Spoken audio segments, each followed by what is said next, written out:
This is an important topic, and I'm glad my colleagues raised it for this session. So next, we're going to turn our attention to a discussion of the Feeding Our Future fraud, and we will have a presentation from the OLA, from a fellow at the Center of the American Experiment, and the Department of Education. But first, I want to note for the record that we invited Representative Ilhan Omar to this hearing. We left her 2 voicemails at the end of March. We've written 2 letters, one on March 13th and one on March 30th. We also sent an invite on April 15th via her scheduling portal, and we have not had any response. And I do think it's very important to this discussion, and so I'm just going to reference why I wanted to bring her into this conversation, and I know my friends on the other side of the aisle are curious, but so there's a lot of talk in a lot of these reports about how the Feeding Our Future happened because guardrails were taken off the federal school nutrition program. And that is absolutely true. And the first time that happened was in March of 2020.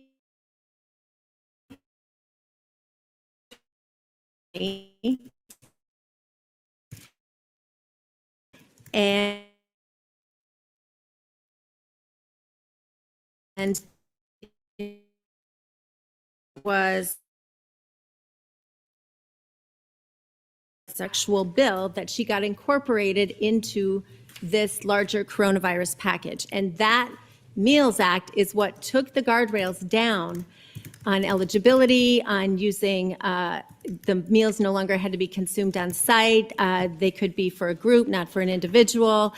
And so the Meals Act really is what loosened the guardrails on the whole federal nutrition program that led to the scandal we have seen that we now call Feeding Our Future, but was actually much broader than that. And these are serious questions that I actually have for her and her staff, and I will send a follow-up letter after this hearing because I hope that they will respond, because it really does matter for understanding how we got here. And so because she did not respond, I thought it would be good to play a video where she, in her own words, is talking about the Meals Act. And so in lieu of her testimony, we're going to hear from Representative Omar herself from a video that she recorded for Somali TV, and it will have subtitles so we can all understand it. And that was from the spring of 2020. You can play the video. Can you turn it up?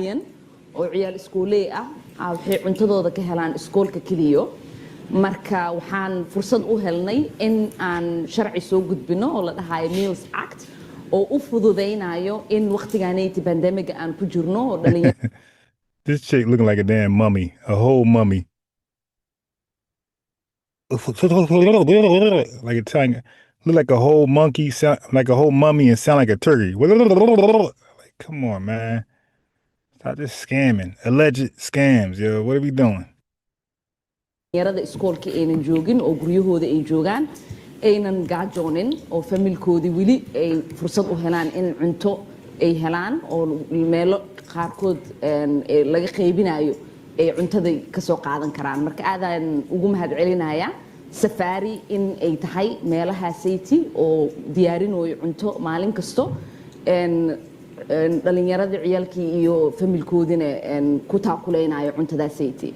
maalintii kaliyo Safari waxay ay cunto siisaa 2300 oo ciyaal ah iyo familkooda.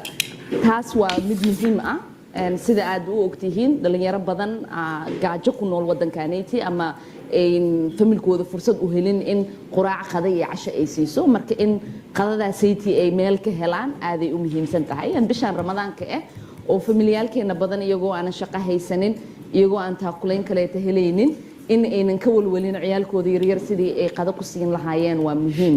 marka waxaan u mahadcelinayaa Safari oo kaleeta iyo dadka badan oo maalin Ilaahay keeno fursad u qaatay in ay u volunteer gareeyaan oo ay taakuleeyaan familiyaalka.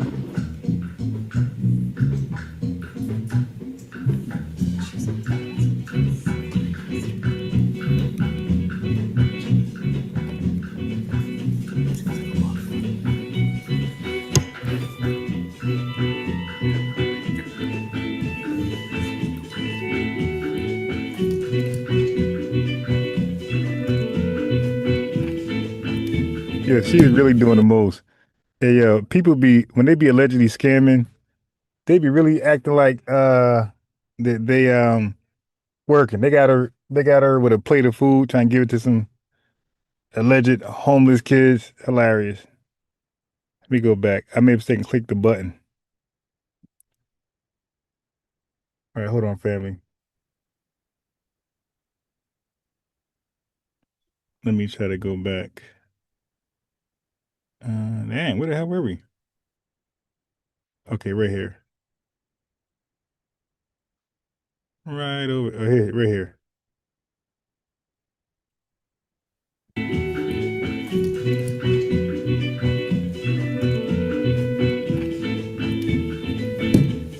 That's alleged she married her own brother for citizenship. That's alleged.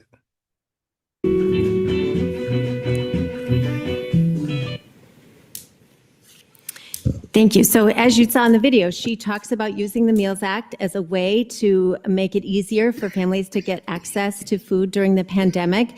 And I do plan to follow up with her staff or her directly if she would provide testimony on the record or in a written response about, why she brought that, how that actually materially affected the ability of restaurants like Safari, where this video was filmed, which was the #1 meal site sponsor in all of the Feeding Our Future site sponsors. They got $12 million and they were later indicted. So I think understanding her role in this is very important for the history of understanding this case. And with that, I'll leave it at that. Madam Chair, just a quick question about that. Yes, Lead Pinto. So I saw Congressman Stauber voted for that bill as well. Are you planning to bring him in as well, Madam Chair? He wasn't the author of the bill. Okay. So I think she was the author of the bill, and she brought that to this larger coronavirus relief package. And so I think understanding her intention and her communication with MDE over that issue and with the Department of Agriculture and the feds, I think there's still many unanswered questions about that. So I look forward to following up with her office on that. And Madam Chair, just quickly, I had the sense from looking at the video that her intention, it seemed pretty clear, which was to make sure that kids are fed. I don't know if there's sort of more detail you're looking for in particular beyond that, but that seemed sort of clear to me, but I guess we'll see if she's got more to say regarding that. Absolutely. So, yeah. And I do think that was at least her stated intention in the video, but the video was filmed at Safari Restaurant, which was now charged and convicted for participating in the fraud. And at the time in the video, she references 2,300 meals a day. They eventually got to, I believe, 6,000 or 7,000 meals a day, which defies understanding. And so they were clearly involved with her and her promoting Safari from the beginning. And I think understanding that relationship is part of understanding the larger context of how this happened in Minnesota specifically. Other states didn't see the level of nutrition fraud that we did. And so I do look forward to exploring that question. I think it's important for the history of understanding the larger context. Okay. So with that, we also did send an invitation to Attorney General Ellison's office requesting his testimony today. And he also declined to come, and he sent a letter which was publicly released last night at 5 p.m. So that was the first response we got from him, was last night at 5 p.m. And I had also sent a different data request to his office related to Medicaid fraud, which I still have not had a response to on March 6th. So the Attorney General declined to come, saying he had already testified once, and this isn't his jurisdiction because he doesn't have original jurisdiction in these cases, only in Medicaid cases, and that if we wanted to have prosecutions, it would come from the county attorney or from the feds, and so he really doesn't have anything to add. Although he hastened to say he is doing a small claims case today, so clearly he has civil jurisdiction in all of these fraud cases, and I find it incredibly frustrating that the Attorney General declined to come, because for today's discussion, when we're talking with MDE, he was the lawyer for MDE during this time. And so he absolutely had responsibility for advising and representing the state of Minnesota, and that he very disrespectfully declined to come and said he had nothing to do with this is unconscionable. And I'm very disappointed. It is beneath his office to have responded that way. I know you have something to say, Lead Pinto. Well, thank you, Madam Chair. Yeah, all I'm going to say is just that the letter that he sent, we'll just ask that it be put on the committee's website, and folks can read the letter for themselves. He does provide background regarding, as I read it anyway, regarding his role, including talking about how he was representing MD's office was, and working very hard to cut off funding to the fraudsters. But again, folks can read it for themselves. We'll just ask to be posted. Thank you. Thank you. Yes, we will post it. And it's also, he put it on his own Twitter page yesterday, so it's been out there for a few hours. And I would like just to note for the record, since we're putting things on the record, and I will make sure these are added as well, that the Attorney General has had very conflicting statements on his involvement. We will post it, and it's also, and so he put it when the first announcements were coming out in September of 2022. He put out a statement. Quote, he and his office have been, quote, deeply involved for 2 years in holding Feeding Our Future accountable. This was September of 2022. And quote, I'm not seeing it, but he claims that, oh yes, here it is. MDE and the Attorney General's office brought their suspicions of fraud to the FBI and fully cooperated with the investigation that they jump-started. And so he's saying this in February of 2022, but then when he comes to testify in our committee last year in April of 2025, he then follows up with when there had been a recording about him meeting with the Feeding Our Future, some of whom were later defendants, in December of 2021, and we discussed that with him. He put out an op-ed saying, in January of 2022, a month after his meeting with the people involved in Feeding Our Future and that recording, my office got our first indication from the FBI of the scale of Feeding Our Future's illegal conduct. So in 2022, he's saying they led and they brought it forward and they were in charge. And then in April of 2025, he said, oh, we had no idea. We got our first indication in January of 2022, right when the warrants came out. So his contradictory statements on this need to be addressed, again, for the public record, and I'm very disappointed that he is not here to answer these questions. Madam Chair, just one quick clarification, if I may. Thank you. I think I'm realizing part of the confusion here. The letter from the Attorney General references your request to him to testify, and I wasn't part of that exchange, so I don't know, but the way he's quoting this is that it was a request to provide, quote, an update on the prosecutions of the Feeding Our Futures cases, and then also information on how many cases have been processed, procedures for prosecution.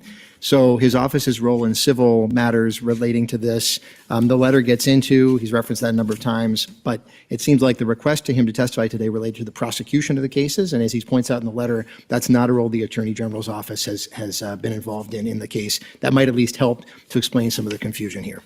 Thank you. Thank you. It may, but the request was for him to come and testify about matters relating to Feeding Our Future. And when he was the attorney representing the Department of Education and he's not here, it's incredibly frustrating. But we will move on.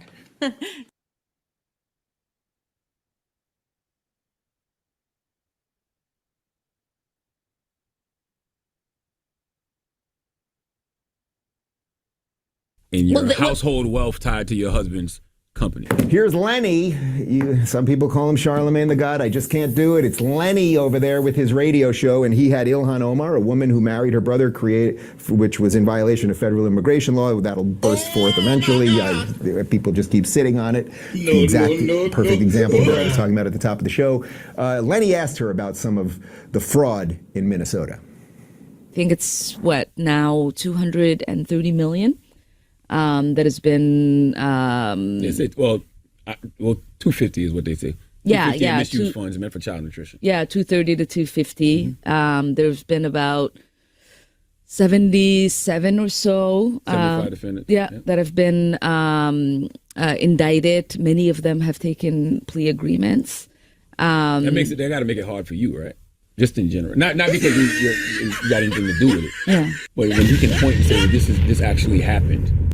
No, I mean, it doesn't make it hard for me, but it does make it hard for, the average Somali business owner. There you go. Yeah. It makes it hard for the average immigrant business owner. You all caught what the best moment there was, right? He's going on and on about the fraud. That's got to make it hard for you. Whoa, not you, because you didn't have anything to do with it. Except she did. You know that she is part and parcel of this giant money laundering scheme. And it's not just her and it's not just the Somalis, because Tim Walz, a man who almost vice president, who's now not even running for governor again because he's caught up in this scandal, he's part of it too. But lady, she's admitting it here. I mean, that's something. That is actually a little something. She's admitting at least $250 million worth of fraud has been found, and about 70 Somalis are in trouble for it. And it turns out that nobody learned anything at the Quality Leering Center. Like, what?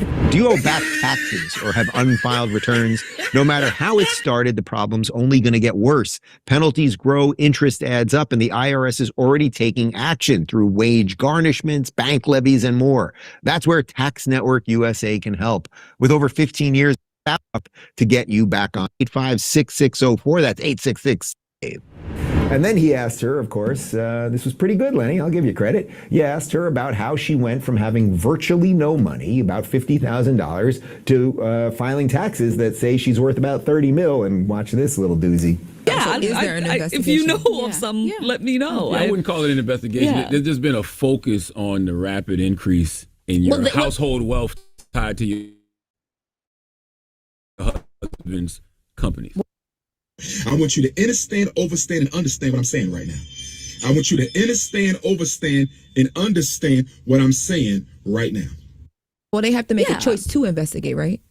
Like, do they choose to investigate or not? I mean, if you've done something illegal, Shut you would investigate. But they're not investigating you. I have not been made aware of an investigation into me or my family. But when you look at the increase in your household wealth tied to your husband's companies, you understand why that raises questions for people watching from that. Yeah, but that's again one of the it's their saying, right? Like there is no wealth increase. If you look at my husband's income, it's almost non-existent. He's helped make sure our children are going to college and our young one is taken care of.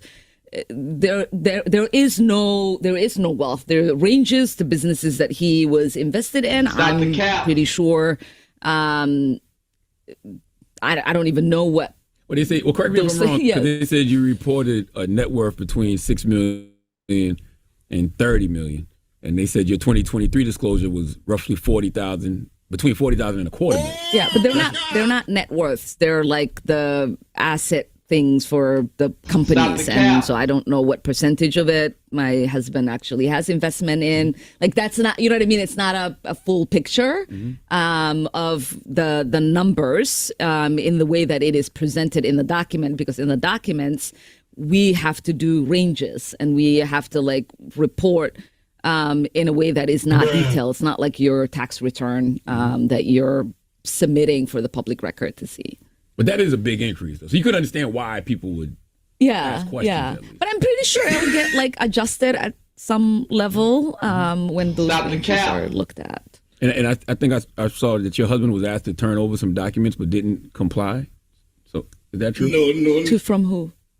I don't know. I guess the Department of Justice. I don't know. The House Oversight Committee and the Government Reform Committee. That was what was reported. That I think it was early on in like January, February, that he was asked to turn over like emails and different things. Yeah, there is no oversight that the Oversight Committee has over my husband or me. So why would you submit documents to an entity that has nothing to do with you? Oh. I hope she ends up in jail. I don't say it that often. And I don't mean in an American jail. I mean in a Somali jail. Or I don't even care what jail. Pick a jail. What's the one in El Salvador? What do they call it? No. You throw that one. Seacock? Seacot. Seacock is something else. Seacot. You throw that one. Seacock. That's where we're throwing it. Seacock. Throw her. I don't care where you put her. That woman is a criminal. She married her brother. She broke federal immigration law. She went from having $40,000 to claiming she had $30 million. Then I love her line. What was her line? Those are asset things.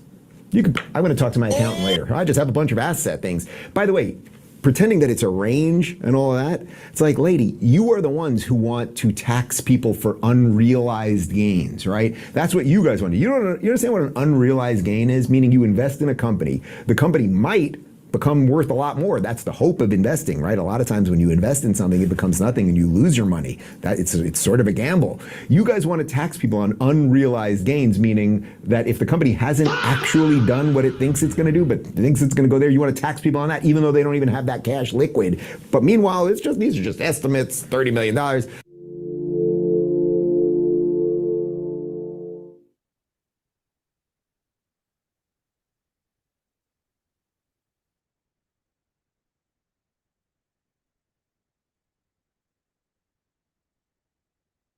Republicans voted on Thursday to advance a $70 billion plan to fund the Immigration and Customs Enforcement and Border Patrol agencies for the next 3 years.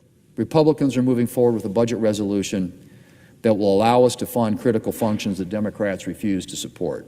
The move ignores demands from Democrats for guardrails on those immigration enforcement agents and their operations. Republicans want to shell out billions of dollars to Donald Trump's private army. Here's how we helped our client without Nikki any go common from sense low social media reforms or presence, restraints. inconsistent Funding for most of DHS ran out more than 9 weeks ago as Democrats insisted that ICE and Border Patrol be subject to the same rules as police forces. Democrats' push for new constraints came after 2 U.S. citizens were fatally shot by immigration enforcement agents in Minneapolis. But weeks of negotiations had ended in a stalemate. However, on Thursday, lawmakers voted 50-48 to adopt a non-binding budget resolution and send it to the U.S. House of Representatives, taking a crucial step forward in their effort to end a partial shutdown that has gripped the Department of Homeland Security since mid-February. 2 Republicans, Senator Rand Paul and Lisa Murkowski, opposed the measure. If adopted by the House, the resolution will allow congressional committees to begin filling in the details on how the $70 billion would be spent in separate legislation that President Donald Trump would have to sign into law. The new funding would be expected to run through Trump's presidency, which ends in January 2029.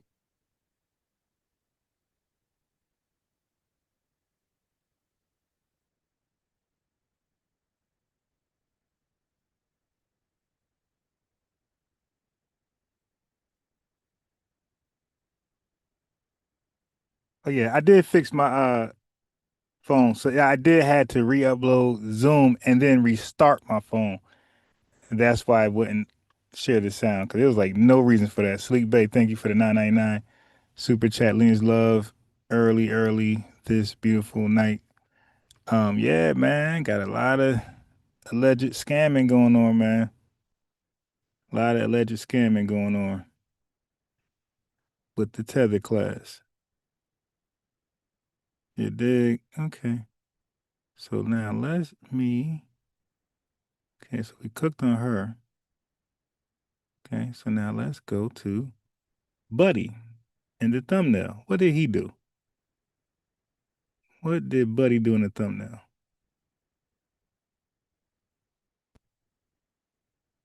Are under arrest, including a security guard accused of selling guns while on duty. Prosecutors say the pair are tied to the illegal sale of dozens of firearms across Queens and the Bronx. Eyewitness News reporter Shantae Lands is live in Flushing this afternoon with a story that you're seeing first here on Eyewitness News. Shantae. Well, as that security guard was not an employee of this school, he was contracted out. But either way, the Queens District Attorney tells me that he was standing right here when he illegally sold a gun to an undercover cop. It's the story of a Queens College security guard selling a gun on campus to an undercover cop. Oh my God, that's actually insane. I've definitely seen him like on campus, you know, because like he works here. So like, it's crazy to think that like someone could be doing that. Prosecutors say 29-year-old Nakodiji Sanogo of Harlem was in security uniform and on duty outside of Queens College's Casina Hall which teaches education on Casena Boulevard near 65th Avenue, last June while holding a bag with a gun inside while selling it to an undercover officer. It's so important for us to focus on getting guns off the street, especially right before the summer. Queens County District Attorney Melinda Katz says Sanogo and another man, 25-year-old Mohamedou Saya, also from Harlem, were arraigned on a 131-count Two Tethers indictment from Africa. after they were arrested Tuesday for selling 38 guns 16 different times, all to undercover NYPD officers over the past 10 months, mostly at Forest Park and Woodhaven, a parking lot in College Point, and the Melrose section of the Bronx, and the most brazen in Broad. Yo, they be trying to cosplay us in like the criminal world, but only our criminals would know an undercover cop. Like these dudes, the cops that he sold the guns to, they look like they got cop written on their forehead. Like any criminal that's of this soil would spot those cops. Like, I mean, they didn't even try to send out their best detectives, their best undercover cops. They sent out beginners because they knew these tethers they can't differentiate from a cop, a cop undercover and a cop that's not. They don't know the look, they don't know the lingo, they don't know what they're taught in the police department, corny slang. Hey buddy, how much would you say? How much the guns? Like we don't say Job Turkey. How much you selling the guns for? Cool. Like, dude, that's a cop. African tether think this cop, speaking the updated lingo. Daylight on the CUNY campus of Queens College. Those are 38 guns that will never kill anyone, will never shoot anybody, and will never be part of any crime in the borough of Queens County and in the city of New York. The takedown comes through the collaboration of the NYPD and prosecutors with the Queens District Attorney's Office, who were part of an investigative unit Katz launched 7 years ago while taking office, called the Violent Criminal Enterprises Bureau. The DA does not believe Sanogo and Saya are part of a gang and that they were instead acting alone as opportunists in illegal gun sales. This piece is part of a ghost gun with a switch that makes it automatic. Queens College students are sounding off. So, like, Yeah, I ain't trying to hit them too much. They be giving that Karen energy. Yeah, but two African tethers is out here selling pew-pews to on a college on a college campus. You dig? Can't make it up. Can't make it up. But just make sure they be documented as immigrants. We're delineating. Remember, media? Do not label them as black men. How about this one? This Latina. She wanted to get in the news from Houston. Check this out. A Houston police officer has been relieved of duty over a video posted to social media of her going on a racist rant. Police leaders believe it's Officer Ashley Gonzalez in this video saying she, quote, hated black people. And if she were to respond to a 911 call and a black person was at the scene, she would take them to jail. She uses the N-word several times in the video. Community leaders say they were shocked to see this and hope it starts a conversation. That's a sick mindset, and it's violence waiting to happen. Let's start a dialogue and let's re-engage officers as to how we see people in this very diverse community that we live in. The Houston Police Officers Union says they don't condone or tolerate racist behavior. The posts are under investigation, after which the department will either reinstate Officer Gonzalez or fire her. So the update is that she has been fired. She's been relieved. All right, that's the update. Check out this debate. So this is a melanated woman caping for illegals, and you had to have a strong white realist debating her. So the melanated woman, I couldn't tell if she was tether or foundational, but she was definitely giving tether vibes. The Justice Department confirmed Thursday that it has started its push for denaturalization, assigning hundreds of cases to prosecutors across the country. The DOJ has identified 384 foreign-born Americans whose citizenship it wants to revoke, marking a significant uptick in such cases. Now, between 1990 and 2018, the government brought just 305 denaturalization cases. The DOJ's Deputy Director for Communications, Matthew Tragesser, said the Department of Justice is laser focused on rooting out criminal aliens, defrauding the naturalization process. And Republican Senator Eric Schmidt defended the move, saying, "We must be unapologetic about this. Denaturalization is a constitutional, long-established tool for stripping citizenship from people who should have never received it. Citizenship is more than paperwork. We should expand denaturalizations." Now, others were critical of the move, however, concerned for what it could mean on a broader scale. Law professor Amanda Frost told the New York Times, "The message it sends is that naturalized citizens don't have the same rights and stability as native-born citizens. The government has used this power in the past to target people it views as political opponents." And journalist Mehdi Hassan wrote on X, quote, "I have been trying to warn folks about this coming our way for years now." Warn folks like who? Just say illegals. You've been trying to warn immigrants and illegals about this. You ain't warning us. Now, I think if somebody is naturalized and then to say, you know, I'm pulling the rug from you and stripping you of citizenship and revoking their citizenship completely, it will create this like underclass of people that will come about because what are the reasons? I'd like to know, knowing that there's around the same amount of cases that they're looking at right now that there were over like 2 decades. What it makes 2 decades mean y'all dropped the ball. Y'all dropped the ball and somebody picking that ball up and gonna slam dunk it for the game-winning bucket. These 300 stick out to do immediately, as opposed to what we've done historically, which is like, yeah, if there's somebody that came to the cracks that shouldn't be here, let's figure it out. But why are we targeting all these people right now, and is it necessary? Well, I think it is a more detailed process. I know I keep like beating this drum of the Obama administration, but you know, that was the recent most popular president. He left office with 90% approval from Democrats. He had a very similar operation. Maybe it was smaller scale, but it was a huge fingerprinting operation. They were matching naturalization records to criminal records. They were doing all of this sort of thing because immigration crimes are crimes, and it is serious. And you know, they're looking at people who lied on their paperwork, or you know, they did something. They lied about being married when they weren't. The green card process was used to their advantage incorrectly. I mean, it's basically cheating the system, is what it is. And there is a process for booting those people out. And Democrats have said, let's focus on the criminals. And if we're focusing on the criminals, this is a type of crime. Immigration crime is. Well, I think that that's crime is crime. I don't want to, but I know that we're talking about violent criminals. Violent criminals. That's okay, so now the standard is different. No. That's what the president said. We're getting violent rapists. This is what the President Trump said out of the country, and Democrats have doubled down. Like, let's get them out. Sure, let's start there. Not people who answer the test incorrectly about something. It's not incorrectly. Okay, so it's cheating. But okay, so let's say somebody cheated and they've been here for 4 decades. That's they a have family and crime. kids here. Don't They're give a now damn.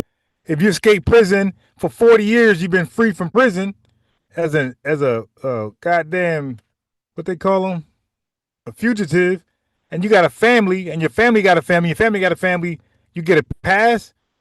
Like, yo, their arguments be so. They say the same argument over and over and over for these illegals. Get them up out of here. You dig? Like a damn umpire. Yeah, out of here.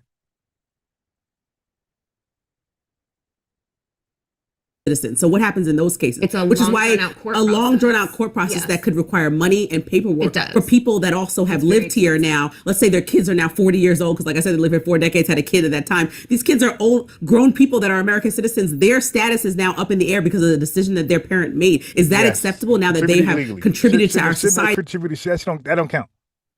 That don't count. That don't count. It was all illegally done.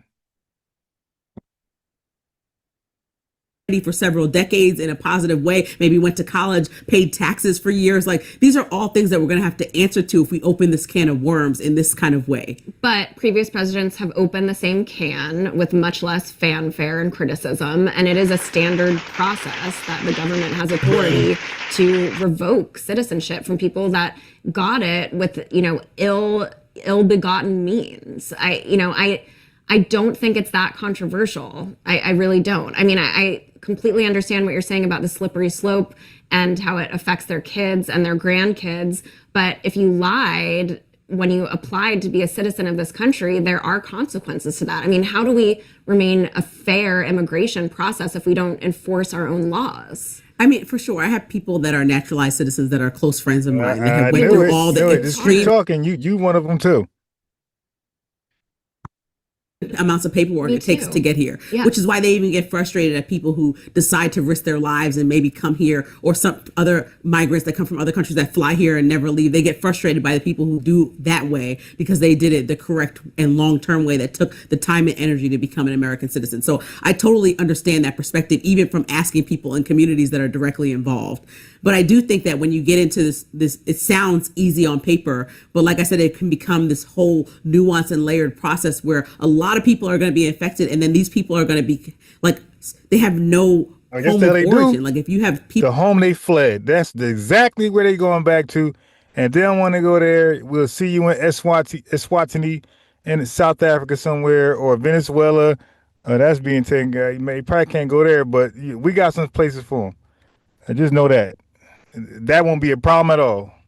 We got some foreign countries for them. And I think Eswatini in South Africa would love to have them join their tribes.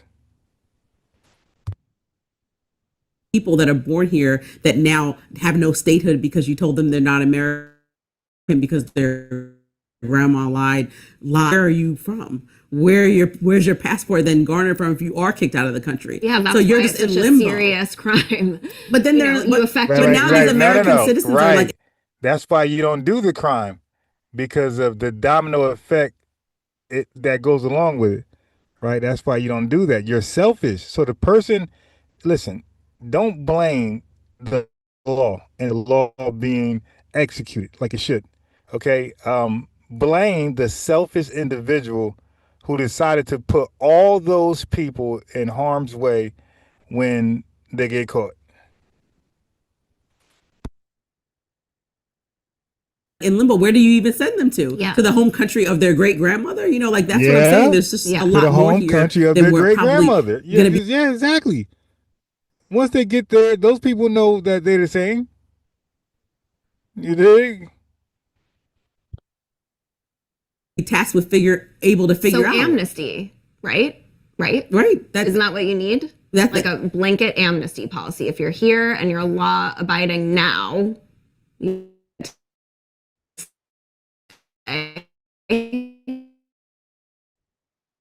perhaps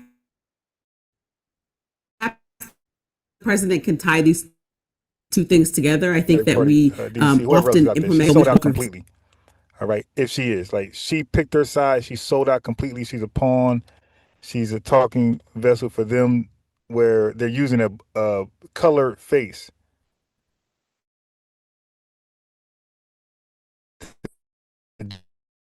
to justify this bullshit.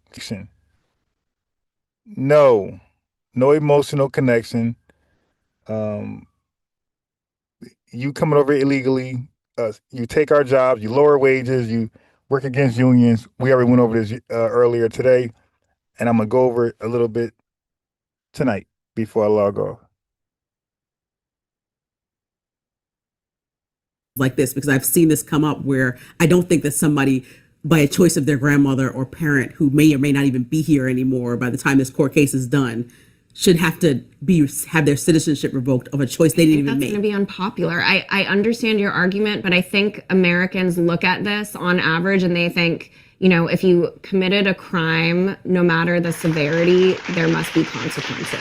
And if there's a built-in consequence to the law called denaturalization, as expensive and litigious as it is, there's support for those laws to be enforced. And I know you pointed out Obama, which is wholly true. He deported a ton of people. Janus program, I think it was called. Yeah, so Obama did a ton, and it was under way less scrutiny. I think because immigration has become the flagship of President Trump's campaign, and then also the tactics used to implement it. And they saw ICE within the cities, and then every time we have a new immigration stories, the American public also has some fear attached to it because we've seen 2 Americans killed this year alone because of tactics or whatever you want to call it. I don't want to get into the politics of why people think that happened, but people saw them die. And so I think that now there's a red flag that goes up each time. That's not just, some of it might be alarmist. Some of it might try to be because you want to make President Trump look bad, but some of it I think is genuine.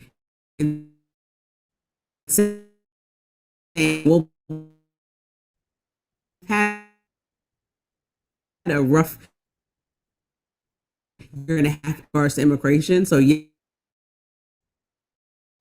yes, some of the goals were accomplished because in policy none of it Americans. Do you get the Supreme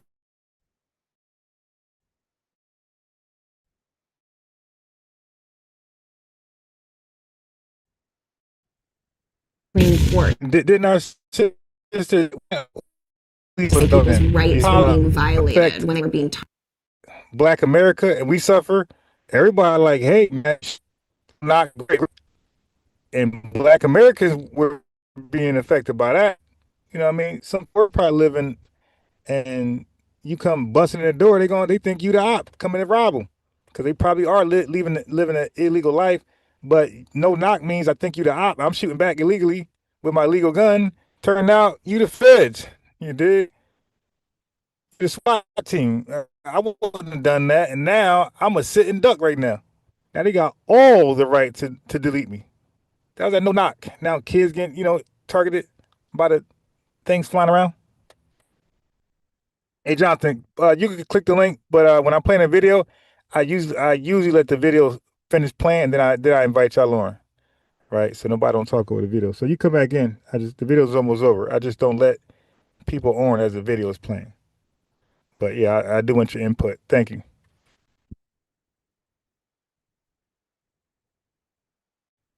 Targeted by immigration raids. I mean, there was controversy on the radar. Right. We didn't see the massive protests that we did. And yes, we have deaths now that were understandably and rightfully high profile. But many of these same processes, denaturalization being one of them, were very similar in previous administrations, and there wasn't the massive outcry. And I have trouble believing part of it isn't Trump's unpopularity. Right. All right. Right. Well, Right. I mean, right, this is right. the one.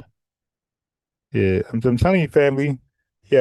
They do exactly what the Republicans do, but they know the Republican media ain't gonna say anything because they want it done, right? And they want it done too, but they know it's unpopular. They know it's controversial. So when the Republicans do it, they just highlight it. Oh, look. But the whole time they want it done, and they know it needs to be done, but they want to do it. You dig? But so like the Republicans, their hands are tied, because when the Democrats do it, the Republicans ain't gonna say anything because they want it done. But they could easily play the same game right back, and then nothing gets done because everybody afraid to carry out the law. Let's welcome our brother Jonathan on the stage, the panel.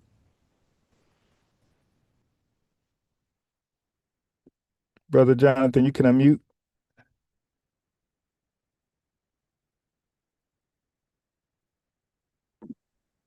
Hey, Ron, what's up, bro? Can you hear me? Hey, Ron, can you hear me? Let me see if he's talking. All right, brother, is your mic on mute? Hello. I don't see your. Wait, I do. It might be Hey, me. Ron, can you hear me? It might be me. I don't know why I gotta wear headsets for my damn. For me to hear somebody. I can hear the audio from Ron, can you hear the video, but I cannot hear you until I plug in these headsets. This is weird. Give me a second, brother. Hey, can you hear me? Oh, okay. I gotta wear headsets to hear people when they call in. That's like new. I never had to do that before. Boy.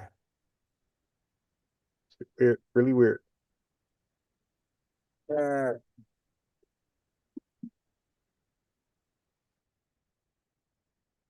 Give me a second. So I gotta disconnect my headsets from the phone so I can so it can just No, you good. be heard No, you good, bro. through the computer. This is I'll be forgetting about this, and I gotta do it all on the fly. It gets annoying. All right, 1 second, brother. Let me now No, you good. connect my headsets to Can you hear me now? the computer. Let it do this. Okay, go ahead, brother. Hey, can you hear me? I still can't hear you. Chat, y'all can hear him? Dang, The chat probably can hear you. Chat, if you can hear Jonathan, press 1. Hey, can you hear me? I can hear Jonathan, press 1. Hey, can you hear me now? Can y'all hear Jonathan? I can't hear him at all. Wait, let me make sure. Let me see if it's. Let me try this out. Speaker. Hey. Okay. Oh, hey, no, I got you. I know what happened. So somebody in the chat gave me the solution. All right, go ahead, Jonathan. Hey, what's going on, bro? Can you hear me? Yeah, I can hear you now. Somebody in the chat gave me the solution. Sometimes, which is stupid, sometimes they have the microphone listed as the microphone plus the speaker. So I had to take it off. So I had to change the speaker from microphone, which was dumb, into the headset. All right, I can hear you loud and clear. Thank you, chat. Hey, bro. Hey, I'm actually driving home from work, man. So I'm not gonna take too much of your time. Hey, have you? I'm pretty sure some people have been talking about it, but I don't think, as far as the family as a whole, been covering it. But man, are you seeing what they are doing in South Africa? I mean, not like the last couple of weeks. I mean, like yesterday. I think the South Africans are really taking note on the FBA talking points. There's a video on YouTube right now. This South African lady, I think she was talking to this guy Nayan, and guess what she said? She said, "Hey, why don't you go home and rebuild your own homeland?" I kid you not, man. I think I dropped the video in the chat. This was from yesterday. Man, them South Africans, they are kicking all of their asses out, but they're calling us xenophobic. Bro, look at what they're doing. I'm not sure if you touched on it. I'm just not catching your channel. I've been busy at work all day, but I just wanted to see if you could touch on it. But yeah, man, it's a shit ton of YouTube videos right now. They knocking them Ghanaians, them Nigerians. They're knocking all their ass across the head right now. Yeah, so a little bit of that I did touch on, but the recent thing you said, I didn't see that. So I had just clicked your link. Yeah, I'm gonna jump off the chat. I'm gonna see if I can find it. But I kid you not, it was the South African lady. She was talking to this Ghanaian man. They had his ass surrounded, and she told him, "Why don't you go home and fix your own homeland?" But they call us xenophobic. You know what I'm saying? Right. So it's Right. It's common sense. It's crazy, man. But yeah, I just wanted to know if you was gonna touch on that. But I'm gonna be in the chat. I'm gonna just drop off because I'm driving home from work. All right, cool. Yes, sir. Yeah, I clicked one of your videos. I'll play a little bit in a second. So I want to cover what Ursa had a good point earlier, right? She talked about she combined the 94 crime bill with illegal, well, just immigrants, period. So immigrants, period, legal and illegal, documented and undocumented, however you want to phrase it, right? So I think she did a good job of connecting that. So I said, you know what?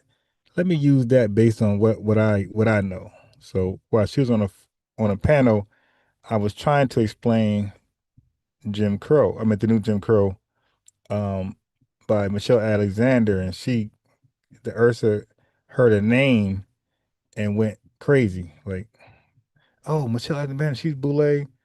Like, what? Like, okay, all that right there. I don't get into all that. I get in. I mean, look, Ann Coulter, ain't she a racist? But she said she called us foundation. She respect the fact that we have self-identify. They say Donald Trump's a racist, but a lot of his talking points been ours. So it really don't matter like boule, no boule, racist, no racist. If you're saying some factual stuff, it's just factual stuff. I don't care about the messenger, just the message. What I was trying to point out to her, but she went a little too far in the deep end.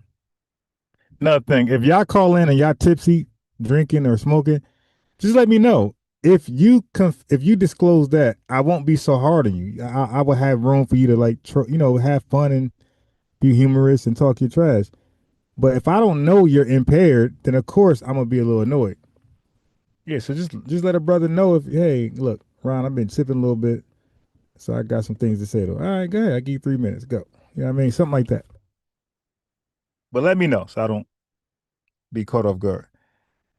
So it says, Ursa has identified a contradictory and painful reality in the American system that deserves to be broken down.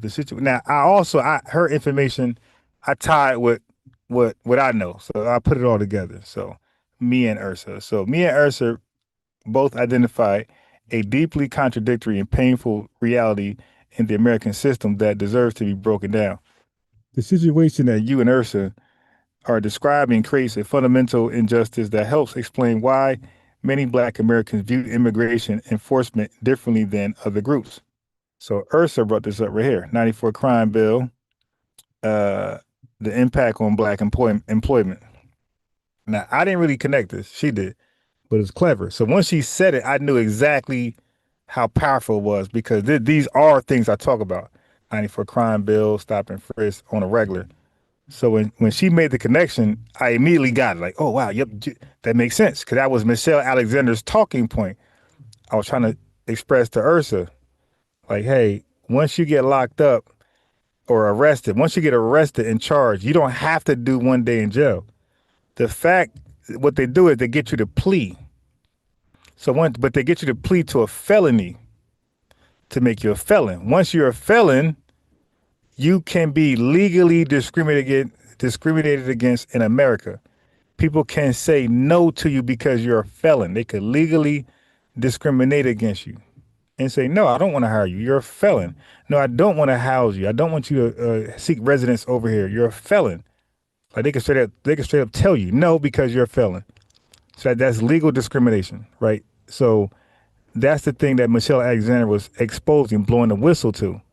Like they're not necessarily, so people getting arrested and being charged and serving no jail time or very little, and they think they got away. It's like, no, sir, you didn't get away. The goal was to make you a felon, therefore you don't qualify for employment, and definitely no employment worthy of, taking care of a family and yourself. Pretty much like high school employment, you might be working at a bodega making subs, something like that, but you're not going to be doing construction, things like that. All right, but anyway. So as a felon, you can't be employed, right? This is 94, but you have a large influx of immigrants. So somebody got to do the work.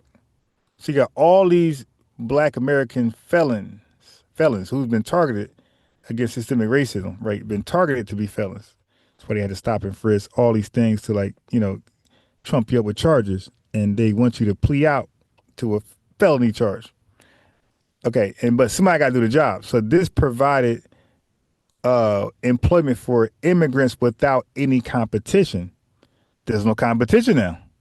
Immigrant come over here, no felony, you got a felony. See how that works?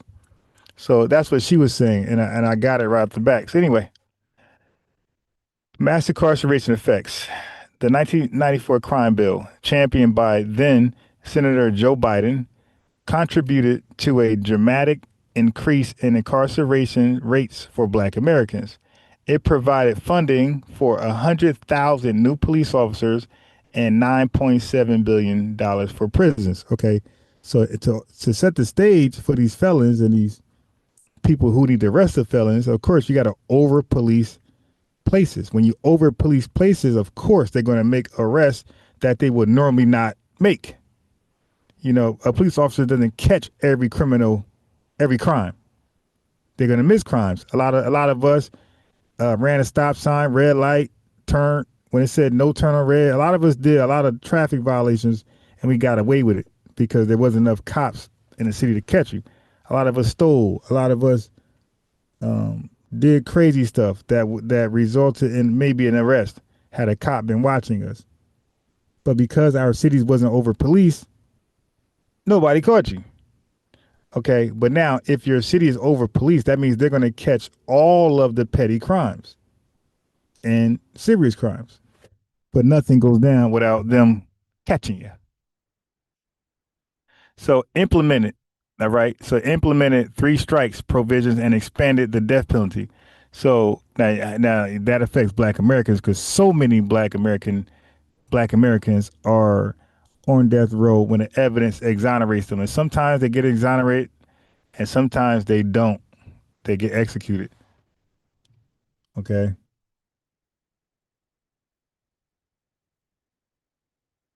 Damn, she sounds like a damn man. All right. So anyway, these policies disproportionately affected Black communities, creating millions of new felons. See? Legal employment discrimination. Okay, break it down for us because I was off the top. But this is formatted correctly. A felony record legally allows employers to discriminate in hiring. Background checks became standard practice, filtering out many Black applicants. Federal law doesn't protect ex-felons from employment discrimination. This created a permanent underclass with legal barriers to employment. This is what Michelle Alexander was pointing out in her book. She's a civil rights lawyer. So,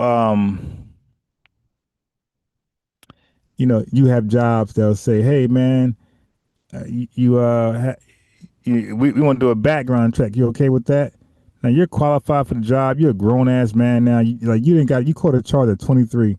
You're like 53 now. You dig? And you didn't gain some skills. Maybe went back to college, went to a trade school. Life experience itself gain you some skills. So you're like, I'm older, man. I want to, get paid for these skill sets. So you apply for a job. The job likes your resume, like what you can do. Feel like you the man, the woman for the job. Now they say, hey, we want to do a background check. Now you like, okay, I ain't committed crime since 30 years. I'm fine. But then because some jobs would say, have you been convicted of a felony for the last 7 years or within 7 years? So some people could beat that. But you got some companies that do lifelong background checks. And don't ask me why. Because these companies are not like police, they're hiring for police officers. These ain't like serious companies where that matters. These are, you about to make donuts, you dig? And they talking about, we got to do a lifelong criminal background check on you. Lifelong? Dude, 53, you going to look at something when he was 19 and say, I'm sorry, sir, yeah, this ain't going to work. I know it's 34 years ago, but when you was 19, you did some dumb shit.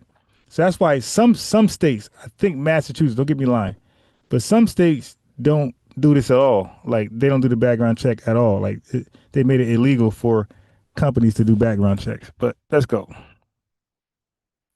So look at collateral consequences. Loss of voting rights in many states, can't vote. So when people say your vote doesn't count, your vote doesn't count, your vote doesn't count, that might be an overstatement, because the common sense logic is if my vote doesn't count, then why do people, especially racists, why do they make sure I can't vote? If voting doesn't count, they go out their way to make sure you can't vote. So common sense for anybody to say, you know what, maybe that statement isn't all the way true, that my vote doesn't count. Maybe my vote does count when I know how to put empowerment behind it. Let me learn how to vote, and I think it could be special. But to sit there and say your vote doesn't count, and lawmakers, legislations, all this stuff is out there trying to stop you from voting. Come on. Like, where's there smoke, sometimes there's fire. Anyway, collateral consequences. Loss of voting rights in many states. Ineligibility for public housing and federal assistance. You didn't know that, did you? You're not getting that SNAP, not getting that TANF, not getting those low-income housings, right? With that felony. Barriers to professional licensing. Damn, what that? So I can't even I can't even level up and get a great job, have a great career. Social stigma that compounds legal barriers. Okay, so the contradiction, basically you're a felon. Oh, no, I can't be around you. The contradiction with undocumented workers. Employment eligibility paradox. So here's the problem. Think about this. They're telling you, you can't vote, you can't do this, you can't do that because you're a felon. But an undocumented immigrant is treated better than you. They're in the country illegally, and people are telling them, give them a driver license. We just read right there. We just read right here.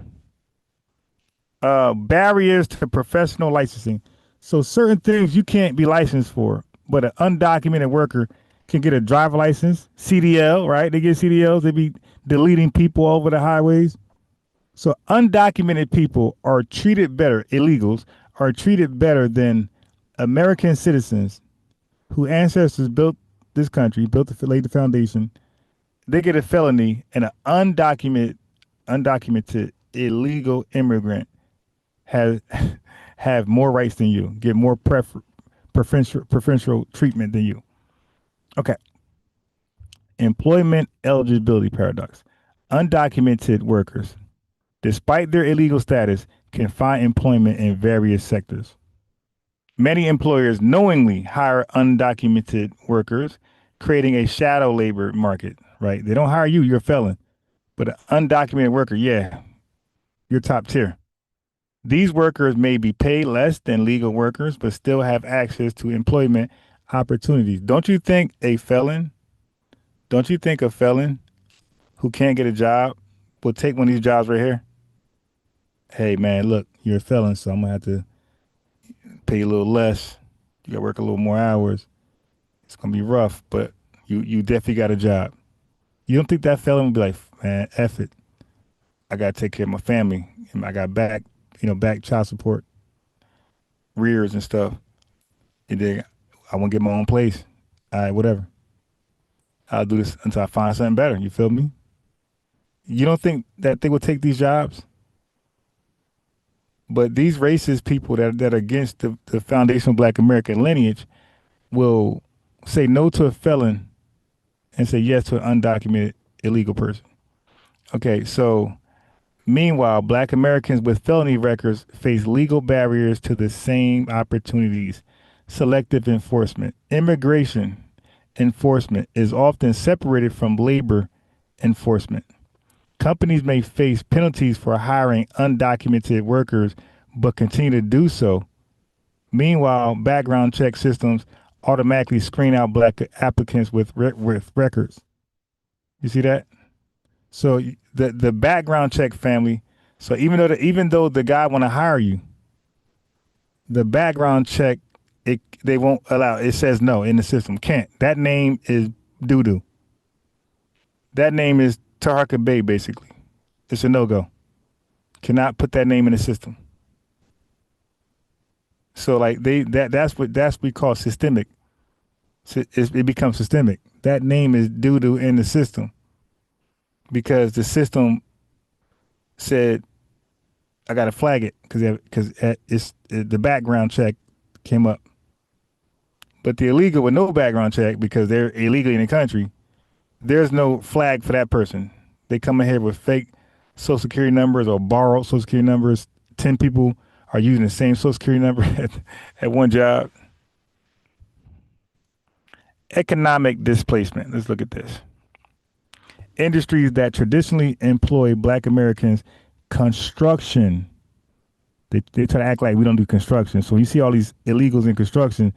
So that's not taking Black American jobs because they want to know what jobs are we taking or what jobs are illegals taking. So, act like they all just pick cotton and shit. You listen to Jasmine Crockett. No, they do construction. They're in hospitality, manufacturing. We do manufacturing. We're in hospitality. They increasingly rely on undocumented labor So they literally made undocumented workers a preference, like they're preferred over Black Americans in period in general, but definitely preferred over Black Americans with a felony record. So why the hell would Black Americans be pro immigration in any sense when this is a fact? Like you got people, immigrants and illegal immigrants are both preferred over Black Americans. Like that's just dumb. So this creates a double disadvantage for Black Americans with records. The legal system creates barriers while the market finds ways around them for undocumented workers. Why this creates support for ICE? Perceived fairness. If laws are enforced against Black Americans, they should be enforced against everyone. The selective application of law enforcement appears unjust. ICE represents one of the few government agencies actually enforcing immigration laws. Economic competition. When Black Americans with criminal records can't find legal employment, while undocumented workers can access those same jobs easily and if preferred. It creates resentment and a sense that the system values illegal labor over legal citizens. A. Philip Randolph knew this way back in the 1920s. He's trying to put a stop to it. Illegals and people who hire illegals are basically repealing and overturn everything our ancestors did in the job labor sector and unions and things like that. Systemic hypocrisy. The system creates barriers for Black Americans while creating opportunities for undocumented workers. The contradiction undermines faith in institutions. Support for ICE becomes a way to demand consistent application for the law.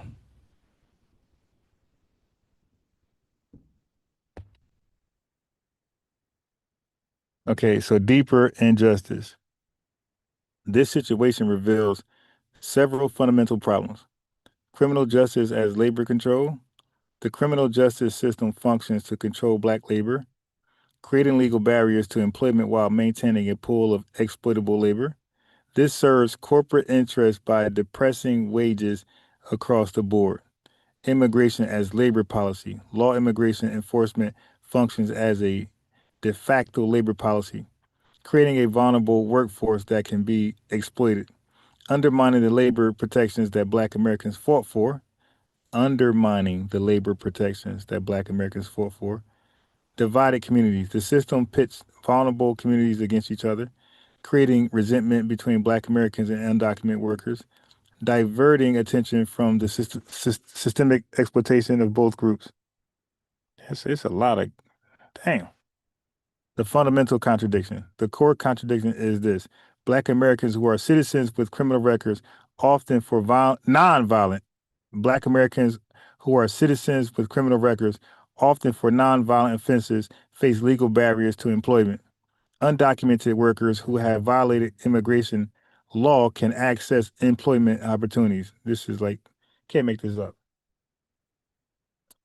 Undocumented workers who have violated immigration law, I read that. The system simultaneously criminalizes Black Americans while creating economic incentives for illegal immigration. This creates a situation where following the rules results in punishment. Breaking the rules provide economic opportunity. The most vulnerable citizens face the harshest consequences. This contradiction explains why Black Americans don't support sanctuary cities or oppose ICE, not out of xenophobia, but out of a demand for consistent application of the law and recognition of their own struggles within the system. The system appears to value illegal labor over legal citizens, which fundamentally undermines the social contract that Black Americans have fought and died to fulfill. Okay. Let me go here. So I'm gonna jump real fast. So let's go back into the conversation with the brother. Remember Q Butter? We was talking about, well, I was talking about Black and how Black has become a primary standalone ethnic name for foundational Black Americans. And we are the only black people because of that.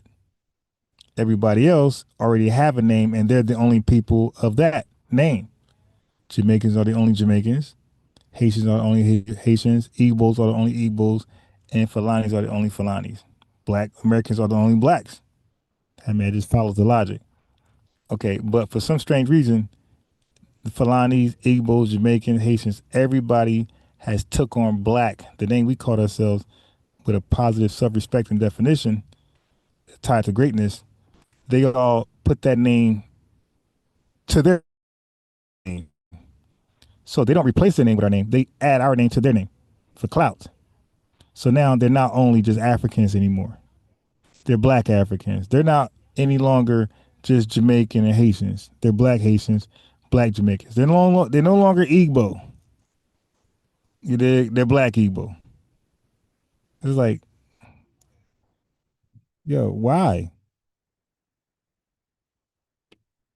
So anyway, talking to Q Butter, he mentioned Martin Robinson Delaney, and the thing is, well, the issue with this is, Delaney was there with Frederick Douglass. They had differences. We rock with Frederick Douglass because he was a proud American, and he was great in his own right, very brilliant. Pan-Africans, like they, I don't know what this is. They go research, like they do confirmation bias research. They only look up the people who they believe has Pan-African ideas like themselves.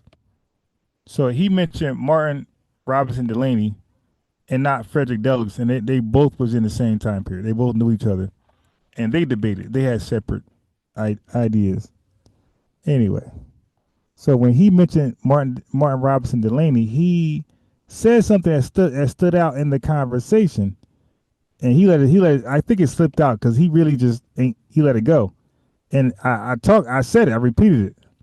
I said, "Yo, okay, he got the same talking points as us," and like he just like went on with something else. He didn't say, "Yeah, man, your FBA, you're onto something," because Martin Delaney was doing this in the 1850s. Nope, he just let that go, and he just kept going. So, listen, family, their father of Pan-Africanism, it looks like he had our talking points, and they won't call him xenophobic or divisive. Check this out. When Delaney said we are a distinct people, one more time. When Delaney said we are a distinct people, what did he mean? This is where people mess up badly. He meant both. Number one, distinct from whites, obvious. Different history, different treatment, different political position. He also said what, family? Look at this. He also said we're a distinct people from Africans in Africa.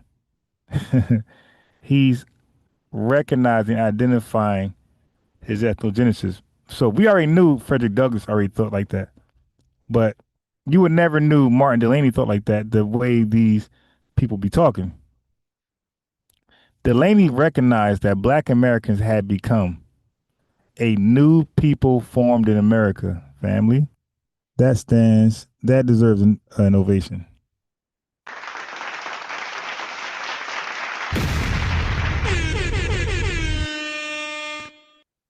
Martin Robinson Delaney recognized that Black Americans had become a new people formed in America, not the generic African. Why? Slavery experience, that's what we talk about. Cultural transformation, that's what we talk about. Separation from African ethnic groups, that's what we say.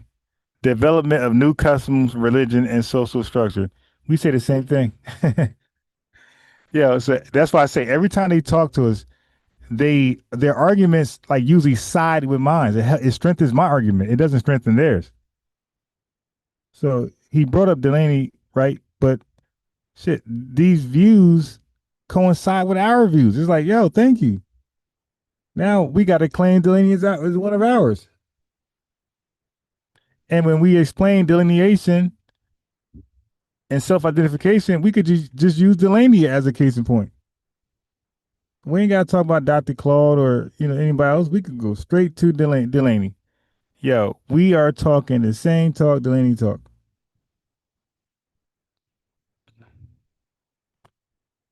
So, what was Delaney really arguing? He believed Americans are of African origin. Some people say the same thing. Tariq Nasik says, yep, African descent for him. So he's saying the same thing we're saying so far, but no longer tied to specific tribes. That's what we say. That's what Delaney said. Therefore, they must act as a new national group. Did y'all read that, family? Oh, FBA, that's a new thing. Oh, you guys, yeah, you want to do something new. New. Well, your leader felt like new was lit. He felt like new was the thing to do, the thing to become. Because of our differences, we must act as a new national group. We can't act as a new national group under African American or Black American because other people has co-opted. Other people has been part of paper genocide to erase us. Okay, so we're no longer a new national group. Not if we're saying the same. Not if we're sharing the same name as foreigners. Okay, so his solution nationhood. We are a nation within a nation, he says. So that meant shared oppression, shared destiny, and the need for that is economic independence, political unity, possibly territorial separation, immigration. Did he see identity as a skin color? No, not in a shallow sense. He understood labels like Negro and Black came from outsiders, but he shifted towards peoplehood, nationhood, not just color. Okay. Where you are right, important. Your argument lines up with history in key ways. Correct. Negro was an exonym. Naming debates did happen in the 1800s. Identity being actively negotiated. Delaney was trying to move beyond imposed labels where you need precision. Important correction. Delaney was not saying we should just call ourselves African and that's it. What? I mean, that's not my argument. That was Q's. Instead, he was saying we are African in origin, like Tariq Nasheed said, but a new people in America. Damn, family. Delaney was being divisive, according to these guys. He was starting good trouble. I'll be trying to tell you guys, man, it's levels.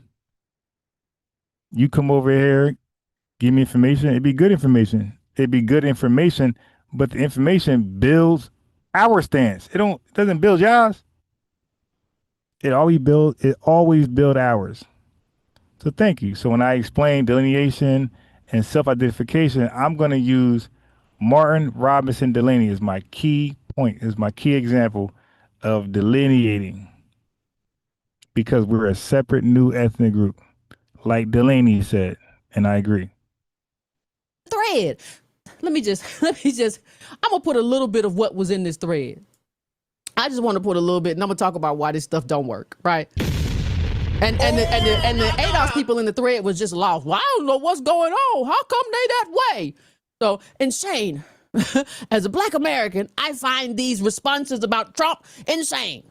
He is the worst president in history of America. He is a dictator and a disgrace to our democracy. Wherever in Africa these responses are from, I never want to visit. Apparently, my ancestors are not from the same part of Africa where you all are from. They are. That's why they sold you. Dodo bird. Dodo bird alert. Wow. Today, more than any time in my 65 years of life, I am glad I'm an American. Thank you. Me too. Even with all the mess and Trump and the march towards authoritarianism and all this, the gutting of the government, the corruption, the kleptocracy of Trump, even with all of that, yes, I give special thanks to God that I am an American. She said, I give special thanks to God, the Lord above. May I thank the Most High in him. I pray in your Lord, in your truth. I plead the blood of Jesus. Yeah, she went through all that when she read them comments. She went through all that. She went through every stage of grief in one Facebook comment. She went through every stage of grief in one Facebook comment. But I just want to show you a little bit more that there were people in the thread. I'm not going to misrepresent the thread. You can go there yourself. There were people in the thread talking about not my Africa. But some of those people who were talking, a disproportionate number, were expats. You go into some of their stuff and they in Canada now, they in America now. All right? Y'all are even more conservative than we are. you're more conservative than Adolf's, but yes, you may be different than the people who are back in your homeland. Because one of the things that we don't talk about enough is that it's not just that we're not the same in terms of we're American and you are Ghanaian, or you are South African, or you are Kenyan, or you are Eritrean, or it's not just that, right? There's something else to that. If you have a history in your country of your leaders being weak, right? If that is your history, then you may want a strong man. You may feel that you need a dictator. Because the history in your country is having leaders who kowtow and fall down, right, to the West. So you may say, I would love to have a Trump, regardless of what he does to them Negroes. I don't care about them, but I would love to have a Trump because he's strong. I would love to have a Trump because I am extremely religious. We are religious people, but not like that. We are not. This is like right-wing nationalism in blackface. What I'm seeing in terms of the comments over there in Africa. We are not that kind of religion. We are not that kind of people. We are different. Our histories are different, and they breed a different kind of people. And it's a different kind of people in every country. Whichever one of them African 54 countries you go to, it's a different people. So I want to go to some of the other comments as well. In Nigeria, by Afra and Ari, whatever, child, I don't know. We love him we love him to the moon. They love him to the moon now. You should have said many Africans in Africa, not the U.S. See, they're different. If an African in the U.S. is different than an African in Africa, how different do you think an American descendant of slavery in America is different than any African in Africa? Yeah, I mean, I think a lot of us are still religious in terms of go to church, but not that kind of extreme religiosity. Not that kind of, people will even watch TV. It's a lot of people who still, you'll read your Bible, but you don't really want to go to church because you think pastor's stealing. Like, that's a different kind of religiosity. The African love for Trump stems from the misrepresentation. They took him for a righteous, religious, and moral character when he took a stand against same-sex marriage and anti-abortion and restoring Christianity.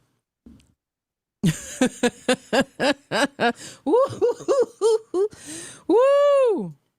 Listen, to all of my leftists out there too. Guess what? A lot of them are pro-Israel. Makes no sense. I had a whole fight with a Kenyan one time about his adoration. No, Israel, they are the bad. They believe that the Israel white people right there is the people from the Bible. They don't, and it don't.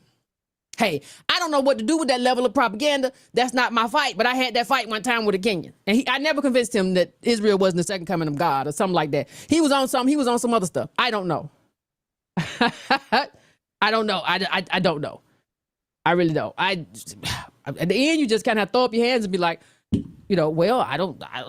I don't know. Like, I don't know. What do I do with that?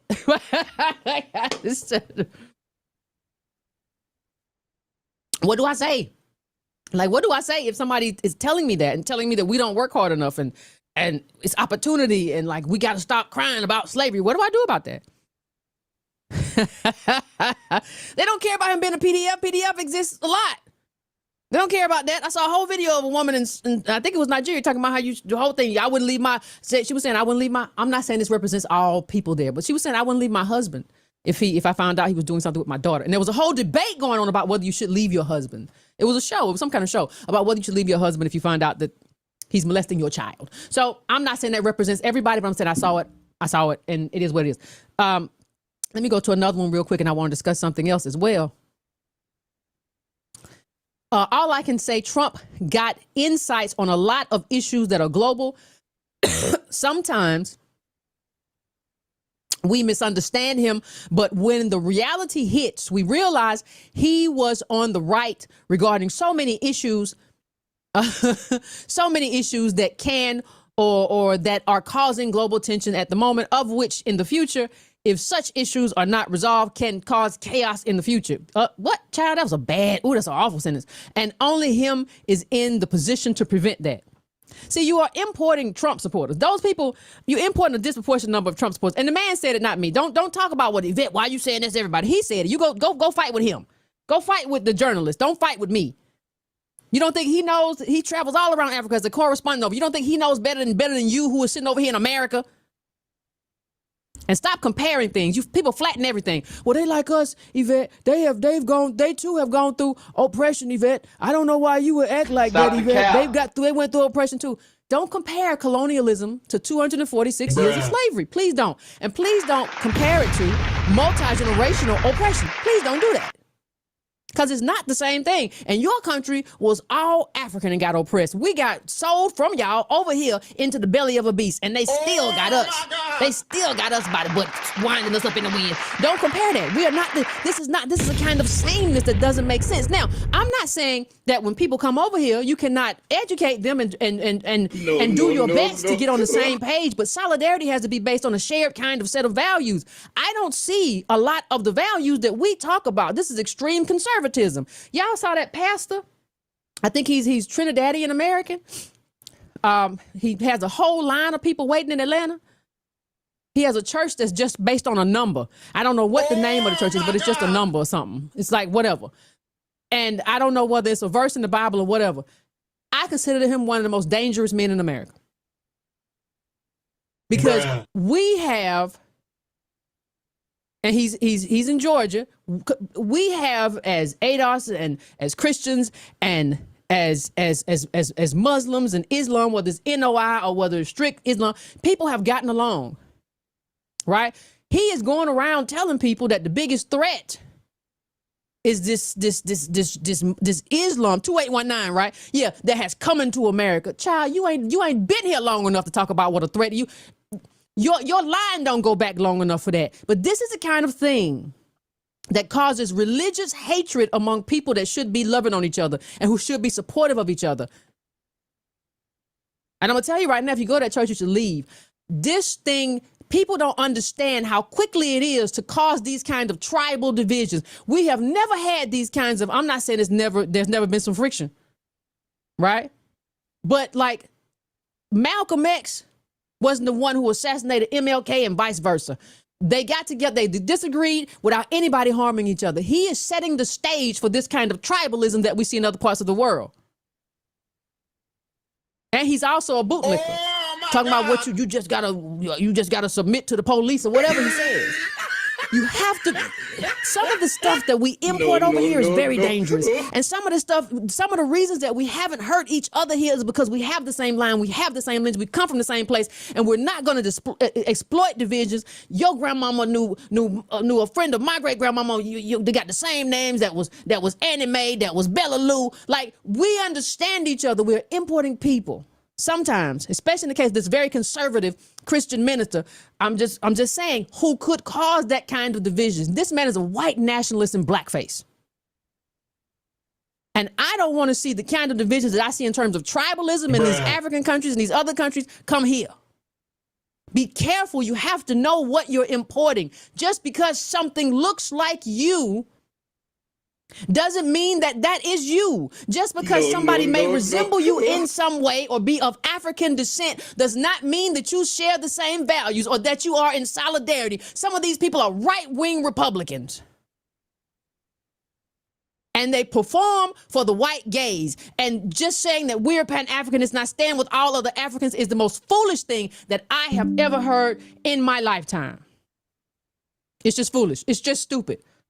You like a snake fattening yourself for the slaughter. But yeah, that church is awful, and I can't believe people are actually showing up at church for 4. And he don't really deal in the book. It's just theater. He just get on stage with a pair of Jordans on and just start sweating, that's all, and start hollering and saying the same thing every other ADOS minister has said, but better. But really with some kind of distinction. Well, you got to, because I listen to it. You got, don't let nobody pull you when God is working on you. Child, everybody done said that. What y'all showing up at 5 a.m., 3 a.m. to hear this man say something that everybody else done said? Because he got Jordans and a sweater shirt and he tired and sweaty. Y'all better get it together. Everybody better get it together. Everybody better get it together and understand that skin is not solidarity. There's nothing I can do. Let me just go through a few more of these because I got something else I want to say about this too. But I want to go through this. I really want to go through this. Here in Kenya, we do call him the Duke of Mar-a-Lago.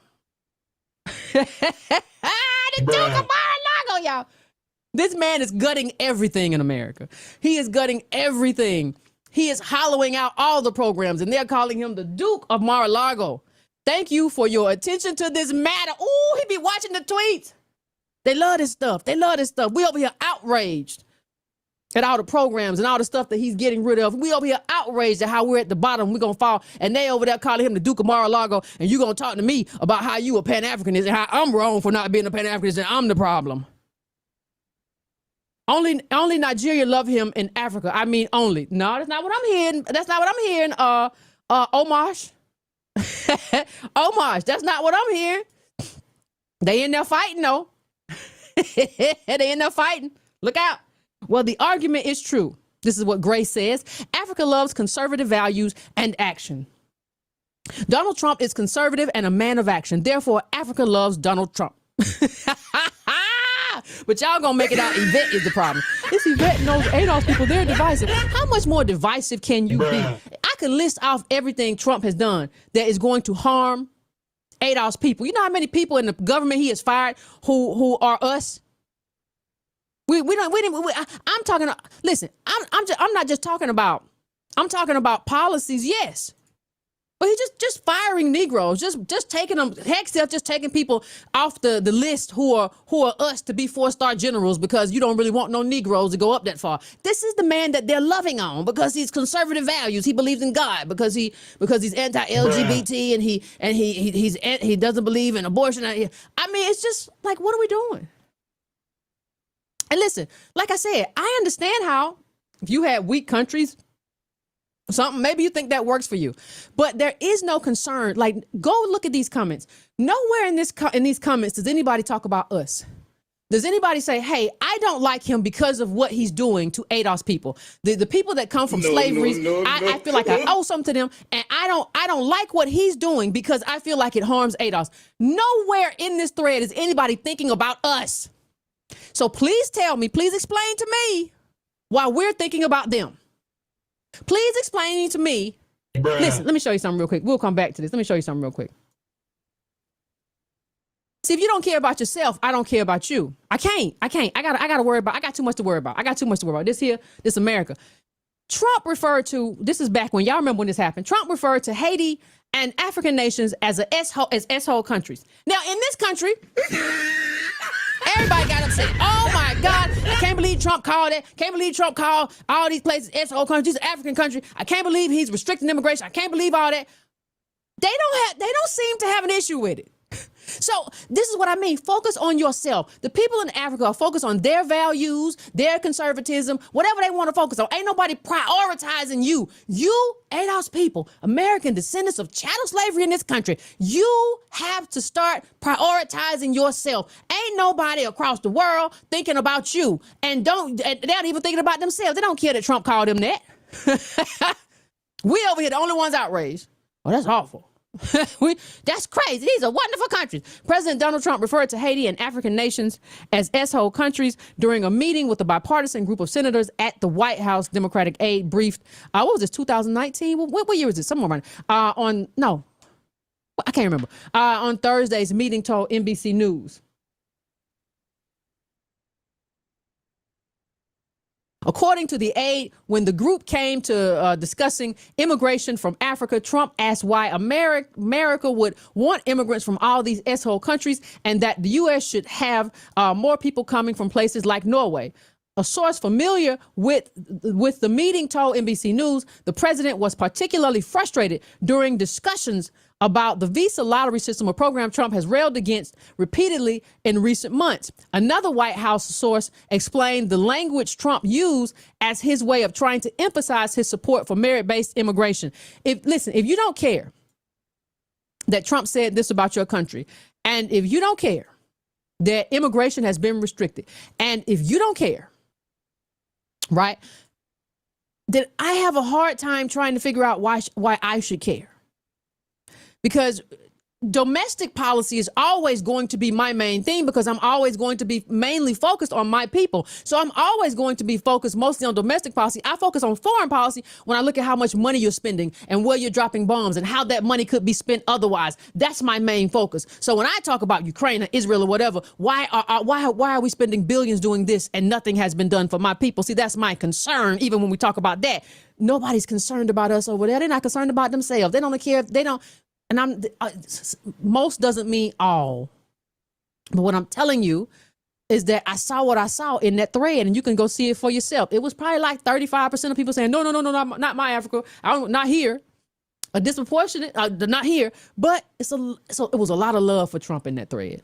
A lot of Africans in that thread, a lot of love for Trump in that thread. And I want to say something else before we get back to what was in that thread. We'll get back to it. I want to get to how I want to point out another contradiction. I just want to point out one more contradiction.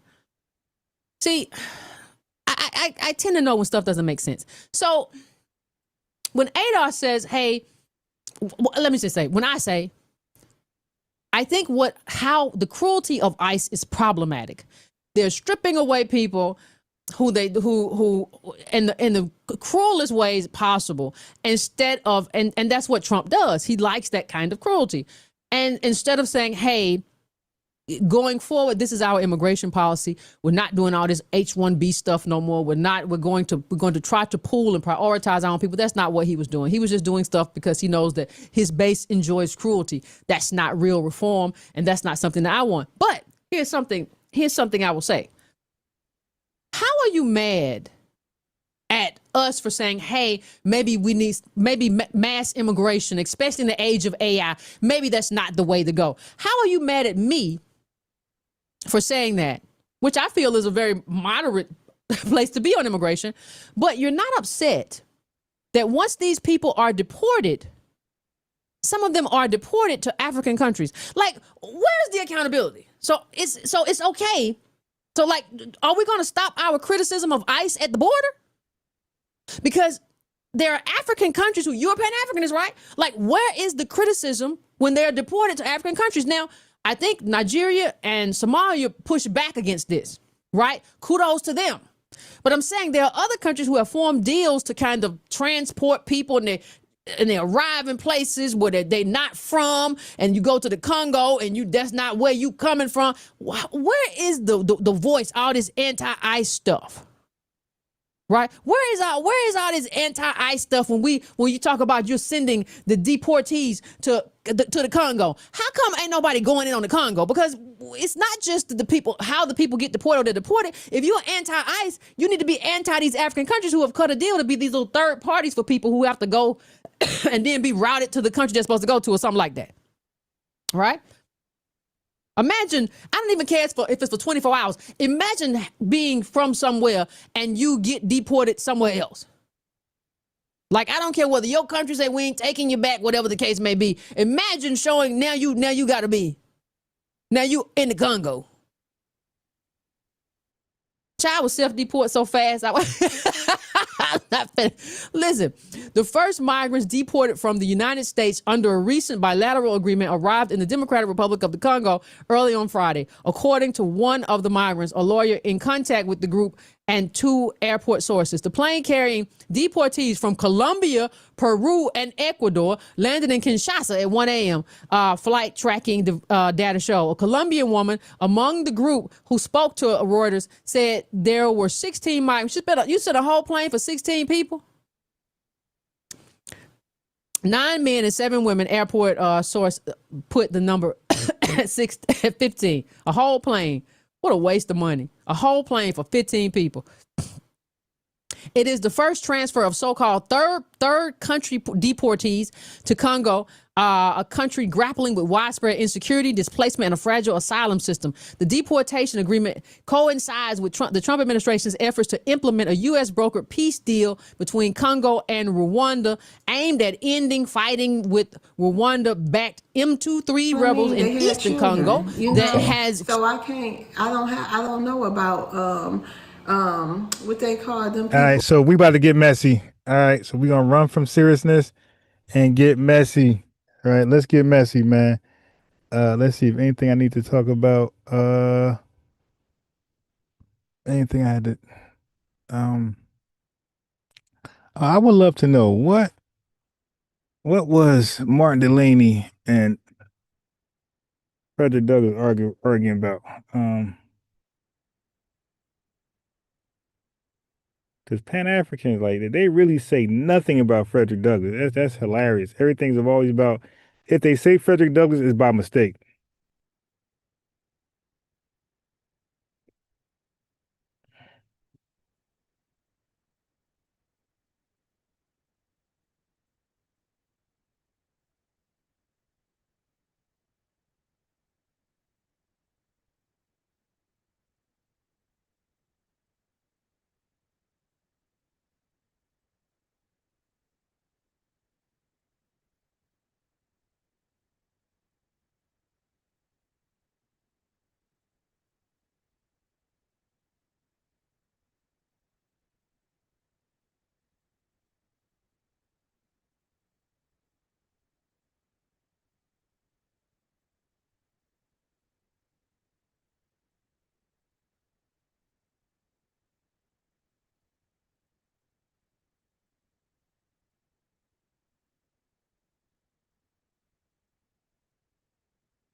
Yeah, they like to really, okay, so like I said, if y'all came in late, I did end up I figured out the problem with the phone. The phone just needed to be, I had to update Zoom and then restart my phone. Okay, I did some sound checks earlier today as my son was at the park playing. I was able to do some sound checks and figure it out.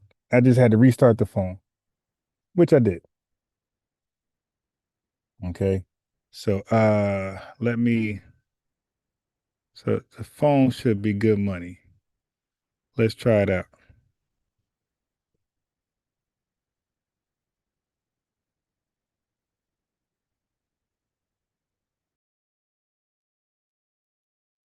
Okay, so y'all should be able to hear the video. I'm gonna share. We're gonna get messy. Gonna get messy. Gonna get messy. Hope y'all don't mind. We're going to get messy.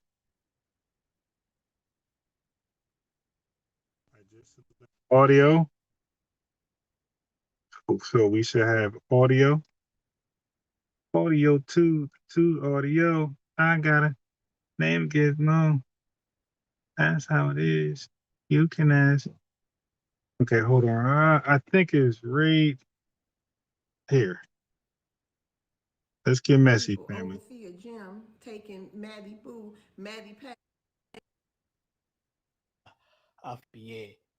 We try to make it look like it's a big thing, you know, and it's FBA is pretty simple. It's just the same as, you know, saying ABCD like small letters. That's what, you know, FBA is. I don't know why we try to make it look like, you know, it's something that we can actually compare with the whole entire Africa or, you know, the Pan-Africans. See what I'm saying?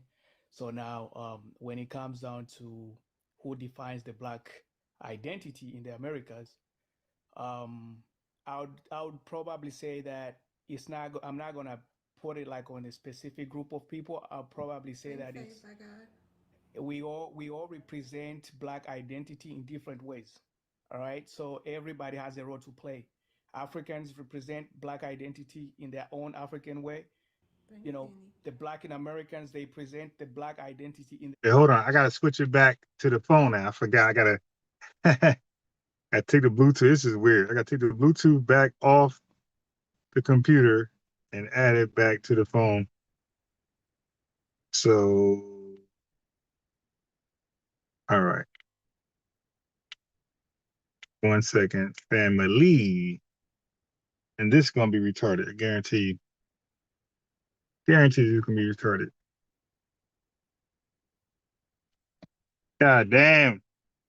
I hate earbuds, man.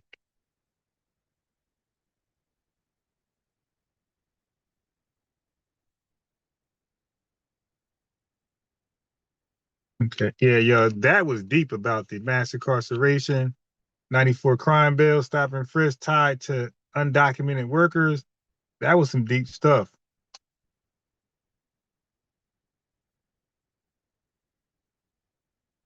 All right, let's see.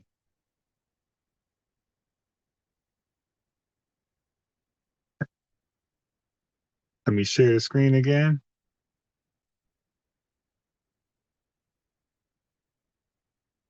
Hold on a second. I don't know why I stopped sharing, or because I connected to Bluetooth. Really weird.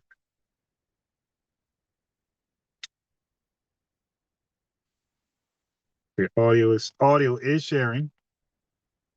This is from the phone, so I worked it out. Their own American way. But the There are Bluetooth ain't working yet. ways of, All collective right, whatever. ways to bring out the Black identity, right? And all that fun stuff. But as far as FBA goes, it's something that I don't even want to, waste my energy, make it look like it's a big deal, which is not. So yeah, I'll land my point. Where are you from? Wait a minute, say it back out. He said he from that island. Remember you were saying I just told you though. Remember I have told a you rebuttal. bro. Hold on. Okay, you got a rebuttal, Black King. I mean, Black Queen. My apologies. Yeah, he from that island by Somalia. So you know what you said. Not Somalia. Comoros, okay. Yeah, Yeah, we talked about it already. Okay, so we got Black Queen. Anybody else have a rebuttal for Kookie? Yeah, I was gonna say something. Oh,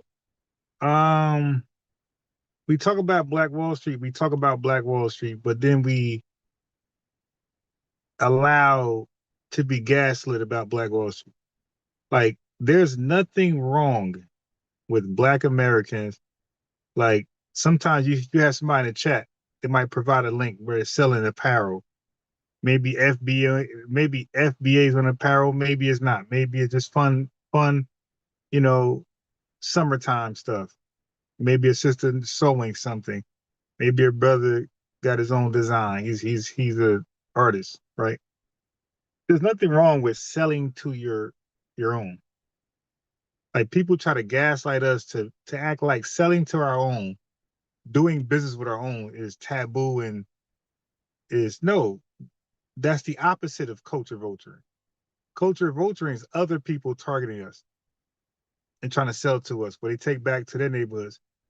Us selling to each other, practicing business to each other, that is the making of a Black Wall Street. Like, what?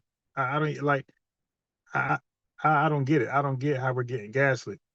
Like, let's say somebody like Tariq Nasheed does a crowdfunding project for his community, his ethnic group, sells merchandise or DVDs to his community, maybe sell music to his community, maybe sell toothbrushes. I don't know. What is the problem with that? Then he's selling things you actually like we like to learn about our history. So he give you Hidden Colors. We like to listen to music, positive music. He sells that. And he's not the only one anybody can do this. Like Jason Black got, what's his documentary called, 2 a.m.? Like, Tariq Nasheed doesn't have a monopoly on who can sell to the community. Like it's the weirdest thing ever. Y'all really let people gaslight y'all to believe we can't support our own? Then if somebody send a super chat, like if Salik Bay send a super chat, oh, I'm Boz Ron over there scamming the people. Scamming? Are you serious? I'm over here talking the talk that needs to be talked. And if somebody wants to send $2, $1, they can do that. You dig? I'm not promising anybody, oh, look, tomorrow, family, reparations around the corner. Reparations around the corner, family. Send me a cash app. We're going to get that reparations, man. I feel it. Send the cash app. You're going to get it back tenfold. Reparations around the corner. You dig? Ain't nobody doing that. Ain't nobody, yo, send me a cash app, man. I get you a job. I got connections. Send a cash app. Nobody doing that. Yeah, so don't let people gaslight you guys from supporting your own, you dig? Whether it's buying a DVD for somebody, buying some clothes the sister sold, or a guy might be an electrician in your neighborhood. Of course, check his credentials, all that good shit. You gotta be responsible.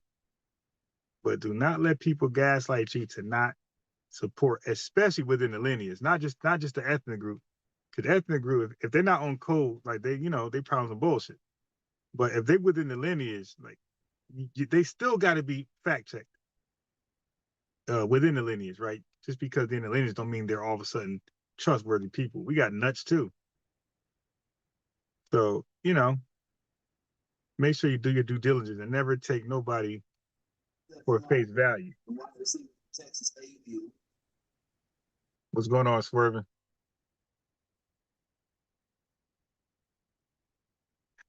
I think you went on mute. I know my audio janky because I ain't got my mic. Swerve, you there?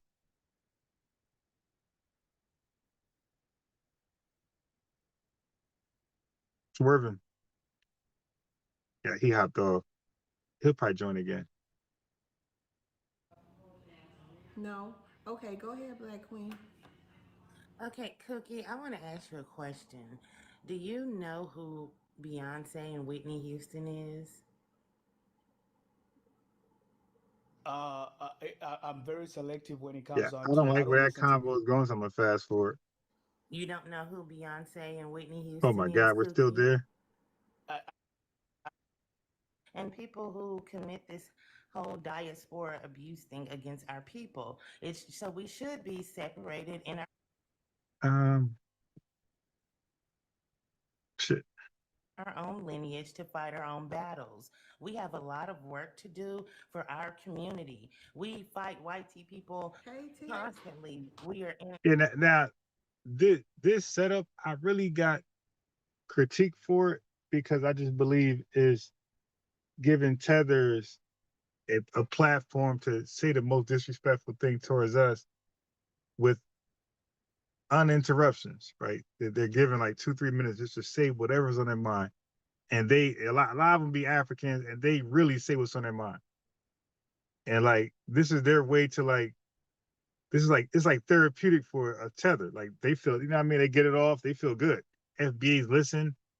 Like this is their dream, to be in the FBA space, be disrespectful, and nobody can do anything about it because they're provided 3 minutes of uninterrupted time. Yeah, I don't like that. It's like kind of like difficult, but let's go. A battle with them. Hopefully they get better.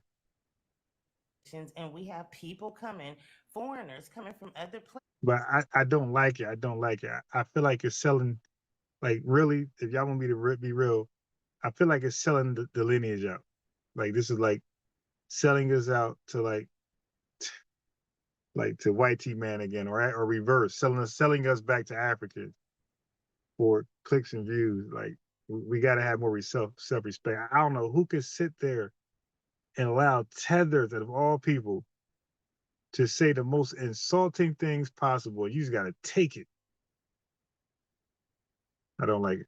Places to tell us we're lazy, we don't do this, we don't need reparations, we don't that. And so we got to stop now and fight with them when we shouldn't have to, because we're not going into their land telling them what they need to do, who they are, or any of that. And I think that FBA, Indigenous Americans, all of us are asking for us to leave us alone and let us handle what we need to handle within our community and have some respect. But as long as they keep coming for us, we're going to keep coming back because we don't take disrespect lightly. And that's that. And we have our own people in our community who are ops against us too, because they will never call out the Africans disrespect. They'll never call that out, but they'll come on here, oh, FBA this, FBA, all day long they'll do that, but they will never call out these people's disrespect. And I have heard them say heinous, horrible things about our people, and I don't like it, and I'm going to ride for my people. I'm going to stand for my people no matter what, and I don't care who don't like it. But I'm all about Black Americans and Indigenous Black Americans of this land. We got work to do, and we don't have time for this. So we need all of y'all to stand down and leave us the hell alone, period. I land. Okay, thank you. Oh no, we moved on to that. We moving on to Musty Tether. Hey, Musty Tether, welcome back. I was ready. Oh, sorry. Oh no. Oh, you ready for your turn now? Okay, hold on. Queen Black, come back up. I didn't mean to drop you. Thank you, Be Mine. Okay, go ahead, AA. Okay, so what I like to say is in the essence. Nah, it ain't. It's not about pushback. It's not about pushback, right? You gotta understand tethers, man. Tethers are disingenuous. The pushback is irrelevant. Tethers are. Do you know who revenue is? Revenue. Do revenue care about pushback? They know they're lying. When you're a liar and you're lying to troll and just say the most disrespectful thing, there's no such thing as pushback. Like that's why like people don't. You know what I mean? Like when they calling, let's say for example, like when they call in Jason Black or Tariq Nasheed or Dennis Pearl, any one of our spaces, Afro Elite, whatever, like they don't. When it's men, when it's FBA men, like you got to stand, like we protect the lineage. I'm sorry, like we don't let that fly. Like the minute the conversation goes outside of what is the point of dialoguing? There needs to be some type of like information or some takeaways. When you dialogue, there needs to be some takeaways somewhere in there where when you close it off, somebody could say, okay, I learned this. I took away that from this. When these tethers are given immunity just to go crazy, what's the takeaway? The takeaway, oh, they just disrespect. Yeah, but who wants to have that abuse like that? I don't know. I'm just I don't know, man. I don't know any FBA men's spaces that would, because even when I play the FBAs that be on TikTok, they don't let that fly, yo. They cut that thing short. They make them source up. You dig? No, like nobody should be given 3 minutes. And like these tethers say the same thing all the time. So don't forget, they're also signal boosting. Like they would never let us in their spaces to get 3 minutes to just kick some FBA knowledge. They would never let us do that. The FBA versus DAFA, who defines Black identity in America? FBA already lost that battle. And thanks for mentioning DAFA, because now I got to do some research. It sounds like it's more up my alley. You get me? I think. Right. Like at some point, like again, family, there's nothing wrong with healthy dialogue, right? But people got to be kind of sincere when they have dialogue. Like when you just a troll like Chaotic Truth and these guys that's not looking for nothing, like they got their talking points from Whitey Man and they're gonna spew it every chance they get. It's like, nah, I'm not platforming you just to repeat the talking points of Whitey Man. You dig? Like you just a brainless fool. You gotta get off. You gotta get off the show, man. And you see, I kick these guys. Once I realize they're not trying to have a serious conversation, I boot them all off. Like my lineage is more valuable than a tether just saying the most ridiculous stuff possible. And then like, what's the pushback? Like, how do you give pushback to this? This is revenue. Your ancestors were bitten by dogs. Oh, you guys never fought back. The Whitey Man just kicked y'all ass. Like, how can you push back on that? The dude is lying and don't care. The dude is lying and don't care. No, there's no pushback to just like people as disingenuous. They just lying. I like the way it sounds. I'm not sure that I could be aligned with anything, because I don't just conform to nothing, but I would support that. I would. Miss D, Women's Sports, she said, I stopped going on her TikTok live. I used to, because a lot of them. Yeah, exactly, yo. Yeah, I cannot do that, man. No, you can't talk to me crazy. And then again, they do it. It's like, what's the end goal? Because they talk crazy, and then you respond, right? You so-called defend yourself, and then what happens next?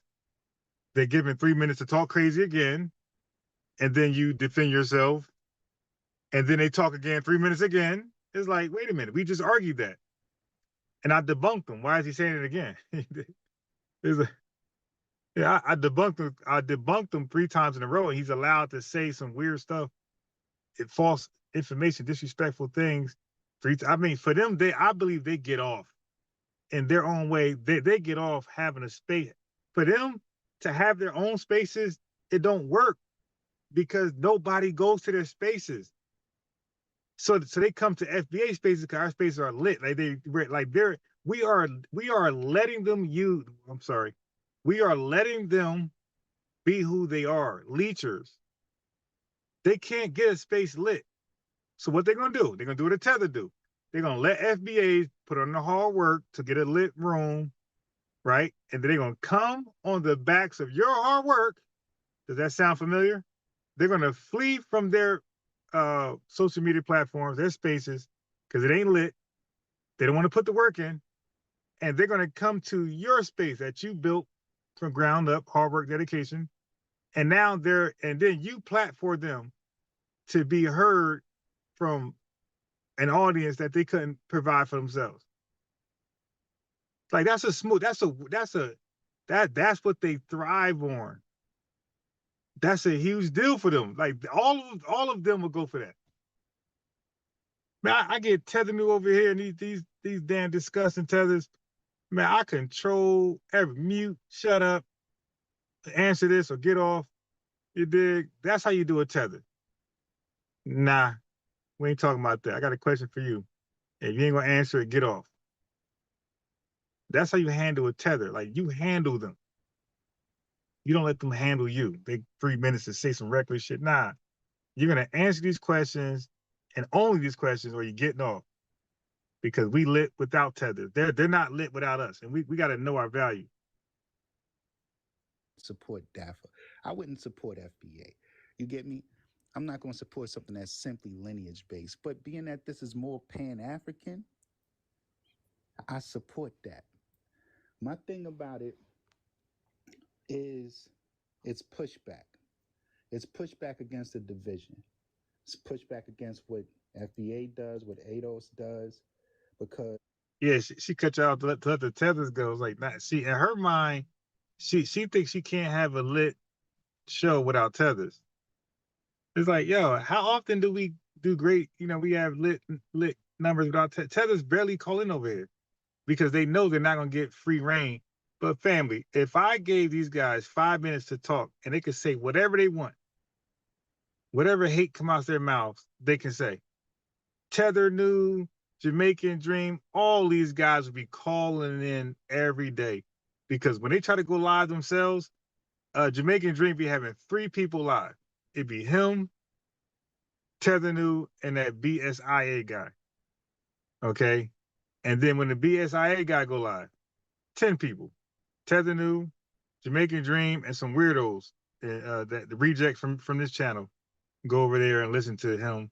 And they got 10 people listening. Like just a whole cult room. He's the cult leader, cult followers, and that's it. And then they 10 hours, 90 total views, and then what? And then they come over here or other spaces to get the clout or to get people to listen to them. Like the play is redundant. You got to handle tethers. You can't let them just come on and just say whatever. As while these movements are arguing reparation policies must be lineage-based specifically to address harms tied to those who were affected in the U.S. when it comes to chattel slavery and Jim Crow, we have to realize, right, we're all connected. And we should be focusing more diasporically opposed to lineage-based in the United States. Yeah, like Jamaican Dream is, I'm bored of him. I cut him off completely. And the other revenue guy, I want to beat him up one more time. I got something for him. He gonna be fleeing like hell. I want to beat him up one more time. One more time. And that's it. Then this is so I want one more kicking with revenue. And again, it's pure for content.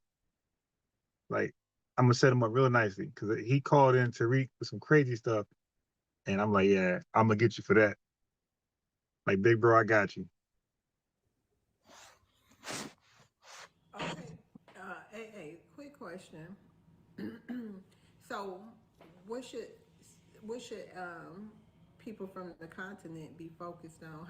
How can they help the Black American? How are they helping the Black American? Or is this just Black Americans helping Africans?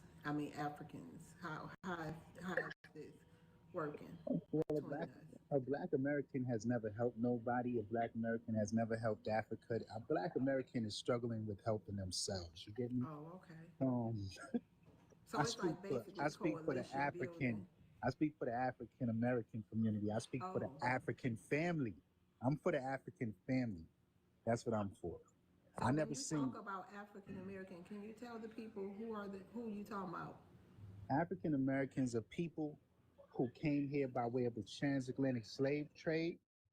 They inherited chattel slavery by the inheritance of what traveled through their greatest grandmother's wombs. Every child born was inherited slavery. They did not have to be shipped over here at some point in time. They did not have to be simply forced into a migration of being over here, forced migration, human trafficked over here. Not all that was enslaved experienced that. Many of them inherited it because if you came from that Black woman, that was something that you had to do once you became a part of the Americas. You inherited chattel slavery. So to be an African American, you know that your ancestry takes you back to Africa. You are amalgamation of many different tribes in Africa. You don't consist of a specific lineage, a specific tribe. You have many grandparents. For instance, me, I can trace Igbo, I can trace Hausa, I could trace Fulani, I could trace Mandingo, I could trace Congo, I could trace many different tribes in my genetic makeup. And that's what it is to be an African American. Okay, now, so do you believe the planet started with Africa? I think that the planet was the planet. Like, everything was here, but I think human life Human started in Africa. So Life what started. about the white people? They got African, They a great ancestor from Africa. well, the interesting thing, love, is every modern human, has an ancestor in common with Albert Perry and Neanderthal man. So when it comes to that, when it comes to being of the human race, we are all connected. And that alone destroys FBA plight, because to be a lineage-based factor, you have to have a common ancestor. The only thing you have in common is your ancestry that predates the transatlantic slave trade, because we So all we got not a root. claiming the white Africans then, right? With their ancestors. I don't claim that 2% milk flowing through my veins. I don't Okay. claim that. All right. Okay. Anybody got a rebuttal for AA? Me. Saved by God. I do. I definitely got a rebuttal. Okay, hold on, Black Queen. Let Musty. He can take 3. We gonna give AA 3. He say he don't never duck no smoke, y'all. So okay, go ahead, Saved. We'll do 1 minute. Yeah. So Mr. Tether, you don't speak for Africans. You speak for yourself. You made a whole bunch of disrespectful comments, and I honestly think you're not even African. I think you're like planted opposition. You're trying to turn people against Africans, right? No, he said he told me he was a Black American. What? He just a Pan-African. I'm a Black American? You gonna lie on me? So he said things. When you speak for yourself, you speak for yourself. You don't speak for all of Africa. So don't ever disrespect all of Africa speaking for all of Africa, sir. You're from New York. You're pretending to be like directly from Africa, although it sounds like you grew up in America. Africa, Dr. Martin Luther King went to Africa when he went to the, independence ceremony of Ghana. Du Bois retired in Ghana. What are you talking about? Why are you spreading division among African ancestry people, sir? And I don't even know what your agenda is. Africa is not causing problems for Black people in America. Pan-Africanism is his agenda. Say. Yeah, this is Yeah, let me interesting. land there. I'm just This is very confused right interesting. now. Okay, go ahead. Final say, AA. I don't even think you got common sense at this point. I think you just on this panel for some clout, bro. Like, did you just hear what you just said? You couldn't convince nobody. You couldn't even convince a doorknob, which is stupid enough to move in any direction that anyone turns it. Some of these people out here is doorknobs. You couldn't convince nobody that I'm against Africa, bro. Don't even open your mouth and say nothing like that. You stupid. All right? I'm for Africa. I'm for the unity of the Black man, woman, and child with African ancestry. I am an African American. My ethnicity is African American. I'm an amalgamation of Africans from West Africa, predominantly for the most part. You understand? So, what are you talking about? I'm talking against Africa when everything I speak on, and the only reason why I'm here is because I stand for the African family. You just slow, man. You slow. You don't need to you must be Fulani. I mean, not Fulani. You must be Somalian. You sound like a Somali. Okay, so we have Black Queen. Go ahead, then Musty Tether. Okay, I never Thank you, thought I would Gigi, say for the this, but I gifts. actually kind of agree with AA Tether. I never thought I would say this because when he said the man below is slow, that is exactly what he is. He just you went off on AA Tether and he bootlicks Africans' boots, and so I don't know why you went off on him like that. That is crazy. But anyways, 23andMe was seen in Congress, and I saw this. They were in Congress being questioned about their DNA results because people were wondering how can they test their animals and it could come back that they're part Nigerian. And so, yeah, we don't go by DNA tests about who we are. We go by genealogy. And those who try to avoid that are disingenuous and have an agenda. And that is all that I will have to say on that. Thanks. All right, final say, AA. What do you actually understand that you don't do genealogy for real? Because if you did genealogy for real, then you would understand that there's three components. There's your historical evidence, which is something that was passed down to you from generations. Grandparents told you this and told you that and so forth. Auntie and uncle, great-great-grands and this and that told you this and that. Then there's records. Then there's DNA. You see, this is why I can trace back my lineage and know that I have a certain type of lineage that adds up because I've already listened to my ancestors tell me who I am. I've looked into my records, done that genealogy on the census, and my DNA aligns with the history of my people. You see, there's at some point yours stop. When you claim to be a Black pretendian, you can have records, you can have stories, but you know what? History doesn't align with you. You understand? Everything about me is in alignment with being a Black man from America, an African American. Okay, thank you. Go ahead, Musty Tether, with your rebuttal. I just want to know for AA Tether, what gives your history more validity than anybody else's? Since my childhood all the way to I was 24, I had 4 generations of women in my family on my mama's side. So it was easy for me to talk to my great grandmother to figure out that I was Indian, French, Spaniard, and African, with only one African ancestor.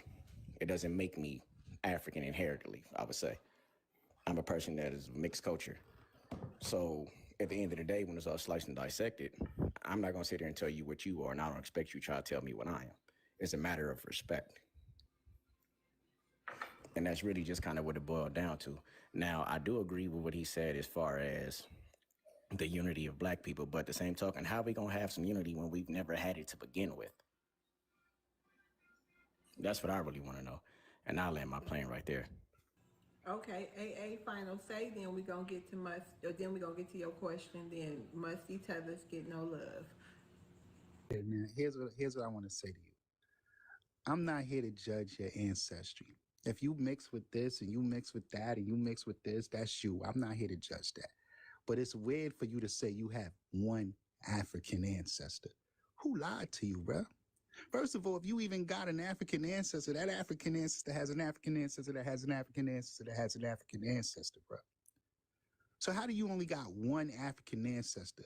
So you mean to tell me out of all your grandparents, only one set of them was black?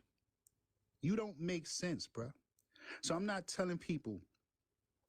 Don't make sense to you because you don't want to listen, and you just disrespecting me.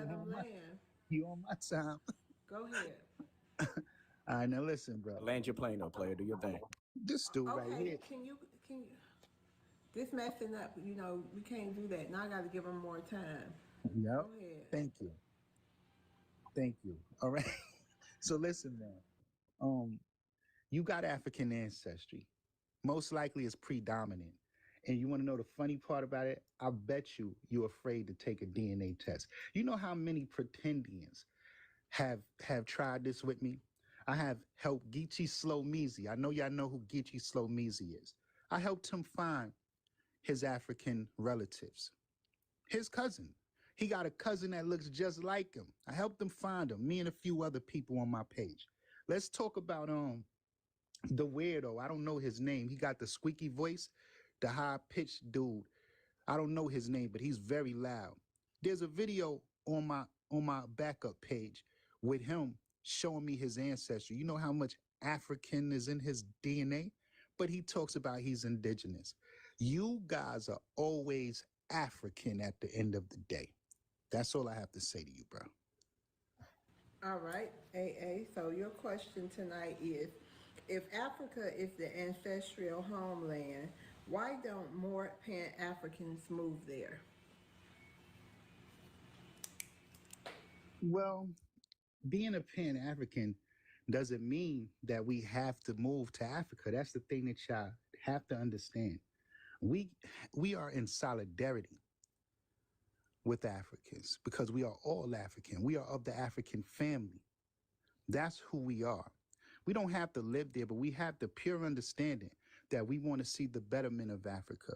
We want to fight for the betterment of African people throughout the diaspora, throughout West and Central Africa, throughout anywhere where Black Africans are. We're not in it for those people that are not Black Africans. We're not in it for the African. We're not in it for the Arab out there. We're not in it for none of them. We in it for Black people. That's what being a Pan-African is, because we have to understand that I look at Africa like a kingdom.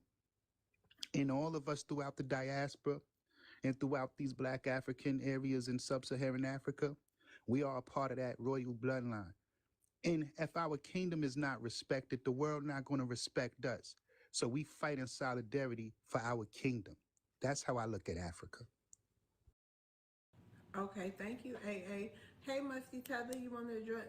Musty Tethers get no love. That don't even sound like me calling you that. You want to address the prompt? As far as what, FBA DAFA thing? Yeah, the prompt. I don't think neither, to be honest with you. It really boiled down to the individual. That's how I look at it. Because everybody gonna have their own opinion. Everybody gonna see it the way they want to see it at the end of the day.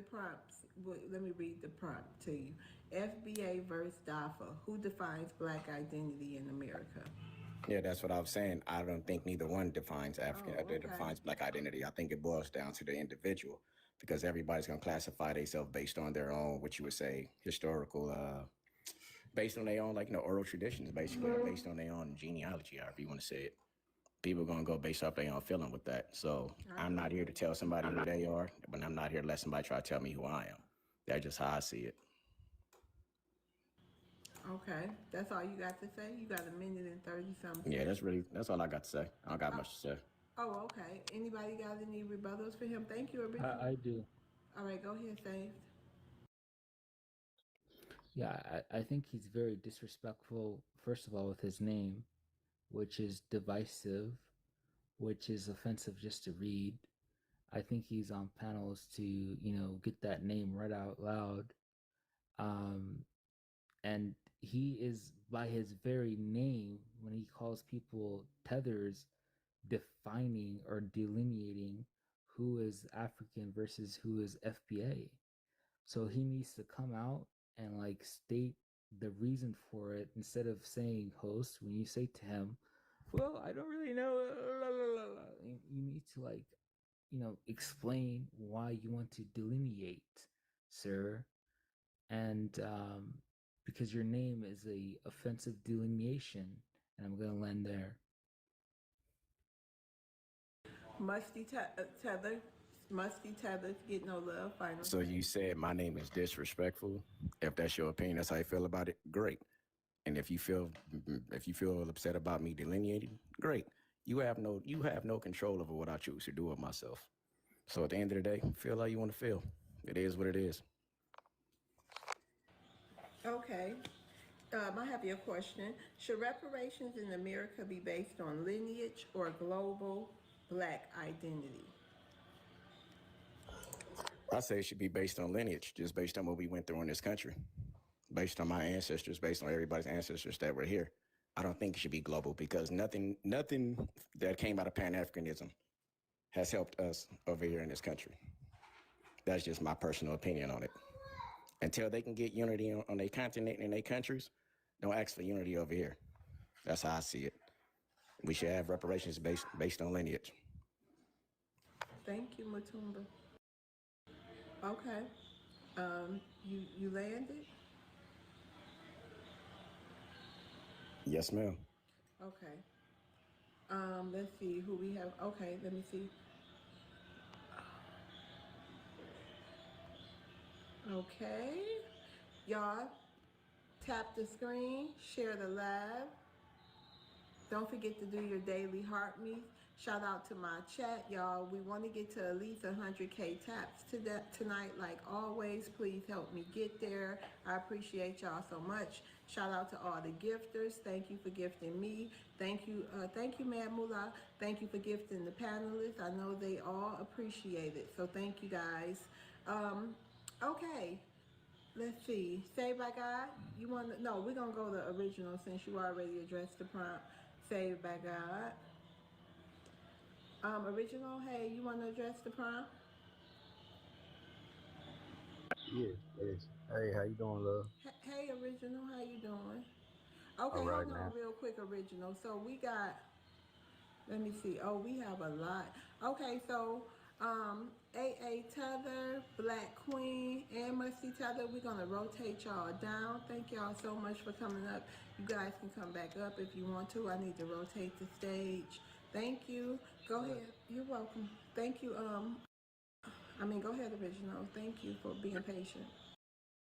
I think who defines Black American, Black identity in America is the Black man and woman in America. I don't think anyone from a foreign land or someone just coming into America gets to define what Black American identity is. I think that's it's problematic to pretend like someone that's not from America or doesn't live in the United States of America has any say so in what Black American identity is in America, as the prompt says. I'm just going by what the prompt says. So I think it's real self-explanatory. I don't really know what DAFA means, but I have heard of FBA, Foundation of Black Americans. But I think that Black Americans themselves. DAPA is, I'm sorry, original, real quick. DAPA is Diaspora, African Founding Ancestors. It's Dr. Umar's thing. Yeah, I'm not really rocking with Umar like that. I understand what he's trying to do. I remember what he said that now.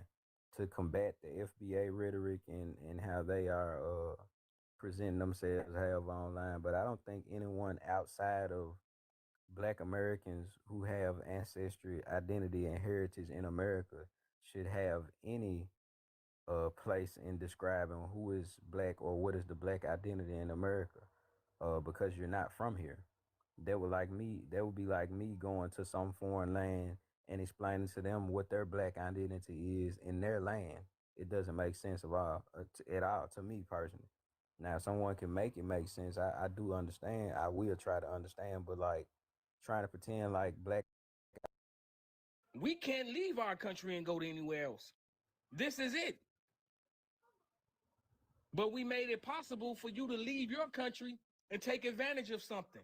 You love America because America got 400 years of free labor. That's why you love America. America would be just as broke as Liberia if they didn't have 400 years of free black African labor. It's an insult, sir. So, I mean, this Oreo that you married, this Oreo that you married, that's sitting up here caping for white tea supremacy, both of y'all ought to be ashamed of y'all damn self, talking about people complaining. You see no fallacy in pointing out your corrupt government, and that's why you gotta flee. But we who don't have a choice but to stay here, we don't have a right to talk about these devils that we've been up under for 400 years? How dare you? Brother, check yourself. Don't come over here with that attitude, man. I love black people. No, you can't speak no more after that BS, man. Go get your master's degree in understanding. Because I believe you got a master's degree in quotology and white supremacy. Are you done? Yeah, we're going to just move on. We're going to move on to DRR. Go ahead, DRR. I'm sorry, love. Can I just show one more thing and I'm done? I'll drop down. Yeah, go ahead. All right, thanks. Because he went to Morehouse, but clearly he doesn't know who created Morehouse. So let me, because you know it's just a simple Google search. And this is why I don't like y'all, because y'all really are white supremacists with black skin.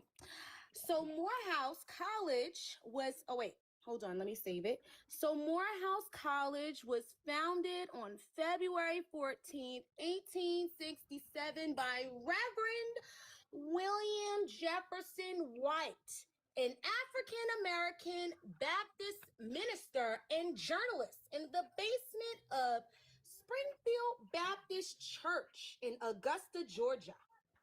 I'm sorry. So I'm sorry. What all was said about that it wasn't black people that created it? You went there, right? But you didn't know. Look, that's his picture right there. Look, it's Google. It's free. That's his picture. It's a black man there. So I'm sorry. Like I said, shout outs to my people for creating shit that your people never did. Shout outs to my people for laying the foundation and putting in the work, because your weak ass lineage could never, ever, right? So just wanted to put that out there real quick. I'll go ahead and drop, because I know if I stay up here, I'm going to lose my page, because these Ebola fingers, these Ebola finger people, they really get under my skin. And I really just, I don't like that. No, you got a live to do tomorrow on your page. So I do. But thank you so much for having me. Good night to you, Tethers. I hope y'all sliding down a wall somewhere, fighting, punching the air. All right. Weekend. All right, see you later, sister. All right. Go ahead, DRR. She need to get some rest. You know, Africans are insidious with their behavior. They have a whole continent. And I've got that sister J.P. Henson, she said the map ain't mapping. They got a whole continent, right? They got all these resources. Africa is the richest continent and resources in the world. No productivity, no economic stability, no literacy, no hospitals. Children, 90 million children ain't got no mom and daddy running around, no foster care system. 80-something million children working in mines trying to feed their family, 6, 7, 8 years old. It's horrible. They have done nothing. And the Europeans been going, y'all go read the history. The Angolan Empire welcomed the Portuguese. The Protestants, they've been going to Africa thousands of years. Africans had a lot of chances. They had 1,000 years just amongst themselves.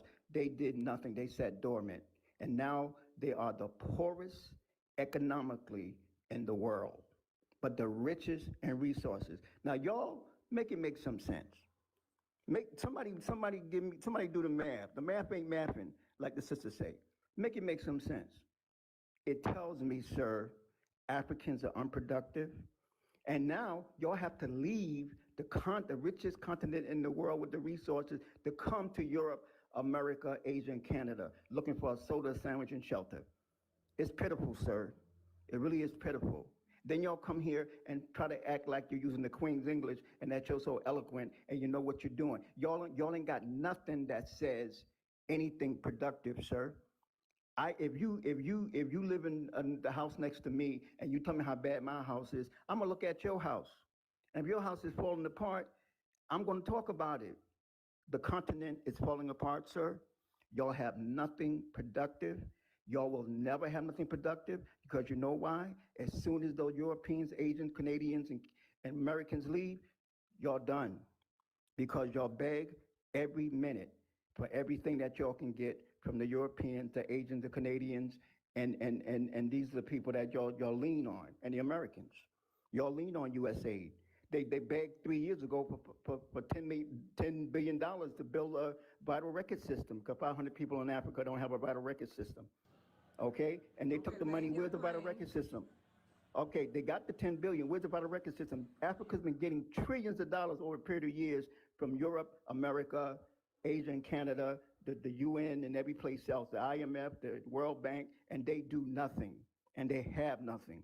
They are pitiful people. I don't want nothing to do with you. I don't want to identify with people like you, sir, because you are not productive, and you talk too much, and you're talking to the wrong people at the wrong time in history, sir. Get yourself together. All right, thank you. Go back to your Liberia, sir, and save your people. Liberia is a mess. Okay, thank you. Anybody have any rebuttals for DRR? I have it, brother. Africa Reality? Okay. Go ahead, Africa Reality. I understand your point of view, dear. Only thing I want to correct is you might say Africa is whatever, but Africa is trying. Africa is really trying, but Africa lack awareness. That's what I would say. But you can't tell me that Africa is not trying. Africa is building itself. Like you order window in in America, we make our own windows. We get our aluminum, we make it ourselves. You want to talk about Africa not trying? Africa, go and look how we design our house without any Europeans messing with the way we design our house. So right now, Dangote is about to be the largest oil producer in the whole world. So don't bring it that Africa is not trying. But what I just want to say, Africa got to step up. Africa got to do better. Africa got to demand that its resources is for Africa. You can say that, but you can't tell me that Africa is not trying. Africa is trying its best, but they need to learn more about how to deal with the YT, the Europeans, which a lot of awareness needed for Africa. That's where I land with that. One rebuttal for him, sis. Okay, you after he do his final say. Go ahead, DRR. This is my point, mister. You talk about Dangote, the refineries. It's controlled and owned by Europeans, sir. The Sherman Corporation owns it and control it. He's doing nothing by himself. When he sold the first oil, he sold it to Shell, and Shell sold it back to Africa. And that's how he make his money, sir. There's no African on the continent right now. Probably, basically, there's a possibility that Burkina Faso, Traoré might be doing something independent, but that's questionable because the Russians are there, the Chinese are there, and other people are there as well, but he considered his allies. But as far as Africa doing something for Africans amongst yourselves, y'all got ain't nothing going on but the rent. Y'all ain't got a pot or a window, okay? I see it. I'm in Africa. I do business in Africa. I never talk to an African to get any business. I talk to Europeans and Asians and Americans. All right, Sierra rebuttal. Okay, doctor, you should know about Confessions of an Economic Hitman. You know that the IMF and the World Bank don't give nothing. You know that. So for you to talk about them getting 10 billion and what did they do with the 10 billion? Come on now, you know better than that. So I don't understand why you would make that statement. That's a very frivolous statement for you to make, and actually is misleading. You know, you don't have to use conjecture to make your point. Just speak the truth and actual facts. Now, understanding how the IMF and the World Bank work, they don't give nobody nothing. They tie those loans to the natural resources, then they have their companies to come in and build stuff, and they don't do it. You know that. So they always work with the corrupt amongst the people. You know the history of Patrice Lumumba. You know that history, sir. So I don't know why you would say that. I mean, that's disingenuous.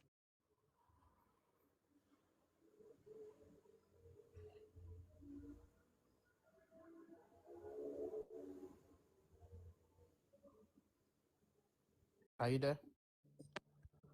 I'm waiting for the host. I don't know what happened to her. Nevertheless, here's the never okay.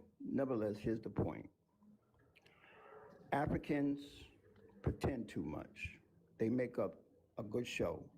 I can deal with white American, Europeans, Asians, Canadians. They don't look like me. They ain't me. I can deal with them. I don't see one thing about me, different than most BLK people. I don't expect nothing from them. I expect the worst, and if I get the best, thank you, God. But in the initial beginning, I don't trust them, and I don't expect nothing from them. Here comes the Africans with the same rhetoric that the white tea, they learn from their white tea master. Oh, you in projects. Oh, you ain't got this. Oh, you ain't got that. Oh, you complain. Here's a man, married American woman, and we know why he married her. Okay, them cards coming great. And now he's telling us that we are begging. Sir, the point of the matter is this. I sat here, Jim Crow, South Carolina, and built our communities. We built our cities. Unfortunately, we know what happened, but that is that. But we still building, we still climbing, we still got resilience, and we're not stopping at all. Here's a people got a whole continent, and nobody can tell me that all 54 countries cannot okay, I'm sorry. Nobody can tell me that all 54 countries are being infiltrated. A lot of the stuff that's going on in Africa, we have to wake up and understand. It's them doing it to themselves. It's a self-destructive behavior. Thank you. You gotta be mindful of the clock too. Okay, so I have a question for you. Is Pan-Africanism a practical plan or just an identity movement? Thanks for the gifts, everybody. Pan-Africanism was basically an ideology that did not function because of its structure. You can't tell everybody just do everything together and it's going to be kumbaya. We have too many differences. What's happening on the continent of Africa, a lot of us don't understand it. What's happening here in North America, the Africans don't understand it. The Caribbean, the Brazilians, black foreigners do not understand what we're going to, what we're facing. If two men, the good books say only two can walk together if they agree. The day that we can agree that we have a common goal, that's how men unite. Well, I'm a businessman. I work with all kinds of people all over the world. Know why we get along? Because we have a common goal to make success in business and to make a profit and develop for our children and our families. Okay? But you look at the Africans, the Caribbeans, the Brazilians, the Black Americans, the so forth and so on, Afro-Latinos, they have no common goal.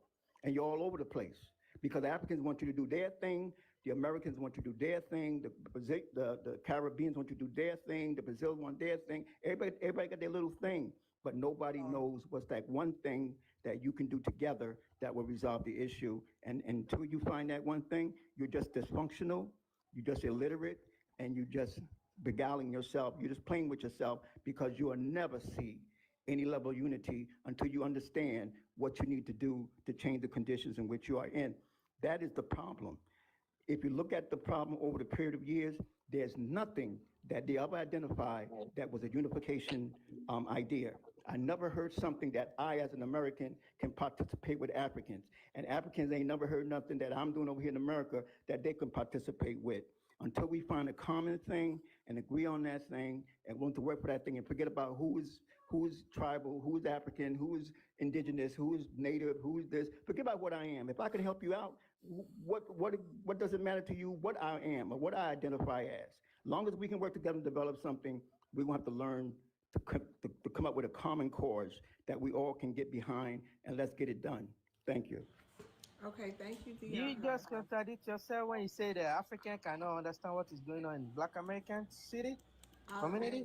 I don't know, but I gotta vote. I mean, because you have to understand the debate. He just said it. The issue that we He have. contradicted himself. Yeah, the issue we have, you just say it, but you don't find a solution to it. You Africans cannot understand what is going on in Black American. Black America cannot understand the reality of Africans. So how do we get to Okay, common ground? hold on, y'all. So I got to get to the people in the queue. So we're gonna rotate William and DRR. Thank y'all for coming up. Okay. Thank you, American. Hey. Could I just say one thing very quick, please? Yes, go ahead, DRR. I'm so sorry. Well, hold Listen on. to me. You can go ahead. Go ahead. You got to make it real quick so we can. Yeah, I'm gonna do it in 30 seconds. Okay, go ahead. American blacks, Black Americans, African Americans, we have to get together and decide what's that one common denominator that we're gonna resolve an issue for ourselves. This is what I'm talking about. Thank you so much.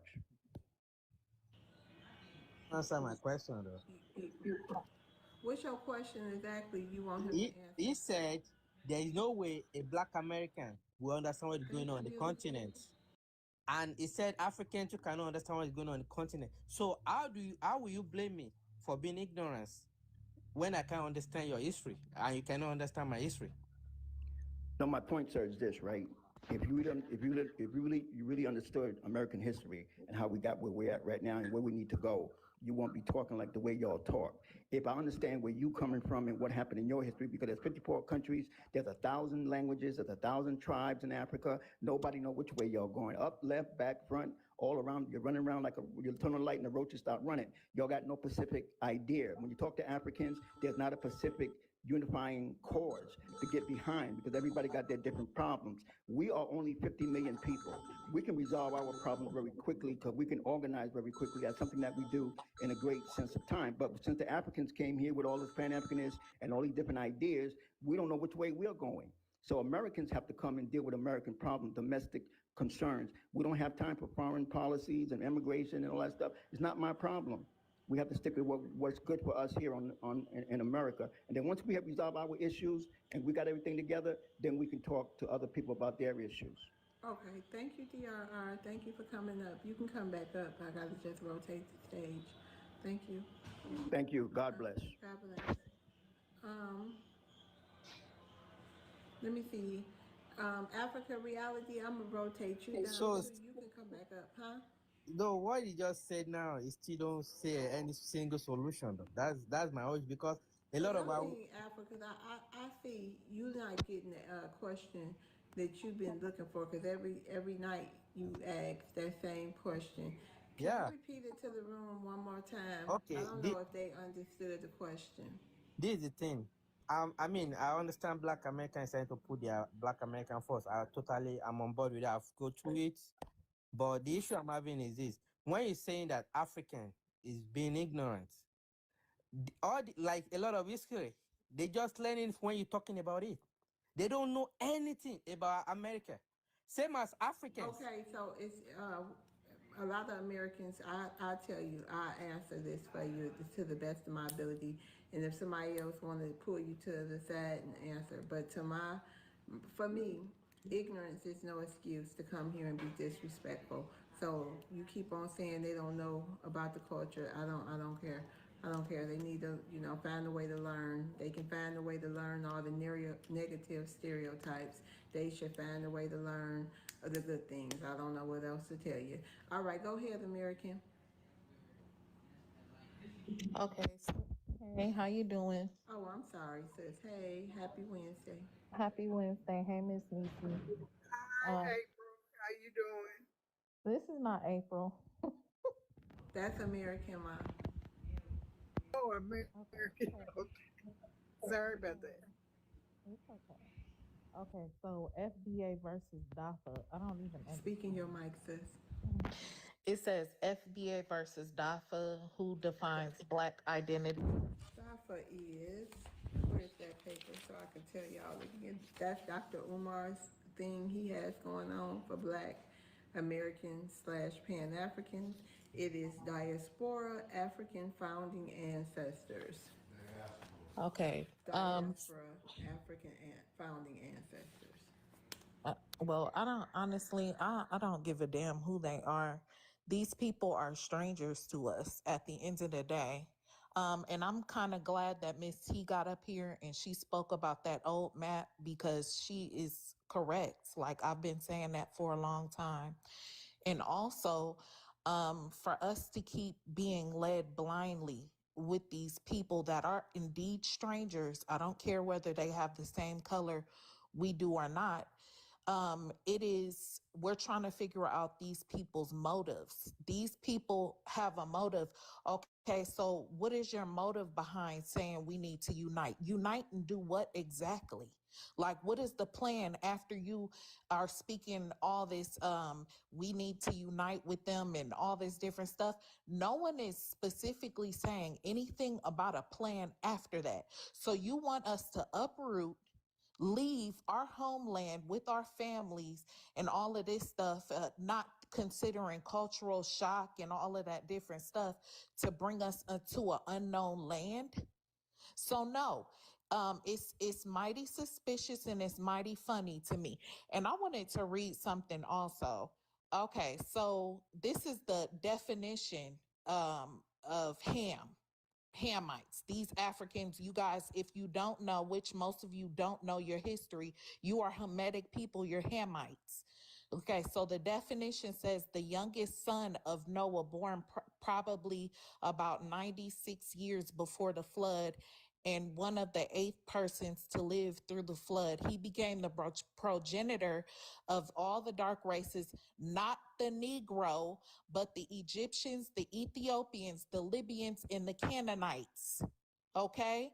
We are not your people. So I agreed with her 100%. These people knew exactly who they took, and they definitely have a plan for us, but the plan is to not allow us to prosper. It's not to take us to a place to prosper. It's a place to set us up for failure. These people are strangers to us, and we have to get to the point where we stop allowing these people to sit here and dictate, to tell us who we are and dictate where we come from and all of that stuff. So, what people are you talking about? Please tell Africans, me. Africans, Hold on, Teresa. anybody. You probably don't have a rebuttal, so hold on. So we got Teresa with a rebuttal. Go ahead. I mean, hold on, Teresa. Your plan landed. I have a body after him too. And I land my plane. Okay, y'all. Since we got Teresa here, and one complaint Teresa had is African reality and Sierra. Maybe when Teresa turn come, y'all can explain what's the problem, and is it true with Black Americans men breeding with African, or the women from the continent breeding with them, I guess mixing with them?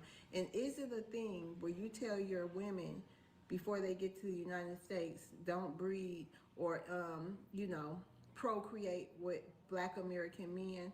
That is the issue with some Black American men, I guess, the breeding aspect.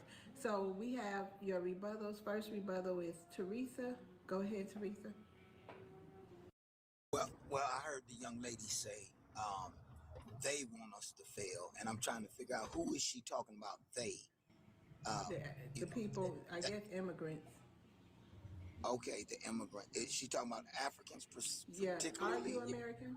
Yes, I am. I'm talking about the same people who were accused of selling their own people. Why would we now take hands with these people that are have committed the biggest like, I can't even formulate my sentence. Yeah, I This know what shit you. makes me angry. The atrocity is the Yes. word. Okay.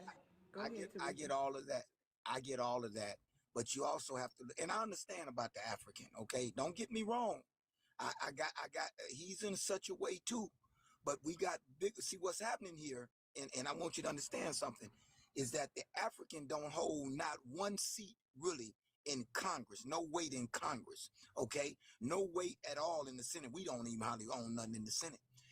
We got some representatives, we got some representatives, we got some little Congress, but they don't own anything. We better keep our eye on people that can change, that can make laws and policy that will hurt us and keep us back. And that's that Latino and that Arab. That Arab is moving fast. He trying to be mayors and everything.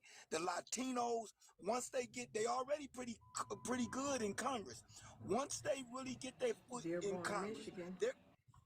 they're going to create laws, and they're going to be relentless against the black man in America, especially because we didn't push back with them on this Trump movement.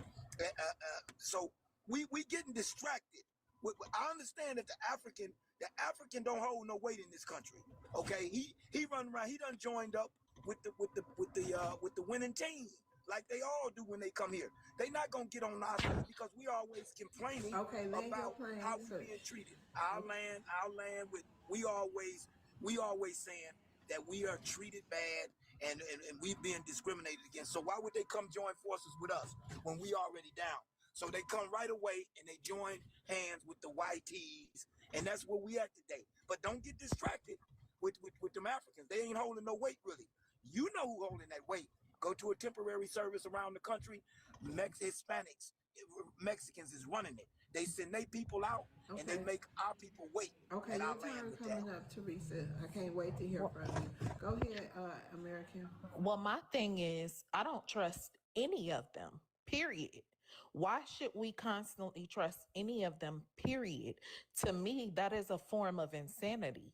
We have been trusting these people. We have been open arms to all these different nations. Why should we trust any of them? Not just the Africans, the white tea also. We already know that the Africans don't hold power at all. We know that. But for them to constantly with this, what I'm specifically talking about is the fact that they're constantly coming to us with this unity thing. Just because y'all scared, we ain't scared. We're not scared. We've been doing this for a very long time, and we've been fighting these forces that have been against us and standing alone for a long time. But what I find suspicious is the fact that they keep trying to push this agenda. What is the agenda? Because to me, it seems a little fishy to me. They're not coming with a plan and saying, hey, bring your families here. We're going to move 50. Do y'all even have space for us? What is the plan is all I'm saying. It doesn't make sense. Just for us to even entertain the conversation, period, you're not even saying what the actual plan is. That's suspicious. Okay, Lanyard Payne. Original, I'm going to rotate you down. Thank you for coming up. You can come back up. Okay, Africa Reality, I think you had the go ahead with your rebuttal. First of all, American, any African that hurts you, I hope you can give me his number. I'm gonna deal with him because I don't know what Africans ever did to you. And when you're talking about Africa plan for Black America to come to Africa, no, I don't think any African will force that. And any African that force that is trying to force someone to come to Africa, that person don't know what they are doing. Because first of all, Africa, as you say, they are not unified in Africa. So how can they come up with the plan to have a someone that never been on the continent, that don't even know anything about the continent? All they know about the continent is to read on Google that the white man want them to listen to learn. So me, I'm saying, you might dwell about the history as much as you want to. The more you are being ignorant about the reality at hand in the society we live in right now, I'm sorry, you're gonna be feeling hurt if nobody hurts you, because you cannot tell me that a single African has ever did anything to you to maybe block your way or something. So all this your hate you have towards African, I hope you find a peace. I land with that. You people are very incompetent. That's one thing that I have noticed. You guys do not retain information at all. What is being said to you is, why are you pushing unity? Not a single African has hurt me directly because I don't be around y'all, period. So you're not answering my question at all. To me, you just sound like a fucking idiot in a joke. I'm sorry, excuse my language. You're incompetent and I cannot continue a conversation with you. Now, if somebody can answer my question, if we're going to entertain this conversation at all, explain to me what the plan is, and then okay, fine, then maybe we can have a conversation if we choose to entertain your conversation. But you can't do it because you're incompetent. I'm not Do gonna say do, the do, man do you is know I already incompetent. bring the idea out Wait a before? minute, hold on, Africa Reality. Hold on, Teresa. Teresa, what you say? Gonna say that the man is incompetent. And I don't know why the sister is being so vulgar when she can press her point. She very intellectual. There's no need to beat the No, man she's up. not. She has no other words. Well, Okay, I ain't gonna okay, say that y'all. about the Hold on. sister. Hold I on, ain't gonna say y'all. that We're about going the to get to sister. everybody. We got to get to American question, then we got to get to Black American. I'm trying to move the panel on along. Okay, okay, American, I got your, hold on, somebody off mic. Hold on, Africa. I don't feel that I'm being disrespectful at all. I'm telling from what I see, I sit and I observe these rooms and I listen, and you are incompetent. Look up the definition. All right, let's get to your question. If global Black unity is the priority, should Black Americans sacrifice their specific political claims to maintain that unity? I'm sorry, repeat that question one more time. I'm sorry. Yes, ma'am. If global Black unity is the priority, should Black Americans sacrifice their specific political claims to maintain that unity? No, no. I think that we need to come together and just focus on ourselves. I think that I just keep saying the same thing over and over. Like at some point, we have to just focus on ourselves.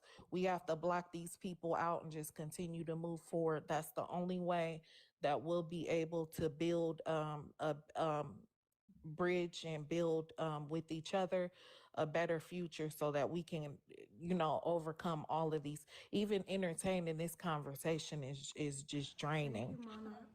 So Okay. that's what I feel about it. Okay. You want me to let you down? Yes, I think I had enough. They just irritate me. Okay, sis. Thank you for coming up. I was, appreciate Thank you you, being Chad. here. Thank you Thank you for for coming having up, me. American. We are sisters. I'm so tired of hearing your weak ass voice. All right, Oof. sis.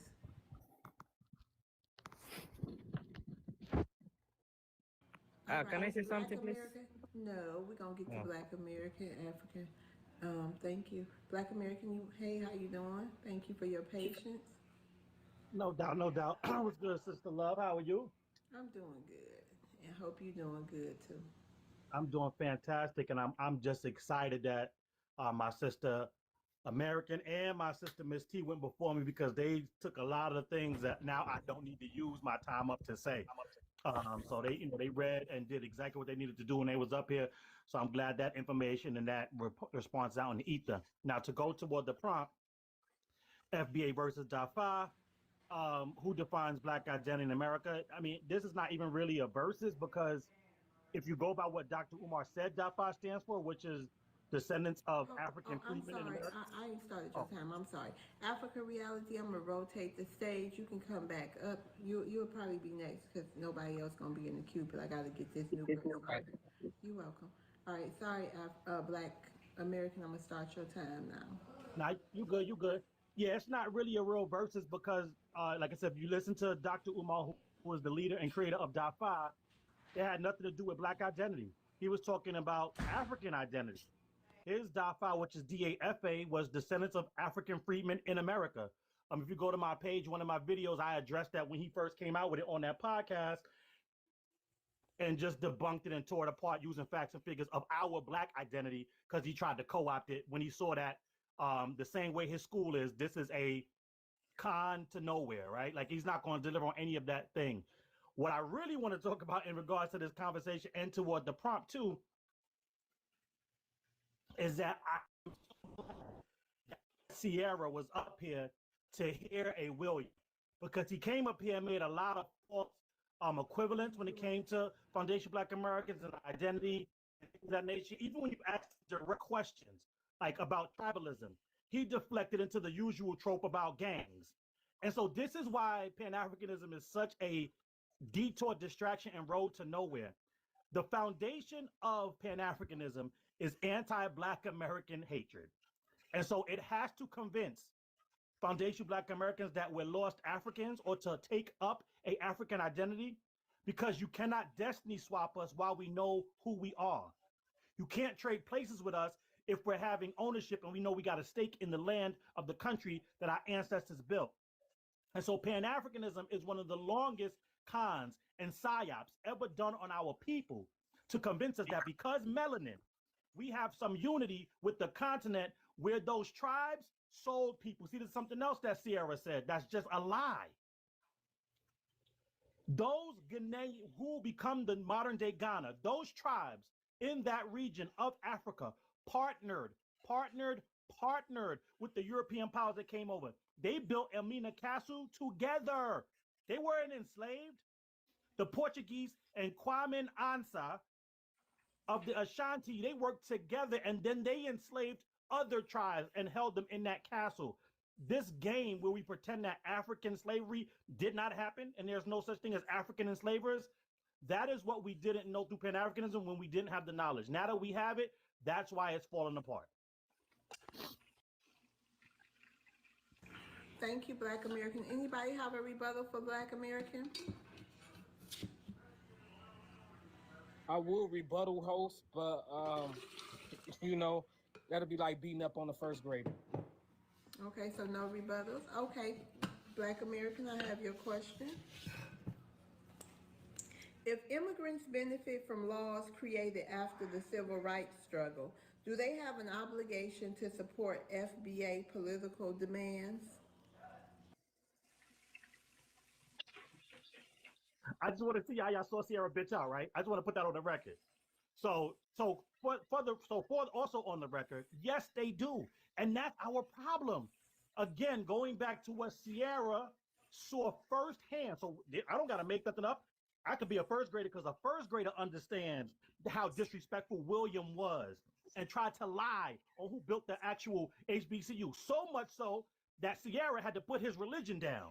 Sierra had to put his cult of Pan-Africanism down and check William. Why? Because that is the mentality that Foundation Black Americans have had enough of.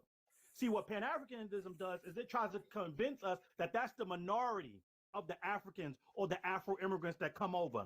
That's the majority of them that come over here. And that's the problem we have. They come over here, benefit off what we've done because melanin, and then have the nerve to be disrespectful. I want y'all to look something up. And Sierra, even though he's a first grader as well, he can even look this up and not get this wrong. I want y'all to look up the crime stats for Liberia in Monrovia. I want y'all to just look up those stats because he had the nerve to tell us that he gets with his COO and wife, and they both talk mess about Foundation Black Americans and criminality and not working hard in ghettos. And I want y'all to go look at what Liberia looks like, his homeland. And I got huge doubts that his wife was even Foundation Black American. She's probably an Afro-Caribbean. And so this is what we're dealing with, this cosplay, that they come in and take advantage of everything that we've done.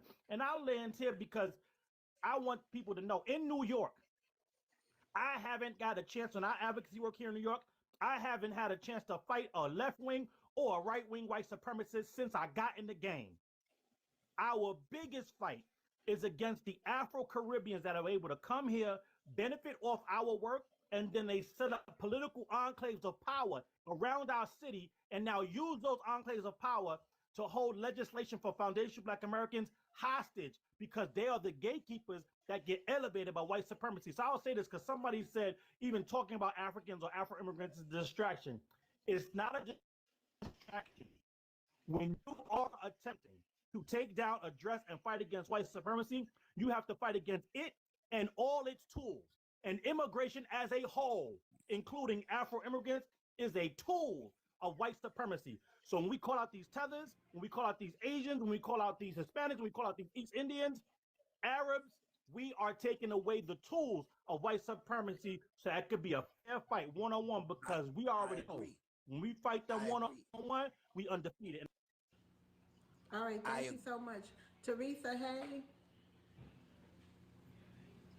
Teresa. Teresa. Yes, I'm here. Hey. And I'm yeah, It's your turn. how you doing? Fine. You want to address the prompt real quick? Yeah, I want to address what he just said. I'm the guy that said that it's a distraction. Listen, But the can you main address the prompt real quick and then get into that? Just, who defines black identity, FBA or basically the DAPA, the flat blackers? Well, say that again. I couldn't hear you. I'm FBA. I mean, I really believe in the black movement here. But I do see what we're up against, and I'm kind of like, I'm pretty good at what I do. I'm not a rookie. I'm not an amateur. I'm not gonna let amateur con men come in and trick me into believing something that's not really real. And the lower guy that was just talking, he's pretty right. But at the same time, we must understand something. There's a religious part that plays in that Pan-Africanism, and it is Islam. See, Islam is really the root of the religion of that whole Pan-Africanism deal. You got some Christians in there, but the main thing is it's mostly a Muslim movement. I mean, they believe that. If you go back, if you guys can remember, there was a movie when we were all kids called Cotton Comes to Harlem. You remember that movie? Anybody out there old enough to remember that movie? You get a chance, go back and watch it, and you'll see where the Pan-Africanism was really getting rooted coming out of the 60s, and they were displaying it in this movie. You know, the militants and all of this, talking about let's go back to Africa, and the dude that was going back to Africa was a con man. He's building a boat to take us all back, right? It is a long-running con. I mean, I think Marcus Garvey, when he first started it, he had a plan, a thought that he could do it. But as anything, as time progressed, it loses its it loses it loses what it's actually put in place for. So I'm gonna tell you this here. Our immigrant problem comes in when the white tees start pushing. Well, I ain't even gonna say white tees, man, because we got brothers in our black caucus right now that is pushing these movements to I don't know what they doing it to despise. They spiting their own nose off their own face. Our black caucus. I'll tell you this right now. They're pushing these immigrants. These immigrants, if anybody in here ever sent a kid or somebody to a temporary service, you'll see who's running those temporary services. When you go into the gas stations, you see who running those gas stations. The Muslims are running them. Now, they'll put a black in there, but he won't be a black man from America. They'll put a black African in there. And the reason why, so we can't cry out, you discriminating. That guy mostly is a Muslim. They put Muslims in there. And the sad part about this whole deal, well, I'm going down the rabbit hole if I go that way. Listen, we got to stick together, and we got to make sure that these immigrants bend back and bow back. And we got this Donald Trump dude in office. Once he's gone, I want you to understand something. If we don't get another conservative thinking like this to get these immigrants out of here, it's going to be back to business as usual. And the next run they get, they going to trample on the black man in America because we didn't stand up for them, they going to think. And Congress right now is being flooded with them Latinos, with them Mexicans. Okay. Yeah, once they get there, it's going to be over for you and I, because they're going to create laws and they're going to put their foot. Okay, yes. Wait a minute, hold on. So you changed your mind on breeding with the African? The breeding thing. Hey, the breeding thing. The breeding thing. I'm still there with that, because they come to the country and they won't breed with us. They don't. The dudes will go do up our women in the stores. They'll trade them some bananas or whatever. It depends on what the need is of the young lady. Bananas.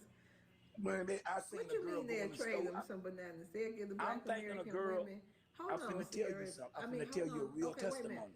Okay, you gonna tell me that about the bananas? I'm finna tell you a real testimony. Okay, go ahead. I want to hear this. Here's a girl said, "Take me to the store." I said, "What store you going to?" She said, "Take me around to the store. I gotta go pick up some money." So she go to the store. She go up in there. She wasn't in there no more than about 10 minutes. She come out with a bushel of bananas, a pack of cigarettes, and a $20 bill. And I'm wondering, what did you do up in there for 10 minutes for some bananas and a bushel, some bananas and $20 and I think it was a pack of cigarettes or something. And she come out there. See, they'll get our women. Wait, but was they she on women, drugs? Was she on some drugs? No, She was just a sane Black American a sane woman girl that went in there went and up in did there something say for thank. some She bananas probably was and some thinking cigarettes. she might have got more money. Just told me she got $20. It wasn't my business. You know what I'm saying? She probably But you figured sure I she might wasn't want. on schmugs? She wasn't on smugs. Okay. Not this one here. So listen to this here. They do it all the time. They do it for cigarettes. They do it for baby formula. In Africans and Arab is together. They're not tricking me. All right, let me see if you got any rebuttals. Oh, he not talking about Black American women, right? Yeah, I got a rebuttal for him. I mean, honestly, I got one too. Okay, the Black and fear. I got a rebuttal. Black. Okay, can you do 3 rebuttals, Teresa? Yeah. Okay. All right. Who want to go first? Black, you want to go last or what? I can go last. Okay. Okay. All right, So, Sierra, go ahead.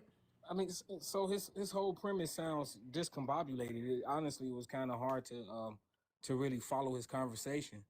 You know, you speak of this system as though, look, in America, business is conflict, business is warfare. We should understand that. You know, everybody look out for their own first. We should do the same.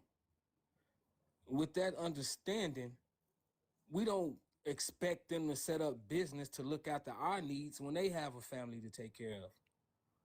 Business is warfare. We have to start functioning like that. Not like, okay, if this white T man treats me okay, then I got, I'll have no problem. So if he pick a new N word, then you have a problem. That's what it sounds like to me. So now that he wants to pick the Latino to be the new N word, you got a problem with that. It's crazy. No, Teresa, no. What? Teresa, hold on. The problem that I have with that, brother, is that when me and you go down to create the business that you talking about, that they claim that it's saturated in the neighborhood of when we get ready to create a new business. I mean, unless it's some landscaping or maybe roofing, maybe some construction or something of the trades, they'll let us in. But if we want to get back into our communities and our stores and stuff, they'll say that it's overpopulated, it's oversaturated, and they deny us and they let those people get in there. So, brother, I'm talking from experience. I ain't talking because of, you sound pretty intelligent and real eloquent with your words, but I'm talking about I deal with this stuff every day, and it's real, man. You go down there, guess what? Try to open up. They gonna let you open up a little raggedy barbershop because don't nobody want to do our hair but us. They ain't even gonna let you too much open up a nail shop without giving you a problem, man.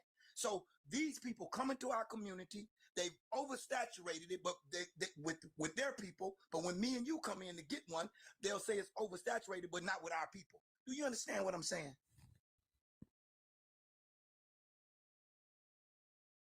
Am I responding? Black American. No, it's on Black American.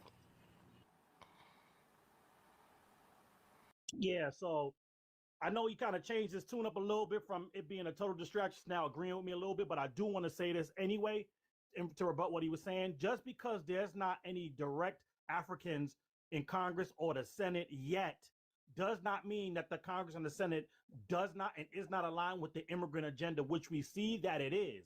And that's the issue that we have as Foundation Black Americans. All these people that claim to be in unity with us based on melanin get set aside and resources based on immigration status. And so because of that, and then on top of that being hostile, that's the issue that we have that we need to address. And so when we talk about, I would say the drawback to racial politics, what we're seeing is kind of what I got to agree with Teresa on this one. The bottom line is that they get to shut us out. See, one of the things that Donald Trump did expose was that U.S. aid. And we saw how many of the immigrant businesses U.S. aid was not only funding, but keeping afloat. And that's why there's so much panic on top of us delineating, because Trump pulled that U.S. aid money that was undergirding a ton of their economic centers. And so while they was lying to us, telling us it's because they work hard, what was really happening is that the federal government was subsidizing and funding the businesses that they get to own, unlike what they do for us. I agree with you. Teresa, final say. Okay. I agree with the brother.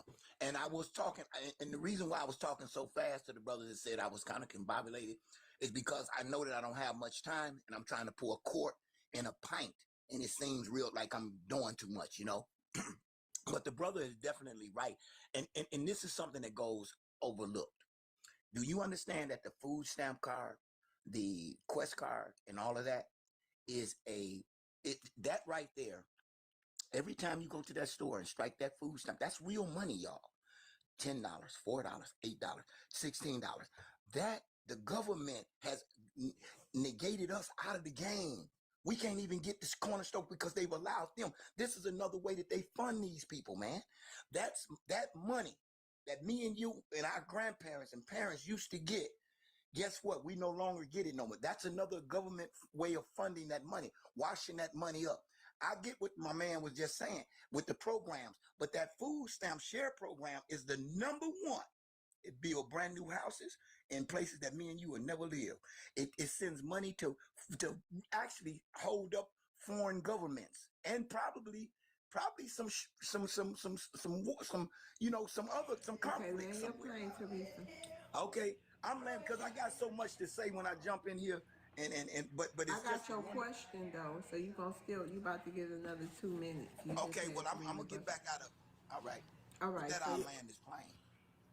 Yeah, okay, can you? go ahead. Oh, I'm sorry, the black. You had a rebuttal. I'm sorry. Go ahead. Oh, yeah, you all right. The only pushback I got is the Democratic Party thing, and if they get in office, they're gonna come back with a vengeance. We all know that the Democratic Party has like an issue with Black Americans, and when it comes down to how we vote, but we have to understand that they ain't got no more new tricks in the bag. They've been doing the same thing over and over, so it's like I feel like this more of a fear mongering tactic than anything. So it's more of what are we going to do in the future to ensure that they don't do any major retaliation against us, and how we've been voting lately, and how we've been making sure that everyone's actually bringing some tangibles, and that's why they're using a lot of our talking points. But I land there. Is that a rebuttal for me? I can answer that. What we got to do? Yes, sir. We got to send our young folks down, the 18s and up, and we got to push for this. We got some kind of, we can do it. We got to secure this doggone election that's coming up in November. That's midterm. We got to do that, brother, with all our fiber. We got to do that, man. We got to do it because once the Democrats get their hands back in here, they ain't going to play no more games. They've already looked at, they done analyzed what Donald Trump has did. He done played the role. He done did the executive order. I mean, to the fullest. He been working it. When they get in there, boy, do you know how many they gonna do? They finna make everything legal. Man, everybody finna be wearing a rainbow wig. Everybody, the Africans is gonna be in here. The Arabs it's gonna be a mess. So we gotta push these midterms right now. We gotta do it with our fiber. Us on here talking and making all this good conversation. We got to take it to the streets. That means even if we got to make flyers and we got to come up, we got to tell the truth on these people, man. That's holding these positions, like our little Congress people that's selling us out. We got to put flyers out on them. We need to start right now. You go down to But it's Kinko people and showing get you up some at junk these made meetings. and start putting the truth out on them everywhere. Just putting it Yeah. out, brother. Just putting it All out. right. That's the role we got to play right now. We can't rely on nobody to go to do this, man. We got to do it. There's people out there doing it. The only thing I feel like we're not getting the people who are disengaged. Like you said, the younger generation, they could care less. Just like a lot of people who's in their 20s and 30s or 40s, we have the largest amount of people who are disengaged. And the more we get them engaged, the more both parties be afraid. That's why we got to start right now tonight. Okay? Yep. All right, let's get to your question. So, Teresa, your question of the night is, how has immigration changed Black culture in the United States? Well, immigration has came in and put a chokehold on the Black population in the United States. They've came in, and I said some of this earlier. They've came in and they came to the winning side. And the white tee is, tell you the truth, he tired of us complaining. He tired of us protesting. We the strong. First of all, we hold the number 2 position in this country. The black man in America, I don't care if you get mad or whatever, we hold the number 2 position in this country as far as Congress. And guess what? We're losing it because if you look at the Latinos right now, they got about 33 Congress people in there right now. They on our trail. They finna take us out. Guess what? They've come in. They've dominated the workforce. They've dominated even the temporary services. Send your kid to a temporary service. See who's running it. The Latinos are going to be running it, or the Indian people, and the white boy own it now. I mean, the white boy own it. But guess what? The immigrants, especially the Hispanic one, is running it, and he waits till his people don't show up, and then he send our people out to give our people a phone call. Why you think they got new cars, building new houses, help regenderizing our neighborhoods? They coming in our neighborhoods buying stuff. It ain't just the white tea doing it. These people are taking the temporary services and using it as regular employment. Me and your sons and daughters can't get but 3 hours. We can't get but 3 hours a week, or maybe we might get 8 hours this day. They don't call us back until when they people don't show up. They feel us, or even the white people. They'll feel the white people. They not even using them. The immigrants in this country is putting a damper and a chokehold on Black America, and we got to wake up. And we already done woke up. We just got to start doing something. If we need to get behind this, I don't know what to say, man. Our Black caucus is selling us out because they could have cut a deal with the current president and got him to get before Congress and do something for us. We could have got something done. All you got to do is chump squeeze a guy like Donald Trump, and he gonna do what you want. You could tell Donald Trump that he the best thing since sliced bread and canned beer. And guess what he gonna do? He gonna look out because he's a ostrich. He that kind of guy. And with that, I'll land. That's what they doing to us. Thank you, Teresa. Thank you. I'm sure it's plenty people that agree with you. Hey, Rappo. What is that? Rappo? Hey, Hey, how you doing? I'm good. How you doing? I'm doing well. What you got to Good. say on the prompt? Yeah, what question are you asking? The question right next to her. FBA versus DAFA. Who defends black identity in America? That's the question. Both. You know, why I said both have both decisions to make. You know, it's all about going to be. I believe in unity. Okay, I stand with unity. So both have a specific actions, a specific thoughts, specific solutions that both need to come together to deliver, and it all stands on trust.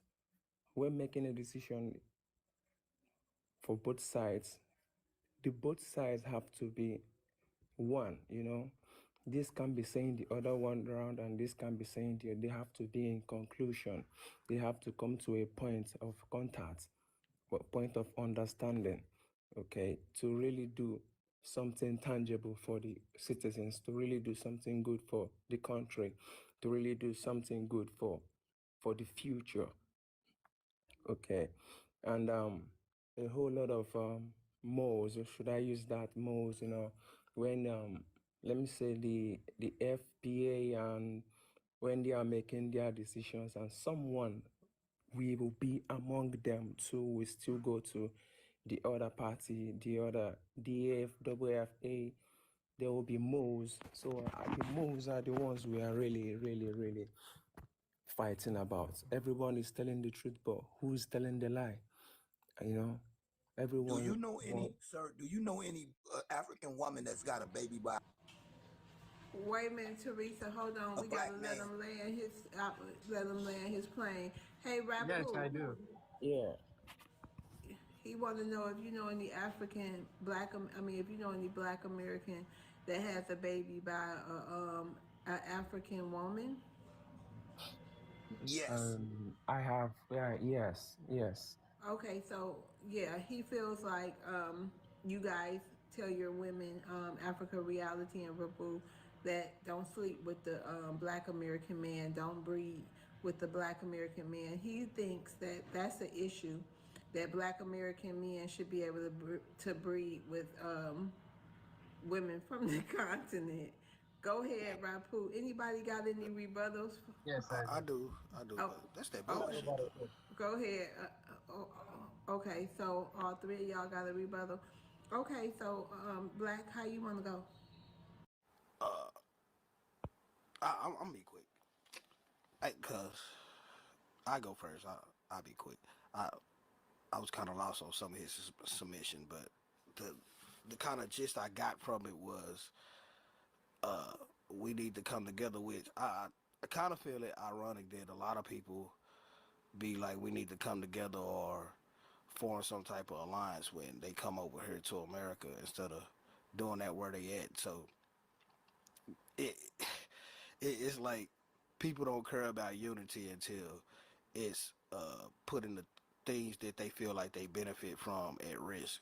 And a lot of people feel like us delineating is putting their livelihood at risk in different type of ways, whether it's coming to America, continue to have the power that they have in America to misrepresent us. So it's like at one point will people just be accountable of their actions and how they actually truly feel like things should be going on in their own country and here. Okay, hold on, Rapu, because hold on. Teresa, because the people in the chat want to know, I'll give you 1 minute. Can you explain what you mean with the breathing and the procreating with the African and why you think that's such a necessary thing or why you think it's a good idea or it'll make us stronger? Can you explain to the chat? They want to know. Well, the black man in America been strong all along. He is himself. It's only 45 million black Americans in the whole round world. Do you understand that? 45.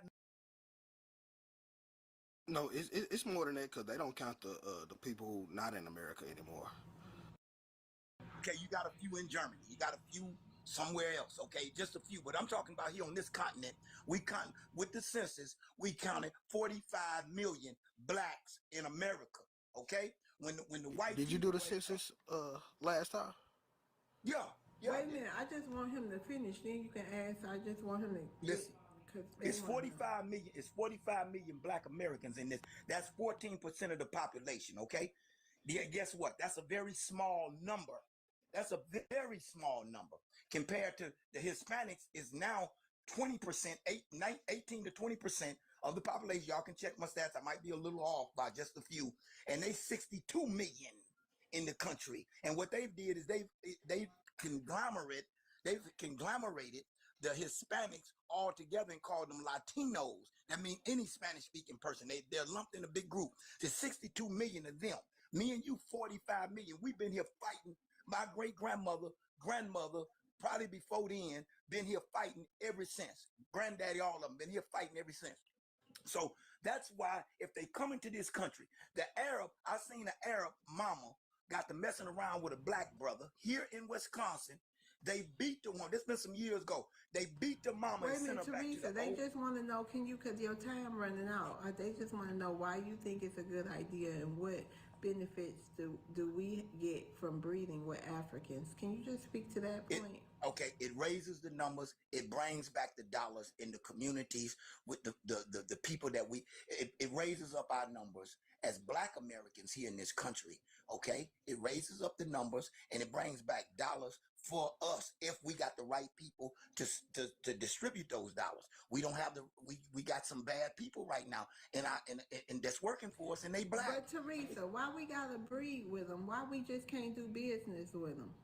Well, why we can't just breed ourselves and make the numbers come up? Because see, listen here, when the white tea come in this country from Russia, he come right in. He come in from Australia. He come in. Guess what? He breed with another white tea. He can make it. No, they don't. No, they don't, Teresa. No, they don't. The wasps don't breed with no other group other than themselves. Just like the small hats, they only breed with themselves. We got to be honest. Now these DEI whites. Hold on, Teresa, because a couple of these other groups of white people may breed with each other every now and then, but that's very rare. Like they same beefs they have in Europe, they bring them over here and they stay in their own enclaves for a reason. And the numbers, us having numbers have never affected our power when it comes down to fighting white supremacy. That's why we always been winning. with the numbers we've been having. So I feel like that excuse is just reason for people to be out cold and get some diaspora cooch. Yeah, because I'm trying to understand why we just can't. I don't understand. I'm trying to understand, like, if it's about economics, like, why we gotta have babies with them? Don't you think that kind of dilutes who the Black American is? Because their money gonna still go to their country. It don't dilute. It doesn't dilute us because we are Black Americans. We really set the mold for them. We really set the mold for them. They following us. We are. I said this before. We are a hybrid people. Okay. So if we go around sleeping with Africans and having babies with Africans, when those babies are born, like what will they? I guess they'll still be Black Americans. What y'all think, Chad? So we just, and who will we be? Like, if we continue to do that generation by generation, and then what will we be? What will our lineage be turned into? Confused by ethnics that don't know if they want to be American or African, and they gonna have dual loyalty, kind of like the ones that we having the issue with now and trying to delineate from. That's why we in delineation mode now. Right. So would Love, you say? Hold on, Therese. Let me just say this real quick, because Love, you said it perfectly. We don't need sexual access. Unfortunately, that's one of the foundations of the Pan-African movement, right? They do all that they do, denigrate us so they can have sexual access to these other groups, right? And so we could just do business with them if you're talking about bringing dollars. But if we really get down to brass tacks and we talk about if Black America and our GDP was a country, we will be #1 on the continent of Africa. And our GDP is more than the GDP of all the Caribbean countries added up together, combined. So there is no money outside of Black America that we need to sleep with them in order to get. Like, that just is continuing to water down our lineage, because here's the thing, we already know what it looks like. And while we have the saying of the tragic mulatto, and along to what the Black was just saying, we know, like I said, we know about the tragic mulatto. What we're seeing now with just the amount of bi-ethnic children we have now, with the Caribbeans and with Africans, now we're seeing a new class of people called what I call the bitter bi-ethnics. And what they do is they come in and they always side with their non-Black American side until they need to flaunt the Black American side to justify why they're trafficking in anti-Black American tropes. We don't need more of that. We need less of that. You don't have that. You gotta use that bitter bi-ethnics is a good term. Well, that sounds good, but in reality, if she breeds with a Black man in America, guess what? The baby is Black, a Black American. We can play games with it all we want to, and I'm not a fan of Pan-Africanism. I mean, I wouldn't go to Africa. I ain't never been to Africa. Don't want to go to Africa. I mean, this is home for me and my babies and kids. My oldest son is 43, so I want you to understand something. I see this stuff every day happening, man, and we gonna be fighting about them old Africans, and you know what's gonna happen? Them other people gonna creep right on in, and they got the Africans already in their back pocket. They already letting them work in their gas stations and behind the counter. They ain't gonna let me and you even. We can't even get a cash register job from the people. You see? So, Crumbs. I'm talking sorry, about but I'm gonna tell gas you something. stations. I Keep have talking no about problem. gas stations. Crumbs. Crumbs. Well, brother, Africans was just a distraction to you, Teresa. Now we got to worry about them, and the only way to solve it is by sleeping with them. Like, what's going on here? No. What I was saying to you is to raise the numbers of the Black man in America, brother. I have a suggestion. Let's say you want some African coochie. But why? Black American I have women. a suggestion. Hold on, y'all. We can't get our numbers up with Black African? American women. Yeah, but why African though? Out of all the immigrant groups here, Because why African? the other immigrant groups ain't gonna breed with us no way. The Native American don't even breed with us, and they only 2% of the population. Okay, I'd rather make some more biracials. Huh? I'd rather make some more American biracials with white Americans than some Africans. I ain't gonna lie to you. Well, at least the biracials, they still understand the Black identity and Black plight. These bi-ethnics do too. When hey, no, they don't. No, they don't. We gotta be honest. These Africans are very.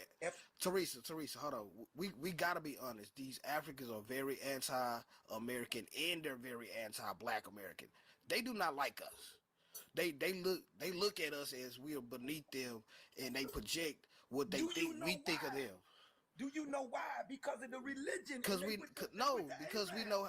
No, it's brother, because they with the Arab. They with the no, Arab, no, brother. that's not. No. It's because we are comfortable enough to be okay with coinciding with YT people, and a lot of them don't like that. That's why they bring up you slave baby. You got the slave master blood in you.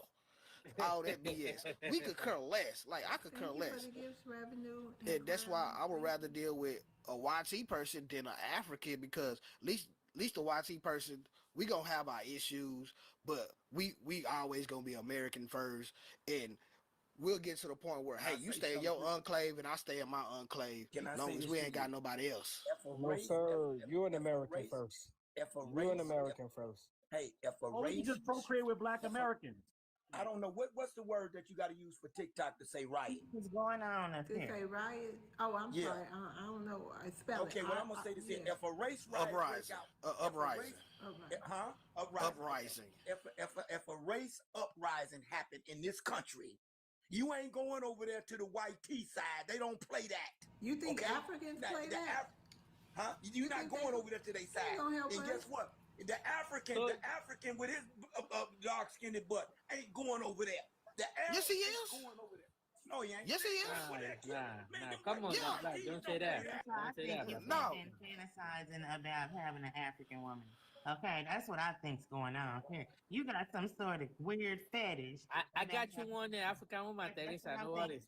I got you too. I cannot believe y'all jumping on me, and I'm telling y'all, I can't believe y'all jumping on me about that. Yeah, you got a fetish. I would rather look. My issue is with immigrants, YT immigrants, SA immigrants, these African immigrants, because they are anti-American and want to destroy what my ancestors and these YT people ancestors have built.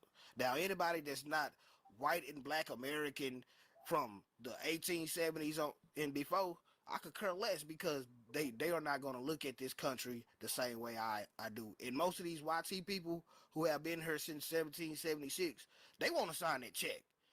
They ready to get ready to get rid of all these other people so we can coincide here comfortably and continue to thrive like we used to. They understand the era of their ways. So the Black, you have more in common with white T Americans than you do with a Black immigrant? Hell yeah. I mean, look, I'm in Texas. I got a lot in common with a lot of YT people in Texas. I don't socialize with Africans. I don't socialize with Caribbeans. Spoken like a true FBI. Hold on, y'all. Spoken like a true FBI. Wait a minute, hold on, Sierra, y'all. We got to do one at a time. I've been getting complaints on my YouTube channel about them not being able to understand. So let's try to clean it up a little bit here, y'all, and let's do. And I do the Blackness. Can I say something? Because I've been waiting. Yeah, and then we're going to move on. Because, okay, so the room is split on the breeding. So some Black Americans agree and some disagree with the breeding with the Africans. Go ahead. Go ahead, Black. What you say? I just want to say, I mean, this is really sad. That I'm looking at my community, and I really do want to cry, because this is sad. First of all, why are you looking outward to have children? Because I don't even like the word breed for our next generation.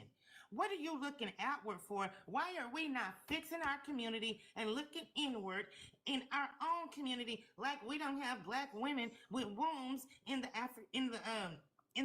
American Black American community? Why are you screaming about African? Because what that's gonna do, if you already see, we're already in the middle of this with them cosplaying us, with them saying they're us, and now you want to go and have children with them, which is gonna give them more reason, which is gonna do what to the future for our children? I mean, what are we doing here? I agree. I just don't understand. Why are you not anybody? And then talking about breeding with a white team.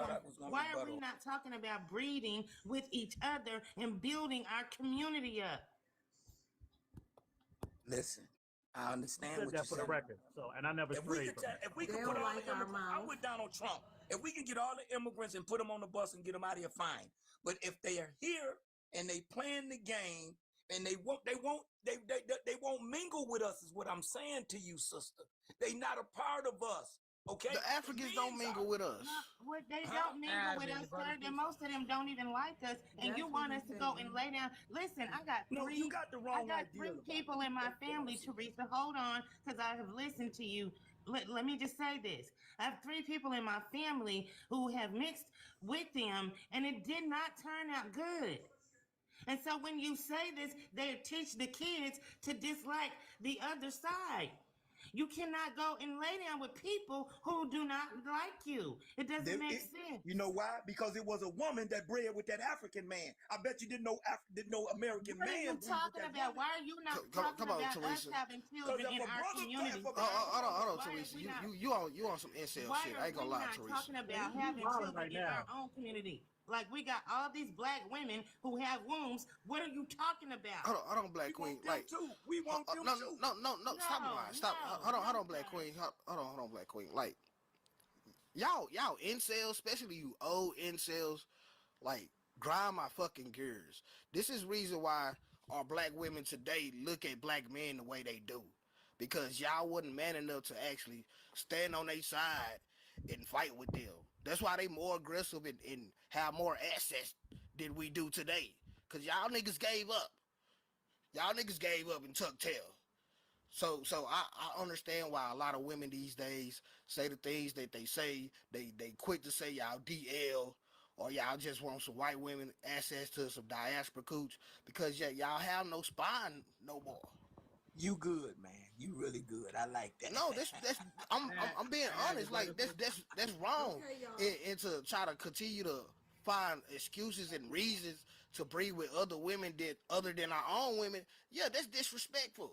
That's disrespectful to them. The lady said Just for some population numbers, brother. And some money. She says she has some family members that have bred with these people, and that the outcome is bad because they teach the family the other side, basically against us. And I said, well, was it a man or was it a woman that they bred? It be mostly us breeding with these other folks. It's mostly men. The immigrant fathers is trying to teach the children one way, or one of them just up and left. Period. No, listen. One of them just up and left. Period. Doesn't care nothing about the kid. And the kid is grown now. That's right. Okay, it doesn't matter, sir. We have black women in our community. Get off the plantation. Get off the plantation. Okay, y'all. Some of what you said is very good, made my point, but you sister. cannot just come and X us out like that, like we don't exist in our community. That is what's wrong with our community today.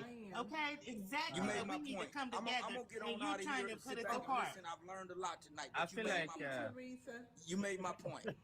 I feel like the Come back. You always welcome, host. She made my you point. made my point. Okay, No, y'all. an immigrant man been doing up our women. They won't let us get to their women. can I That's what I'm saying. He just want. You see that love? He just want access. That's all it is. He want access. That's all he want. He got some sort of weird fetish. He's trying to tell our people to go outside with people that don't even like us and have children with them. It's crazy what you're saying. But the reason why they forced to be put in that position, because you have men going to jail, and then you have men that just don't want to do shit. So it's not all black American men are doing this, but it does put a stereotype on black men where it make them harder to actually find partners. Right now, we are in a fight for our life. Let me just say this real quick, love, okay? We are in a fight for our lives. We got every group of people in this country coming against us. He was right about what the Latinos are doing. I totally agree with that. We also have all these other people coming for us. Our focus right now should be us, our community, and building it back strong, and building in love and marriage, and building our children to come up to deal with this. Our ancestors fought. Now we got to pick up the torch. What are we going to teach them? Go outside and have other children with other people? No, that's not the example that we should be leading in our community. We can't keep doing the same thing and expect different results. That, my friend, is insanity. I feel like the system is the issue in America. Okay, hold on. We got to get back to Rapu rebuttals. Do y'all even remember what the rebuttal was? Or y'all want to just move on? You want unity? Move on. He can get his question. Okay, Rabu, your question. Okay. Go ahead, Rabu. I wanted to say something. You know, We're gonna just let him say what he gotta say, and we're gonna move on. Go ahead, Rebel. okay, okay. You know, we making out, like, can I use make out or You getting mean, married to, yeah, or make out, yeah. yeah, make out with different people. It brings more balance to to making a unity. Picking a sides always breaks the bond, but making out, uniting, it brings balance and it brings understanding. It's for the both sides to really coach the offsprings that are coming up to really understand what is coming, what is really going on in the society. It's the society. It's more of an explanation for for the kids, or for the husband or for the wife to really understand what is really going on, you know. So we really need to make out. We really need to unite. We really need to mingle to understand We need one to make another, to out. understand each other. Okay? We need to meet people to know how they feel, to understand their parts, to know their life, to know more about them, for you to get a solution of what you are fighting for. You just don't can differentiate yourself for because he is white, he is dark, he is this light skinned or not. No. All we need to is put yourself in someone else's shoes We to need to understand make where their out. pain is coming from. Okay? To know a direction on know how to solve the problems. You're picking a side, it's not going to help. It's not going to bring any unity to it. It only breaks the building. It only breaks the foundation. It only spoils the future because picking a side doesn't even bring a future. Okay, so instead of us fighting now to take care of the future, why mess everything out today and the future won't be? It's not good. So what I say is mingling or getting married to the opposite sides to maintain balance. That So, is where I am. so I you for sign up. making out, right? Yeah. Okay. All right. Well, Yeah. thank you, Rebel, for I feel coming like up. that Thank is you. how we can understand the other part, because if you notice any African that marry Black American or any Black American that marry African, they're able to understand a little bit of both sides, unlike someone that don't have anything in common. Because you can see how you want to. If you don't sit with African, you cannot understand African But plight. African reality, why we gotta procreate and get married and all that? Why we just can't, get to know each other, other than schmexually? I mean, I'm Why? not saying it should be full front though. I'm saying that's the only way you can be able to know someone. If you don't sit with them, how can you know someone? Like you now, can I ask you, when last have you sit with an African to talk to an African? Anybody on this panel? We got friends of all I type of talk to y'all. communities. I No, what talk do to you? y'all No, I on know. here. Like in reality, like when have you? That's I don't. so. How Only can you on know my here. history better than me? And how can I understand the history you're trying to tell me when we I never mean, even sit to I break don't bread? have an opportunity to talk to. I don't be around. Like I don't live around a bunch of Africans. Exactly, same as African. I know two Africans personally. Shit, I'm both of them. African. I They don't even cool. What understand are They what you you're cool. learned? saying, to be What have honest. you I'm learned from sorry, them? sir. I'm sorry, sir. Are you? Hold on. And like Black Americans got people of all communities that they are friends with. They talk to. Like we have empathy and understanding of all people. We just said we don't have to procreate or marry other groups to understand people, and that's what y'all not understanding. Like we understand our goal and what we trying to reach. Y'all keep on saying we got to mix to understand and get a real goal. That don't make no sense. Make We out. gotta I have think that he before. said we gotta make out. We have to make out. We have to make out. No, what me I'm saying? Oh, go ahead, man. Go ahead. Love, can I reply to that if you don't? Is that okay? I don't want to overstep. Yes, go ahead. Well, so I just want to make sure I'm clear. So it's stated that, okay, because I wanted to ask, I don't know if he's still on the panel. I think he's dropped, but it was a Black American that was it co-signed that we should procreate with Africans. That's another conversation if he's not there. I don't think he's there anymore. But let me ask you, what is it, Africa? So you're suggesting, bottom line is what I'm trying to figure out, is that you're suggesting that we should procreate and or marry Africans to get to know them or to understand, have an understanding. Is that what you're suggesting? Because let me explain something. We already have an understanding. We've been had an understanding. I'm a firm believer that procreating with you all isn't necessary. And I'm going to take it a step further. And I'm not saying that this is what you believe or what you think, but to me, I'm thinking like, oh, you want us to procreate because that might be another way to have any kind of access to anything that we are currently fighting for, that we're working for, i.e. reparations, i.e. policy, i.e. anything of that nature, because then you'll have offsprings that by virtue of them having foundational FBA, foundational Black American lineage, they will have accessibility to that. So I'm wondering, what is your actual MO for that? What's your mode operandi to believe that we need to procreate and or marry you all to have this quote unquote invisible understanding that you are suggesting? So I'm delving a little bit deeper and trying to ask before I just jump out the window and make any kind of assumptions. Because I don't see a value. That's my overall bottom line, honest point. I don't see a value in it. Yeah, you talk. Yeah, I don't see a value can for I us. talk, I please? just want to clarify. I don't see a value for us doing it. Okay, Maybe for you. Right. You want him to answer, Angie? Yes, love. I'm sorry, Miss Oh, Love. no, that's okay. Go ahead, African. Answer her question. First of all, me, I'm talking about understanding the plight of both hands. I'm not the one that talk about forced, what did they call it? Forced unity? No, I'm not for that. No.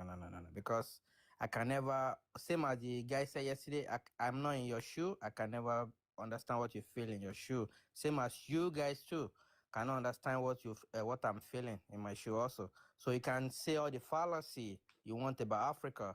You can say anything you like about Africa. Yes, Africa is a shithole, if you want to say that. Thank you. Africa is struggling, but I will tell you for a fact, Africa is not going to be the same forever. You just have that in back of your mind. And when you're talking Okay, about, can you just answer her simple yeah, question? yeah, real when you're quick so talking we about, can get to the when you're talking about the unity, I'm trying to say, if you say you know a lot about Africa, you only thing you guys know is the negativity about Africa. So if it's no, you say you want to know about Africa, that's why I asked the question. When have you So ever you seen don't hear Peter? none of the Hold on. positive stuff that we say about Africa? That's not true at all. No, these guys only know the negativity about Africa. No, we That's not literally true at write all. books That about is the only Africa thing you and guys all talk the about. history. Sir, most FBAs are Africa, you very do most understand You FBAs know, are hold on, very because come on, you brother. well you read Hold on, it read. from brother. the social media. You don't All really you see understand about Africa Africa so is Most well. on social FBAs media. are Hold on, very well read and very well traveled. About what you see You're on media, mistaken. right? About what you see on media, right? That's what I'm No, no, telling no, you. no. Hold hold on. on, Jasmine. Hold on. Like Africa, do you realize like all the history books about Africa and the accomplishments? Black Americans are the ones that found that history and wrote about it first. Y'all did it. These YT people kept on saying y'all didn't have no history, and we the ones that brought it to light. So saying that we don't know about the positive stuff about Africa, when you got literally Pan-Africans on her every day telling us don't talk negative about Africa and shedding all the light on the good things. Like, yeah, that's why I say y'all be lying. Okay, we gotta let him. She asked you a direct question, African reality. Can you answer? Can you repeat just 10 seconds the direct question, so we can get this one more try? And if he don't want to answer, then we just gonna move on. We gotta get back to the people. Thank you, Miss Love, because he has yet to answer the question. Yeah, can you just repeat it like 10 seconds? Cause Why do you think we need to breed with Africans? right, exactly. African reality, Africa reality. Can you answer that? First of all, I'm not the one that made that comment. I know, but you agree with it. I agree with it. If it's possible, like for instance, I have a lot of family member in America. They married to Black Americans, so they understand more about Africa, even more than me. They won't speak our native language, the Black Americans, more than me even. They even eat our food. So if you want to sit about what happened in the past, in the what happened in the history, yes, you might not like Africans. It's okay, and a lot of Africans who might not like Black Americans. It's okay. It is all Answer in. the question, Hold on. Africa. Answer the question. Fuck all the rumbling. I know. We just gonna move on because he's not gonna answer you, Zandria. Who What? turned was it? Was this African reality turned to black? It's Yeah, it's on my turn. Yeah, it's Black my turn. Black Queen Oh, because after Black. she didn't go Black because she Queen. was behind rap. Okay, Black Queen. You know, what do you want me to answer the prompt again? Oh, you already answered it, right? That's what I thought. We did her question and everything. It's on Africa. Okay, Africa, can you address the prompt, please? FBA versus DAFA. Who defines Black American in America? Yeah, I would say it's Black America. And as I said earlier, Hold on, Black American, I'm gonna rotate you down. Thank you for coming up. You can come back up. I just gotta get to somebody new on the in the queue. All right, thank you. Go ahead, Africa. yeah, I would say it's Black America because Africa in America, Can you they turn his time to black? I did.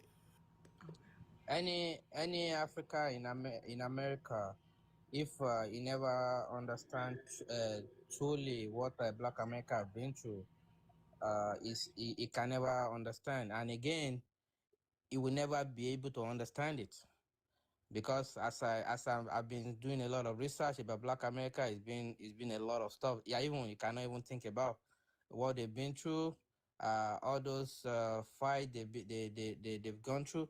But the issue I just have with FBA is or who is making movement of delineation is you can't be faulting people when you are not using the system because I've seen a lot of talk point of FBA that a lot of them don't do census, a lot of them don't use the system.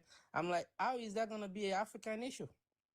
If African come to America can use the system, what is your own excuse not to use the system?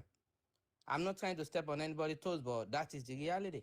If you don't do the census, so the government can be able to apply applicable funding to your neighborhood, that is on you. That is not an African problem.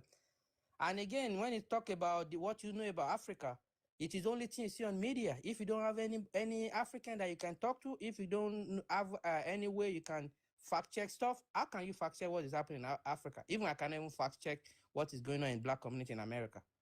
So what you see on the media, what you read on the book, me, I can tell you for a fact, is not the reality about what is on the ground in Africa.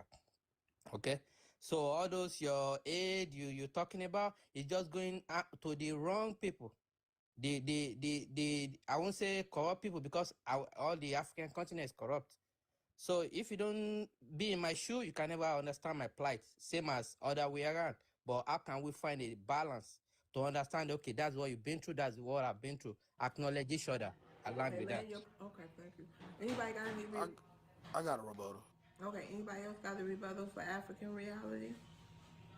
Me No? too. You want to say about God? Okay, go ahead, the black. Or you want to go last? Go last. All right, go ahead, Faye.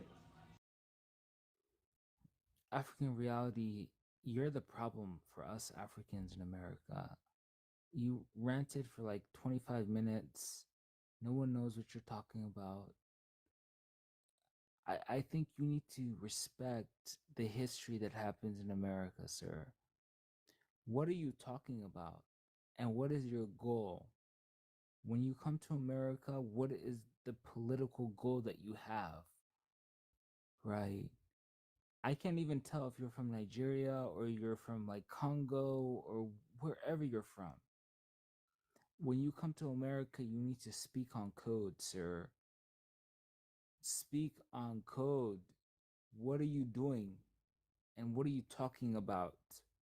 And what is your position against Say, white he said he from Africa. He don't like to claim one country. He claimed Africa. Go ahead. Oh, so yeah, Africa. Africa Africa's big, sir. South Africa, North Africa. I've been all over our continent because I am African. I embrace Africa and I want all the people on the panel to go to Africa. If they did, they would realize we're not all like African reality. I think he's African delusion, and I land my plane. When you talk about, can I go, please? Yes. Yeah. When you talk about Africa delusional, so it hurts you when you hear the truth about Africa, because you're talking about people to go to Africa. What is that special about Africa that we always talk about, other than someone that have funds that can do whatever you want to do in Africa without being checked by the law, no accountability? Me, I'm for no. I don't want to be ignorant, so that is my own plight. Africa still have a lot of issues that need to be fixed. So if you're trying to ignore it, I'm not on board with that. And Black Americans too, they have a lot of issues they have to fix in their community. So when you're talking about people go to Africa, I mean, I don't know what they want to go to. Why are we not making a bill or a law that will entice more Black America to benefit coming to Africa, not just for vacation, not just to come spend their money? To make money, I want they do that also, along with that.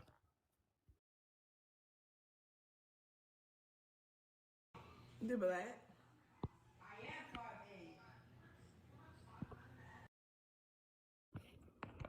And we are talking about Black Americans and Africa.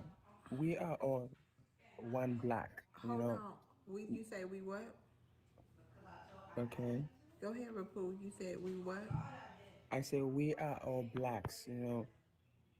We are all blacks in all general Africa, be it Black American or white American or Africa. We are all Africa. You know, we are all one. How are we all Africa? Black Americans. What generated Black Americans? It's still Africa.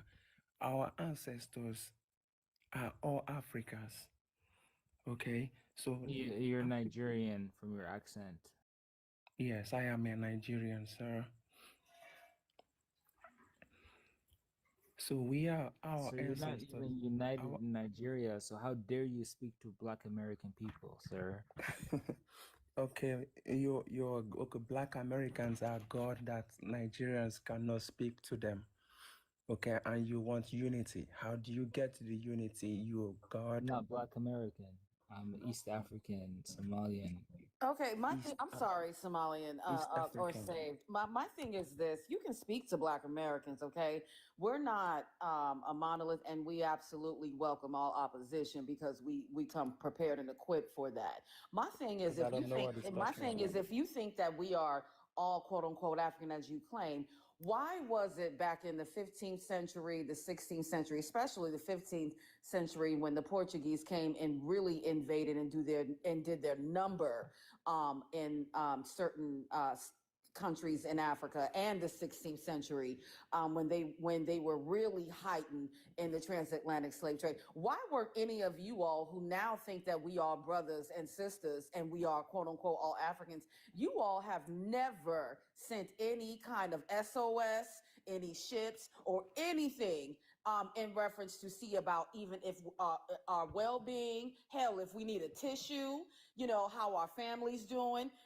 any kind of backup or anything of that nature in reference to our family, to where we literally were on this country and in this country, but we've been in this country, building this country with none of you all doing any kind of checkups. Only thing that you all did was reap any benefits and deals and treaties that you all did with the colonizers and minded your business in the countries that you continue to stay in. Now, present day 2026, we brothers and sisters and we all Africans. The math isn't mathing. It's not correlating. I need you to explain that. Okay, no, he ain't gonna explain it. We're gonna get back to the people because he interrupted. The black, you had a rebuttal. I'm sorry, Yeah. Miss Oh Love. no, that's okay. No, You you, had a rebuttal for African reality. We gotta move stage. We got people in the queue. yeah. I'll be quick. Oh, hold on, I, people in the queue. Thanks for being patient. Go ahead. yeah. I think the main thing, a lot of people don't understand the American system, and even though we try to explain to them why some people are disengaged from the system because it's already made to go against us. That's why we have to play kind of like a two-handed game with these individuals that we coincide with and run our government. So yes, you have people who are fully engaged, and you have people who are half engaged, and people that are not engaged for our protection. Because if they truly knew our full numbers, of course they will heighten their attack on us and how they try to keep our communities down. Also, uh, this notion that we only know the negative history of Africa, or Okay, we gotta we hurry up, the black, please. yeah, it's just it's contrary to reality, and I feel like African reality just need to be honest and just say, kind of like what Andrew was saying, y'all just want to come over here and try to benefit from what we have created here. The same thing Okay, that thank you. Hold on, African mute. Black Queen, I'm gonna rotate you down. Thanks for coming up. Thanks, sis. You can come back. I just gotta get to these people in the queue. Thank you for participating. African reality, can you say that? And we not gonna ask no more questions. We gotta get through the people in the queue. As far as me reading the questions, we're gonna address the prompt, do rebuttals, you want move me to to the do next the talk person. about it. Oh, okay. Go ahead. Final say, Okay. Africa. Yeah, first of all, Efu Shetuaniuga, I believe, is a musician. The guy that asked in the chat. So I just want to be pointing the ignorance when I say ignorance, because when you talk about Africa, that's the only thing you guys talk about. And when someone trying to educate you that what you heard is not right, you guys get mad, talking about, oh, it's not this. It is not my problem. It is not my issue. I'm not the one that make not make media fair to you guys in America, and I'm not the one that in charge of the media that goes to that publicize in Africa. So when we're talking about that, you have to understand whatever you see on the media, even whatever you read in a book. Just believe me, there's another way to it. And when you're talking about the system, so are you want to blame that on immigrants or Africans? I'm not the one that opened the border, or I'm not the one that passed the bill that making America go to war every other month. That cause more immigration. WAR, TikTok shop. I love TikTok shop. WAR that make more immigrants come to America. No, watch out, Iran and Israeli Land your plane, Africa. asylum is coming to America very soon. Along with that. Okay, thank you, Africa Reality. You can come back up. I just want to rotate the stage. Thank you, Doctor. Thank you, Africa. Saved by God. Hey. Hey, what's going on? I mean, I just don't understand. What are they complaining about? The people who are against FBA community.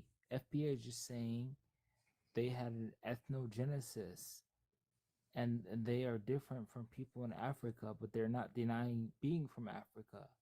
But some FBA who claim to be FBA, I should say, are confused on that. You're African. Elaborate. What you mean? So so the black, you are you African ancestry wise? I have African genetics, Yeah. but when I do my ancestry, I don't find no Africans. I found some natives, some YT people. Know what I'm saying? I even found. Okay. Uh, uh, Let's go to like 1600. Are your ancestors here in America? yes, Uh, I believe so. The farthest I could get is 1730, 38. okay. Your ancestors were also in Nigeria and West Africa, right? Or in South Africa. I haven't proven that yet. That's why I claim I have African genetics like everybody on Earth has African genetics by way of the African out of Africa theory. So you're basically claiming to be a white person. Oh, I'm claiming that I have a mixed history. I have all these things in my genealogy and in my DNA. I have YT people, I have Indians, I have some Africans or what you call just blacks, some melanated people. So What makes you black? melanin. And where Melanin did you makes you get that black. from? That doesn't, and that's not exclusive to Africa. Melanin. Where did you get that from? Can you just finish answer the prompt? Because melanin is not exclusive to Africa. You got melanated people all over the world. Okay, the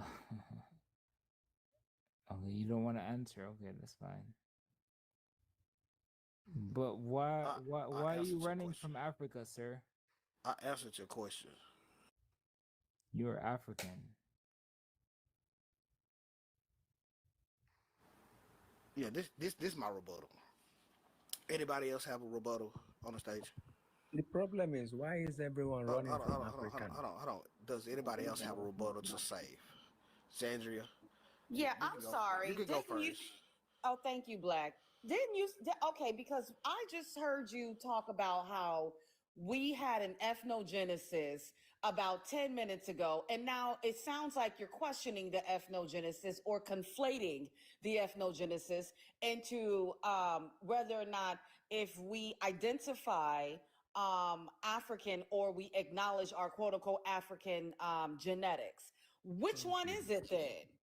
Because it sounds like you're conflating and you're being a little intellectually dishonest and you're conveniently Thank dismissing you. the ethnogenesis and the amalgamation that majority of us foundational Black Americans have experienced, because I know I damn sure have.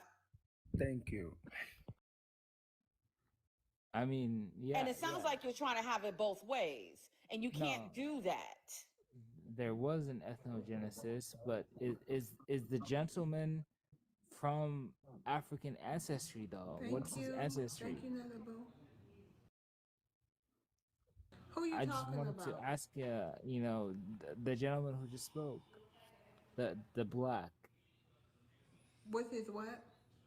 his I'm gonna wait till ancestry my rebuttal. before the ethnogenesis. Okay. Before the ethnogenesis, yeah. He gonna wait till his rebuttal. He say. So you wanna do your final? Yeah. All So right, go ahead. the gentlewoman asked me, there was an ethnogenesis, yeah. So the black people in America are different than other people in the sense that they're different ethnicity. But I wanted just to know what his ancestry was before that ethnogenesis, right?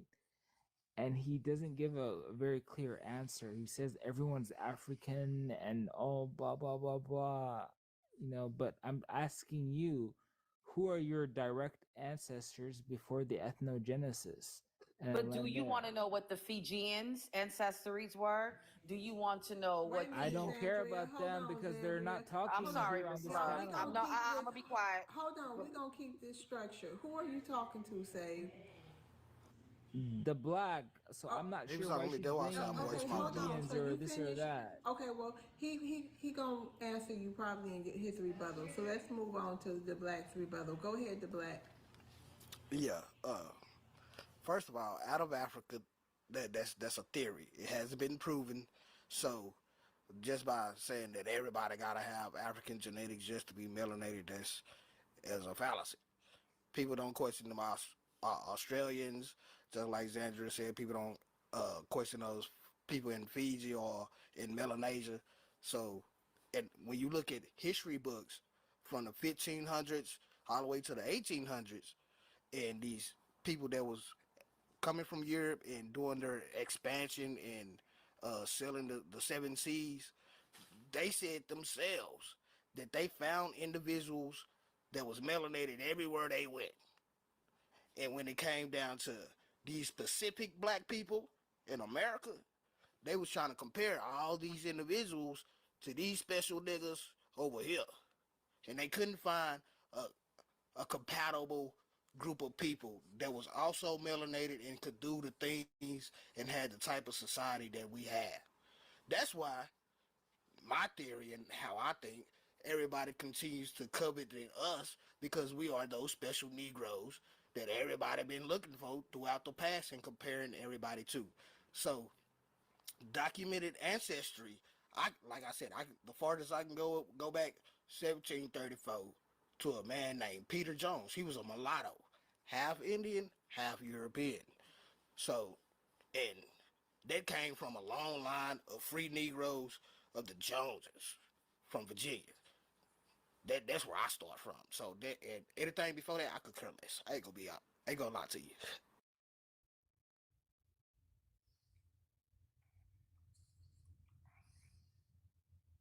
It's on you, say.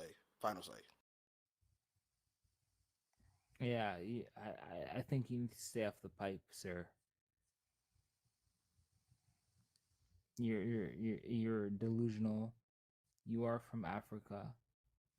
All this blah blah blah blah does not change the fact that you are African. I'm not sure when this became a controversy, right? Like, where do you get that evidence from? That that specifically me, I am African. Because your people have been saying that for hundreds of years. No, my people haven't.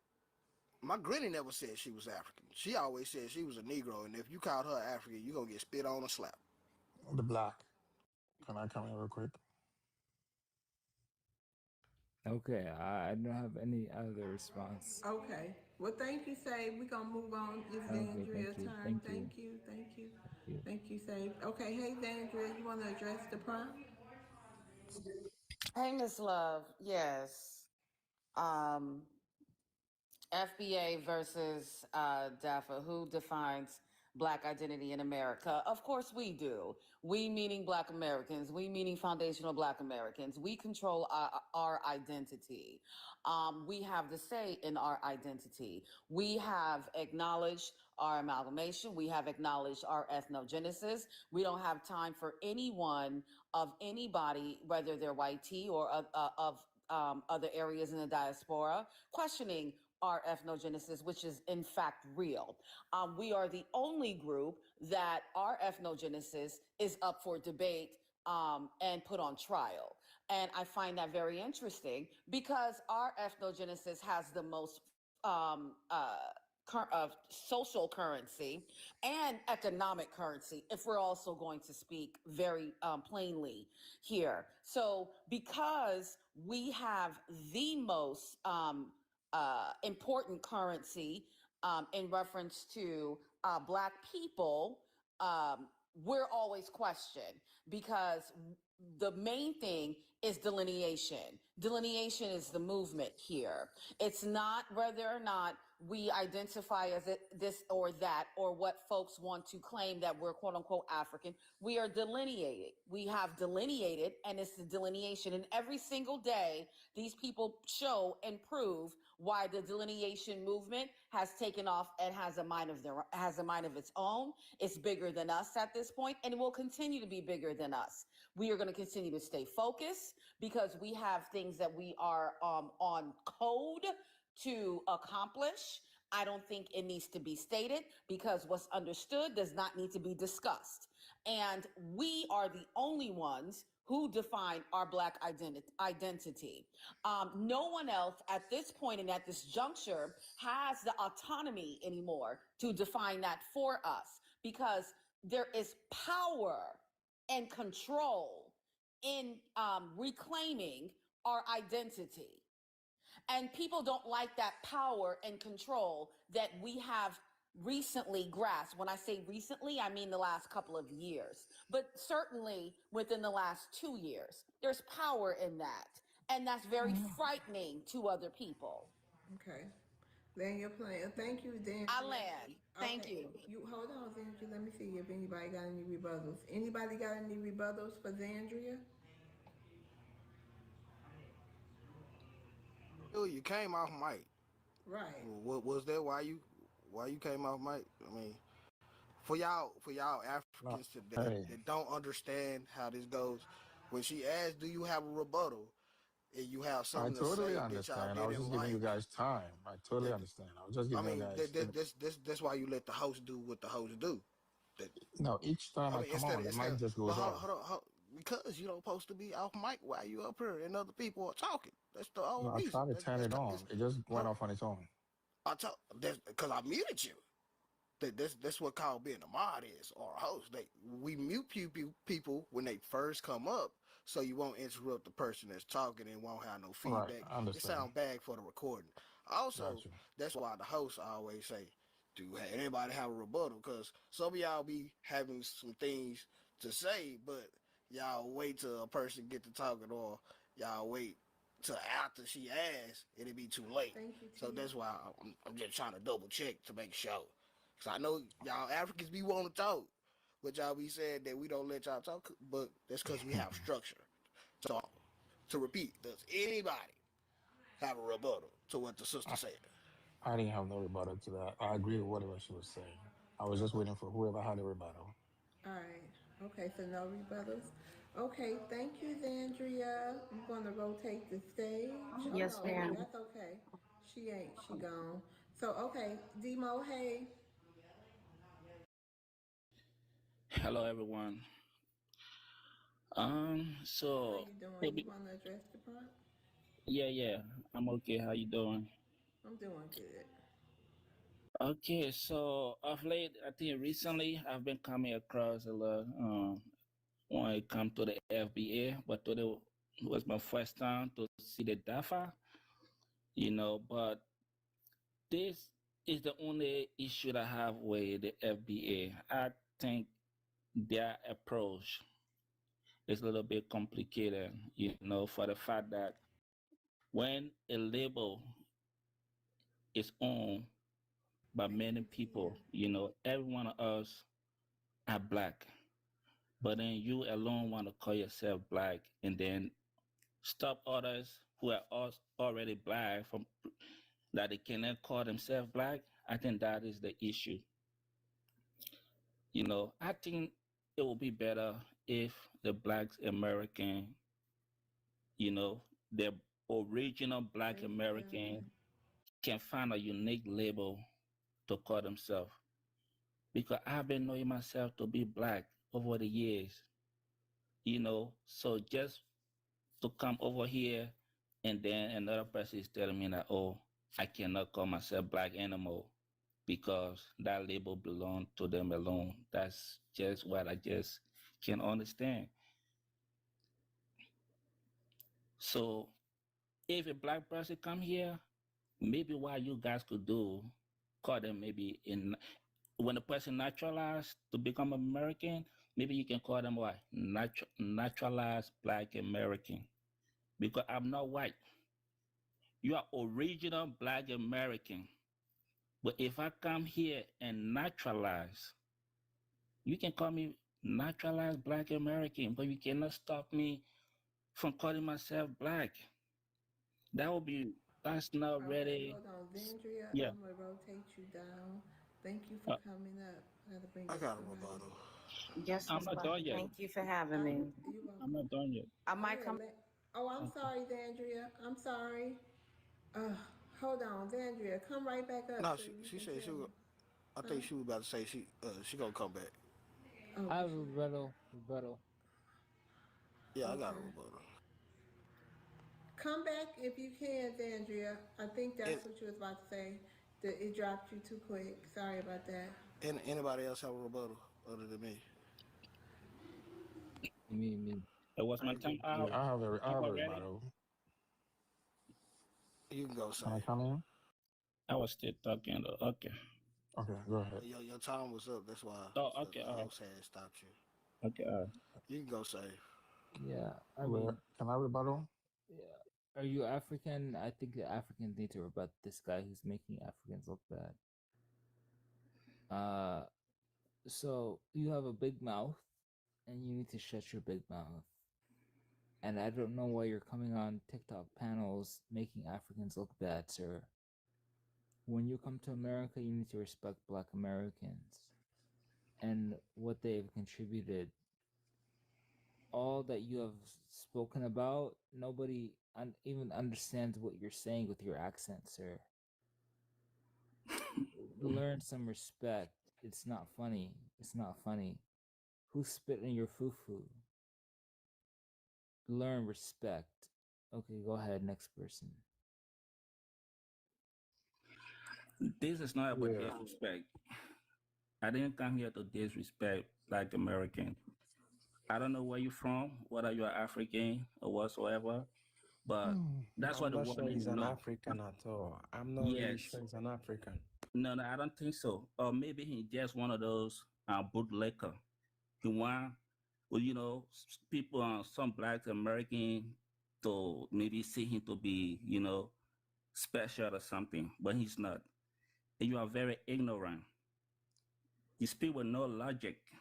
You're Everything Haitian. you spew out is pure nonsense. Pure nonsense. I'm not disrespecting Black American. Matter of fact, where I'm from, the country I'm from, it was formed by Black American. I'm a Liberian. After slavery was abolished, Blacks American who decided to go back, they went and formed Liberia. So I live with them. I know them. We call them what America Liberians and Congos. You don't even know that. You don't know that they ruled us for years, and we Man, were you're able playing. to integrate with them. Now we live as one people. Do you know that? So Man, you're don't come playing. here and You just got put you out got you, nonsense you got you that you got don't two more know. rebuttals. Man, you playing. Will, go ahead. All right. The brother that said the African, let's say he's black and got to identify with black. Yeah, I mean, me coming from Africa, I was dark skinned. Yeah, I'm brown. I didn't even know I was black until I got here. So, like the brother was saying, you got to respect the Black Americans that are here that identify as Black Americans. When I got here, that's when I realized, wow, there's a differentiation. You understand? Because where I'm from, I mean, we are people. We never had who is black, who is this, who is white until we got here. So, I mean, it's my first time on this panel, but from what I'm seeing, this is just the beginning of something good that is about to happen. It might not be now, it might be 100 years from now. Because what is happening now, I don't know if you guys have noticed, but Thank you, Cleopatra. Thank you, Jocelyn. I'm sorry. Go Africans ahead. in America that are doing well are starting to go back without anybody asking them to go back. Because Africa is gradually getting better. And a lot of African Americans, Black African Man, you're playing. Americans, So are moving Oh, back to I'm sorry. Africa. His 1 minute went up. I'm sorry. yeah, All right, thanks. he was responding. Demo, last Yeah, last. well, as I said earlier, my intent, if I came across disrespectful, my No, no, no. apologies, to our Black American brothers. But that was not my intent. But if they saw it that way, because only both of you saying it, that Black and the other Blacks American, I've not hear anyone of them talking about disrespect, you know, only both of you. But if I came across that way, my apologies. But you didn't know yourself to be Black. But I know myself to be Black. From the day I was Right. born, I know about white people. When we saw white over there, we call them white. How do we differentiate them from us? We know We that, call them they are we white. call them Obroni where I'm from. We call them Yeah, or Obroni. brownie. Thank Of course, you, that is Mr. just Right. language difference. Right. Okay, But that Obroni is is not white. language. Or White brownie. to Hold us on, is Will. Fita. Hold on, I'm Will. sorry. This is final say. Yeah, You that is gotta move language. on. That is that is language. Me, I'm from Liberia. Our official language is English. We have other dialects. Thank You you, know, Mister.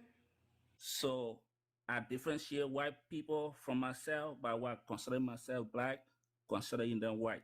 So coming to the US, I still consider myself to be black. It is not my intent to compare myself or to disrespect the black American that I've met here. I respect them, I love them. Even from Africa, we always look at them and admire them. Whenever they come over to Liberia, we admire them, you know. And me, I live with them because those that went back, okay, some of them left the Caribbean, but most of them, even Joseph Jingy Robert, they came from where? From the US. Our first president. We live with them. I don't even want to go into the other history when they went over there because they were back they were being backed by the American colonization society. What they did to the indigenous Liberian like myself, I don't want to go into that because we already passed that. We know how they treated us, but we already passed that. We were able to overcome all those different differences, and now we are living as one in Liberia. So it is possible. It is possible that we can still unite by respecting each other. You know, I also wanted to comment about the interbreed. What you You said say? you wanted to comment on the. Hold on, real quick. You said you wanted to comment on the interbreeds. Yeah. Go ahead. Yeah, when it comes to that, I believe everybody have their right to mingle with who they want to mingle with. You cannot stop love. They say what I know centuries ago, there was a time white people wouldn't allow blacks to get married to their daughters or their sons. But some of them couldn't stop it. They couldn't stop it. It still happened. That's what happened. Well, okay. Hopefully, Black American men and Black American women. Hopefully, one day they'll find love within the Black American community. Okay. All right. Rapport, did you already go? Yeah, I'm here, ma'am. Did you already? But he been up here. Yeah, he already did the prompt. Okay, Rapport, I'ma rotate you down. You can come back up, but I gotta bring somebody up. Thank you. Okay. We gotta get to new people who haven't spoke. Right quick to explain. Like we understand y'all are people of color. Y'all are melanated. Y'all black skinned. That's lookership. We saying legally, if y'all never come to America, y'all would have never identified as black. So since y'all come to America, we would like y'all to identify as your ethnic group that you are instead of trying to be black American. Because legally, that applies to us historically.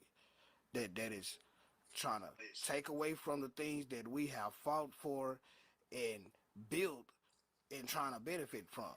It's literally programs created just for immigrants and just for, you know what I'm saying, people of different backgrounds. So it's no reason for y'all to try to double dip into what we got going. Yeah, but that's That's for what white leads tea. people. I'm sorry. Hold on. That's what leads more people to go towards the side of, hey, we just don't want y'all here, period, because it's better to not even go into that type of fight and split up relationships that individuals might already have with Africa and their ideal of what their diaspora is. But for people who want to care about America, we focusing on America and say, you want to be respectful, you want to be on code and align with us, then you got to follow the rules and the boundaries that we trying to set. That's all. Can I rebuttal for the black? No, because we gotta get to the people. Okay. It's on. Okay. Huh? Yeah, because I want to get to everybody. What you say? So demo was done. Was that saved? No, he said Yeah, something. it's on I thought- Will. It's on. So I need to respond to him or Hold on. It's okay. on who? It's on Will. It really wasn't no response, Demo. Right. I was that was just just explaining. Yeah, right. And you just added on something. So you was already done. I just let you add on. We want to get to the other people. Hey, William. Yeah, I just want to rebuttal on No. the black. Have you addressed the prompt yet? No. Oh, okay. It's your turn. So can you address the prompt and then you can add whatever you want to add. Yeah.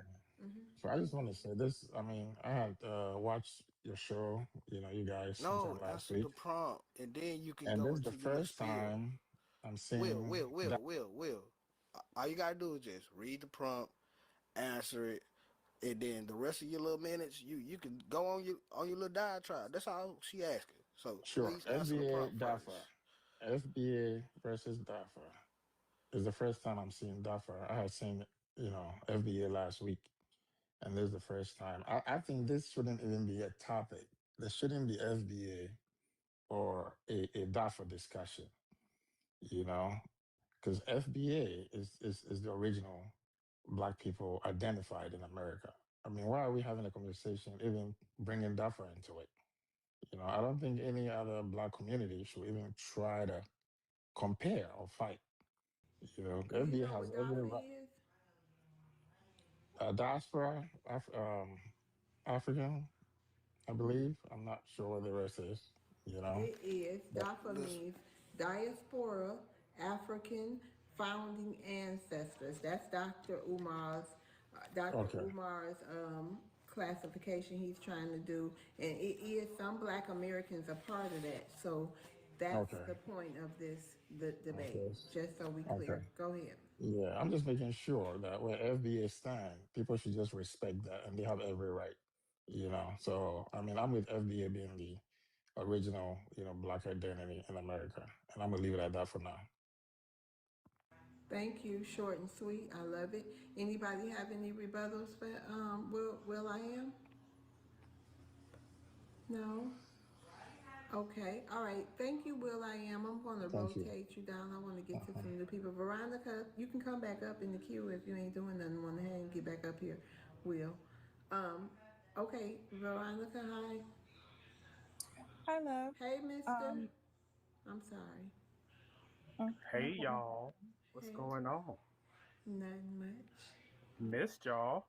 I'm Miss almost done, y'all. I'll be back in due time, but I see y'all still running stuff, so y'all go ahead. Shout out to you, the Black. we're Shout going out down, to you, bro. Nisi Fly. Absolutely, y'all. Go ahead. Okay. All right. Go ahead, Veronica. Yes. So Hold on. I'm so sorry. Veronica. I'm getting it together, child. I'm getting it together. Nisi Fly. I think she's right. Okay, we're gonna rotate her down. Okay, go ahead, Veronica. Okay. Yeah. Just to answer the prompt, who defines Black identity in America? That made me think about, well, Black Americans, Native Black Americans, Foundational Black American, all those titles or all those things is us. And there's no question about that. And it just made me think about some of the characteristics, like of us as a people, and defining our identity. A part of that is, it's community, it's integrity. Resistance is a big part of that. Love for humanity, which is how, we have the situation that we're in now because we had such big, loving hearts. We're problem solvers. Just the ingenuity, all of our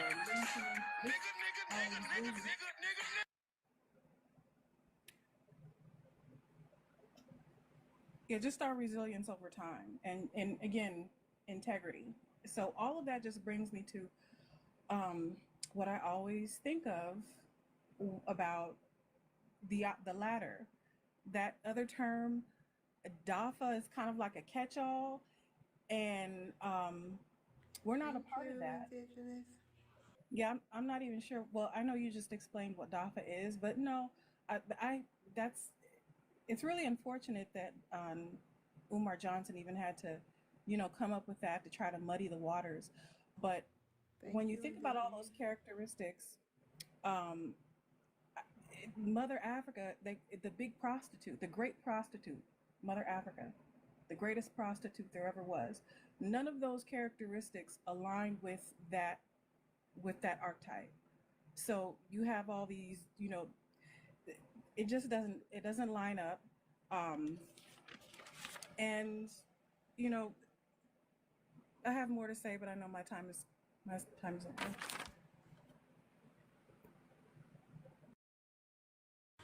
Okay, thank you, Veronica. Anyone have any rebuttals for Veronica?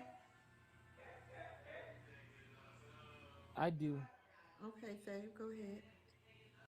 Veronica, you sound brainwashed. You sound like you're brainwashed by white supremacy. Everything you said is just like white supremacist. I mean, not supremacist, but just like mainstream information now. Liberate your mind, Veronica, and stop like repeating this BS all the time. All the time. You're brainwashed. That's all I need to say to Veronica. Hey, Faye, you heard Veronica talk before? And, no, but Why you talking about all the time? She saying something. but Veronica, but you're touching on, the same themes though, right? I don't know. Are you denying that Africa is Thanks very for the promiscuous to the world, and how she gives up her young? She gives up her young. What did he say? Do you doubt that Africa is very promiscuous to the world in giving up her young? Maybe the part of Africa you're from, but not the other parts. No. What part of Africa do they not do that? Am I allowed to rebuttal or should I wait? No, it's your final say. Go ahead. Yeah, it's on you. Veronica.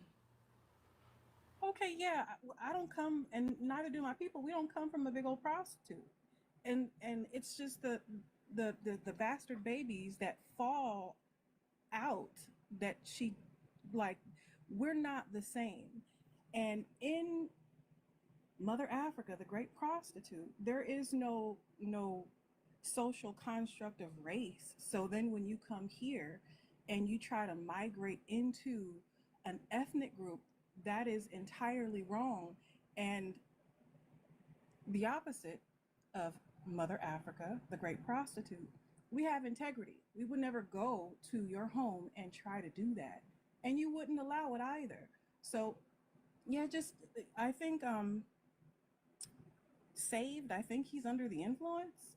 So I don't know if much of what he would say even it's not really coherent. Thank you. I think that's all that Aaron is You're saying. welcome. Thank you. These I'm Africans, very much they not live in the under the influence mountains. now.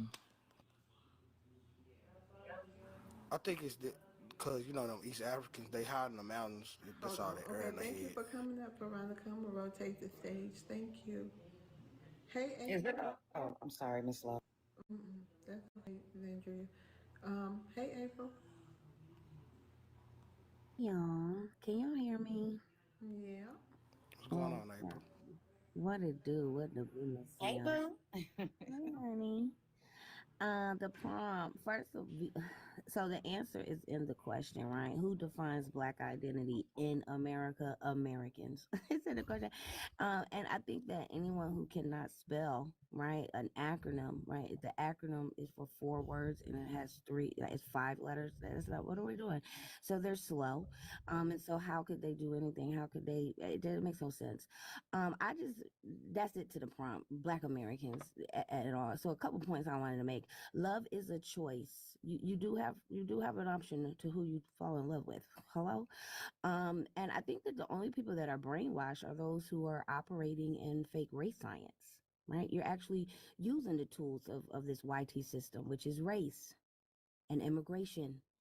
Those are literally tools of this system. And so if you operate in that system, you are participating in YT supremacy. You're not fighting any enemy.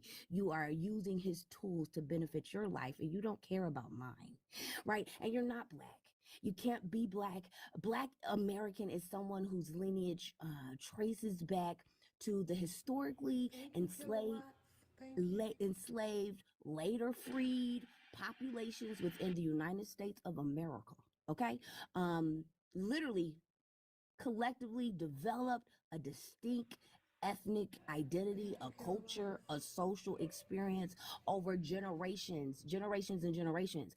Being Black has nothing to do with your skin color. right? Determining who someone is based on the color of their skin is a racist. see, you guys are racist, right? Because you determine who you are based on your skin, and that's just not how this works. When it comes to being black, it has nothing to do with the color of your skin at all. It's not about skin color. It's about lineage. It's about our becoming of a people. People keep using ethnogenesis. It's becoming of a people, right? It's about a people who was formed through a shared history in this land, who built a distinct culture, languages, and a way of life over generations. And it's popping all over the world, right? That's why you want to be it. We get it, okay? But that identity comes from ancestry, not your appearance. So you got to stop being racist. You got to stop determining who people are based on the color of your skin. And that's why we focus on delineation right now. Right? Because when you understand your lineage, you understand your place in the people. And you don't have it. So you can't be a part of the people. Okay, thank you. Hey, Demo, I'm going to rotate you down. You can get back in the queue. I got to bring somebody up. Thank you. Anybody got any rebuttals for April? Me. Okay, go ahead, say. Do you have one, Club? You came off mic. Oh, yeah. I'm sorry. Oh, I thought I was next, but I mean, yeah, I mean, using that logic. Hold on. You going out to save. Huh? Uh, Oh, okay. okay. I just want to be very clear. April. Black means of sub-Saharan African descent. Anyone who's from sub-Saharan Africa is black. Doesn't matter what they look like. Some of them might be light-skinned, whatever. They are black. Black means sub-Saharan descent. So don't you ever claim, black means this or that. You have to look it up because it says in the Oxford Dictionary, and I land my plane. And so the definition that you gave that's not even it, but that you're talking about actual classifications in this country. And we've actually sat down with our government, right? Because we have that power. And so that definition will be changing, right? Because again, race is a tool of this system, and we are the only people in this country where it says all racial groups. There's no other. When you go look in there, it doesn't say it on any other definition because it was literally inserted as a tool to classify and rank people based on appearance. Ethnicity is about lineage, history, and how people actually formed, not the color of your skin. And we're changing the definition. You will have to trace yourself to America, to the 1850s, 60s, and 70s, and it's changing. So it doesn't matter how you feel. In America, which is the question, who defines it? Black folks do, and we have the power in this government. And so when we get done, it will be identity theft for you to use my identity, sir. So it's just a fact. You should go look it up. Club. Yeah, so another fact he should look up is, there were no black people here in the 1500s, 1600s. Black didn't enter the census until when the 1800s. First census was 1790. There wasn't even black on there. We were classified as freedmen, colored, free of color, Indians not taxed. We were classified as many different things other than black. We were also called Negro. And you look at the definition of Negro, Negro de Terra is the indigenous Negro here in the Americas. Negro de Guinea is the indigenous Negro over there in Africa and over there on that side. They had terms and they knew who we were. Y'all just don't want to accept it and think we're from Africa, and that's not true at all.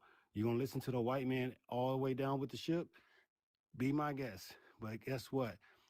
Black never meant sub-Saharan Africa, never will. Y'all made that shit up to try to merge in with the shit we had going on here. And black in itself is a social construct. We were identified by our nations. Yeah, I thought you had a rebuttal for April. Yeah, who you was rebutting? I was about on everybody. Yeah, so I just want to be clear, right? Black was in the 1790 census, right? It absolutely was there. And pull it up and it's not. I got you. Well, I'm a genealogist. I've done thousands of people's genealogy, so I could pull it up. But like, what are Well, who are you rebutting? Because you're done. No, I have final say. My time is clocked. Yeah, so we you gonna have. Hold on, April. I'm gonna give you some more time. Like, look, we have structure here. I don't know if y'all have any house training But when you was in school, you know, you don't talk till your hand get picked. You got to raise your hand. Over here, you don't talk unless the host say anybody got a rebuttal or she choose and call your name like you got your hand raised up.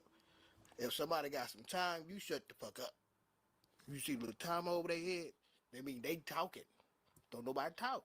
Don't come out mic. I know you may get triggered, but you stay on your mic. That's all. But hey, it's 202 of us in here. We should at least get to 175 likes if y'all don't mind. Let's tap that screen. We got 21 minutes until we get to be folk. That's all we trying to make it to. But you can go, Sister April. Okay, now I'm gonna be quick, right? Freedmen was never a classification on any census, right? It's a legal and social status. It's not an ethnicity. It's not a lineage, right? It's a status, okay? Right? Freedmen refers to formerly enslaved people who gained freedom, right, after the American Civil War. I never said freedmen. I said free people of color. No, you did say freedmen. I wrote it down. Oh, I did not. Yeah, I know. Look. I know you was raised right. You better act like your granny done taught you some senses. The lady is talking. Please don't interrupt. You said freedmen was a classification. The lady is lying. No, I didn't. Lady's lying. It's recorded. Fuck up out of here. My bad, April. I was trying to give you some more time. Please don't interrupt. Let the lady speak. It's just a minute.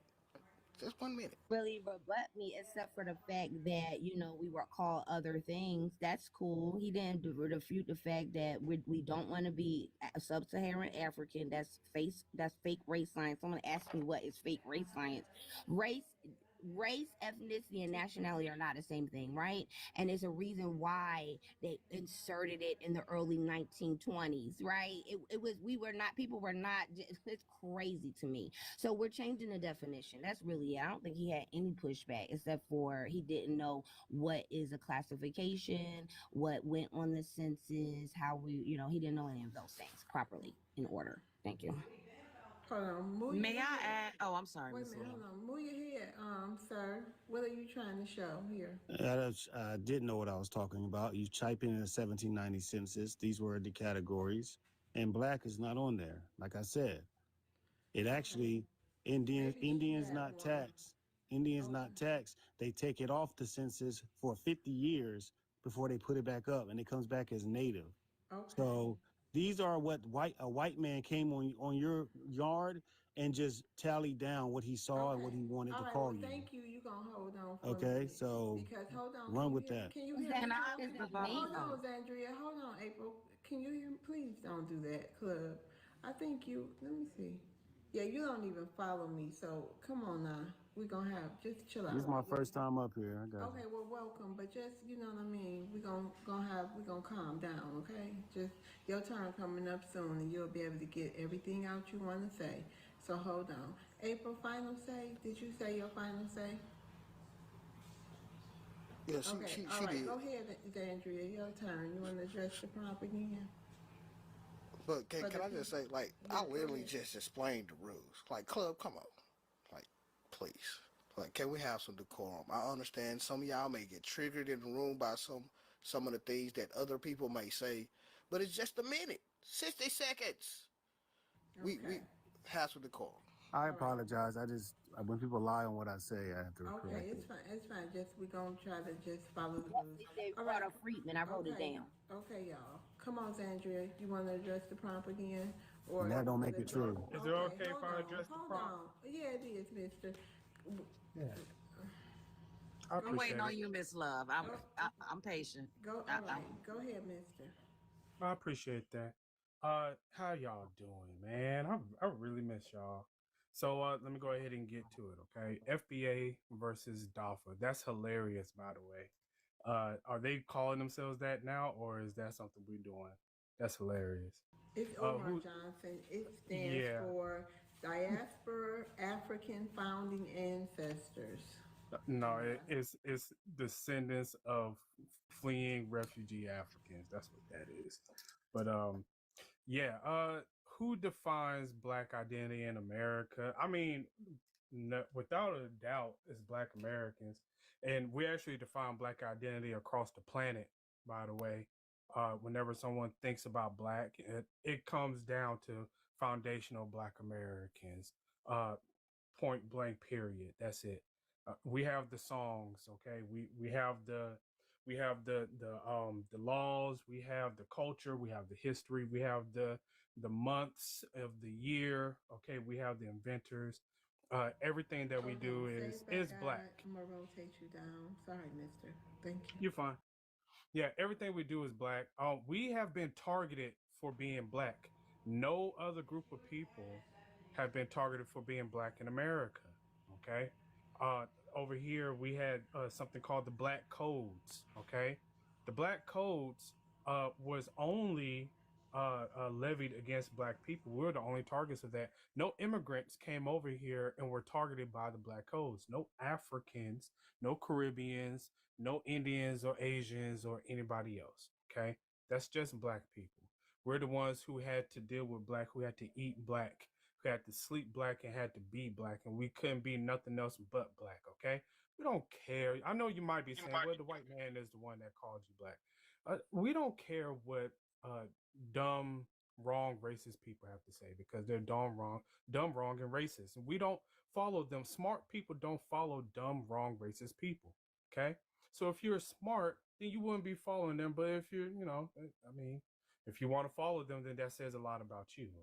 Okay. We already have our definition of what black is. Okay. Nobody can take blackness from us and give it to somebody else. They can attempt to, but we as Black Americans have to accept them. Okay. So it doesn't matter what the country calls you or what the police think you are or what the white supremacists say that you got to be. Okay. It's black people who at the very end of the day have the final say on who is and who is not black. And I land. Okay. Do anyone have a rebuttal for Mister? I don't, Miss Love, but I got a rebuttal for Club, but I'll wait because I know this is about Mister. Yeah. Okay. All right, then we'll keep it to moving. Go ahead, Andrea, your turn. Thank you, Miss Love. If I remember correctly, Club, you indicated that because I'm not referring to the classifications, but you indicated and said that, oh, we weren't here in the 1500s. Aside from the classification piece, I just want to remind you of San Miguel de Gualdape. If I remember, if I'm saying that correctly, we actually had explorers that that documented and written and seen that and literally stated that they saw black people, because you said black people were not here in the 1500s, but we had Balboa. We had Cortez, we had Columbus, and we had those particular explorers indicate in writing that they saw black folks over in this country during that time period. Because I remember you specifically stated that we were not here. And I do recall the insurrection of San Miguel de Gualdape, if I believe I'm saying that correctly. Any of the family can correct me if I'm mispronouncing it. But that's a very, very, very important piece to notate, because that was actually, and if I'm correct, that was the first actual rebellion that involved our ancestors in this country, in this soil. So I think that was very important for me to bring up, sir.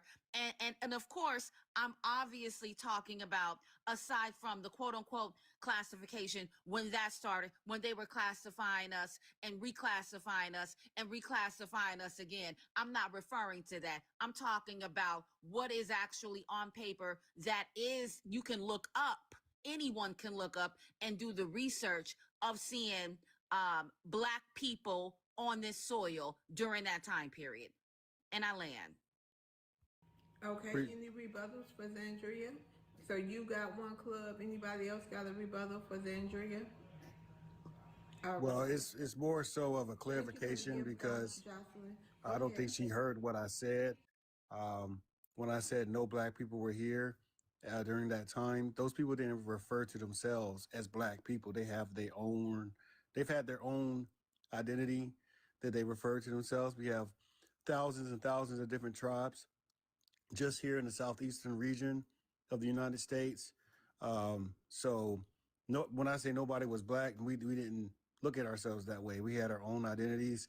Those were the colonizers that came over here and called us black and wanted to group us all into one so that they can pretty much claim that they conquer us, which they don't. And when we accept terms that they identify us by, that gives them a leg up in the whole battle. I understand black is a culture, it's a way of life, it's a descendant, it's a lineage, but we do have to acknowledge our ancestors' true identities as well, and find out where you truly come from, because not all of us are from Africa, and that's a fact. So I agree with you. So you indigenous club? I have indigenous ancestry on both sides of my trees, yes. Okay. He kind of like Africa. He don't want to go by the definitions and borderlines of what the YT has He said established he so far. indigenous. He going by that.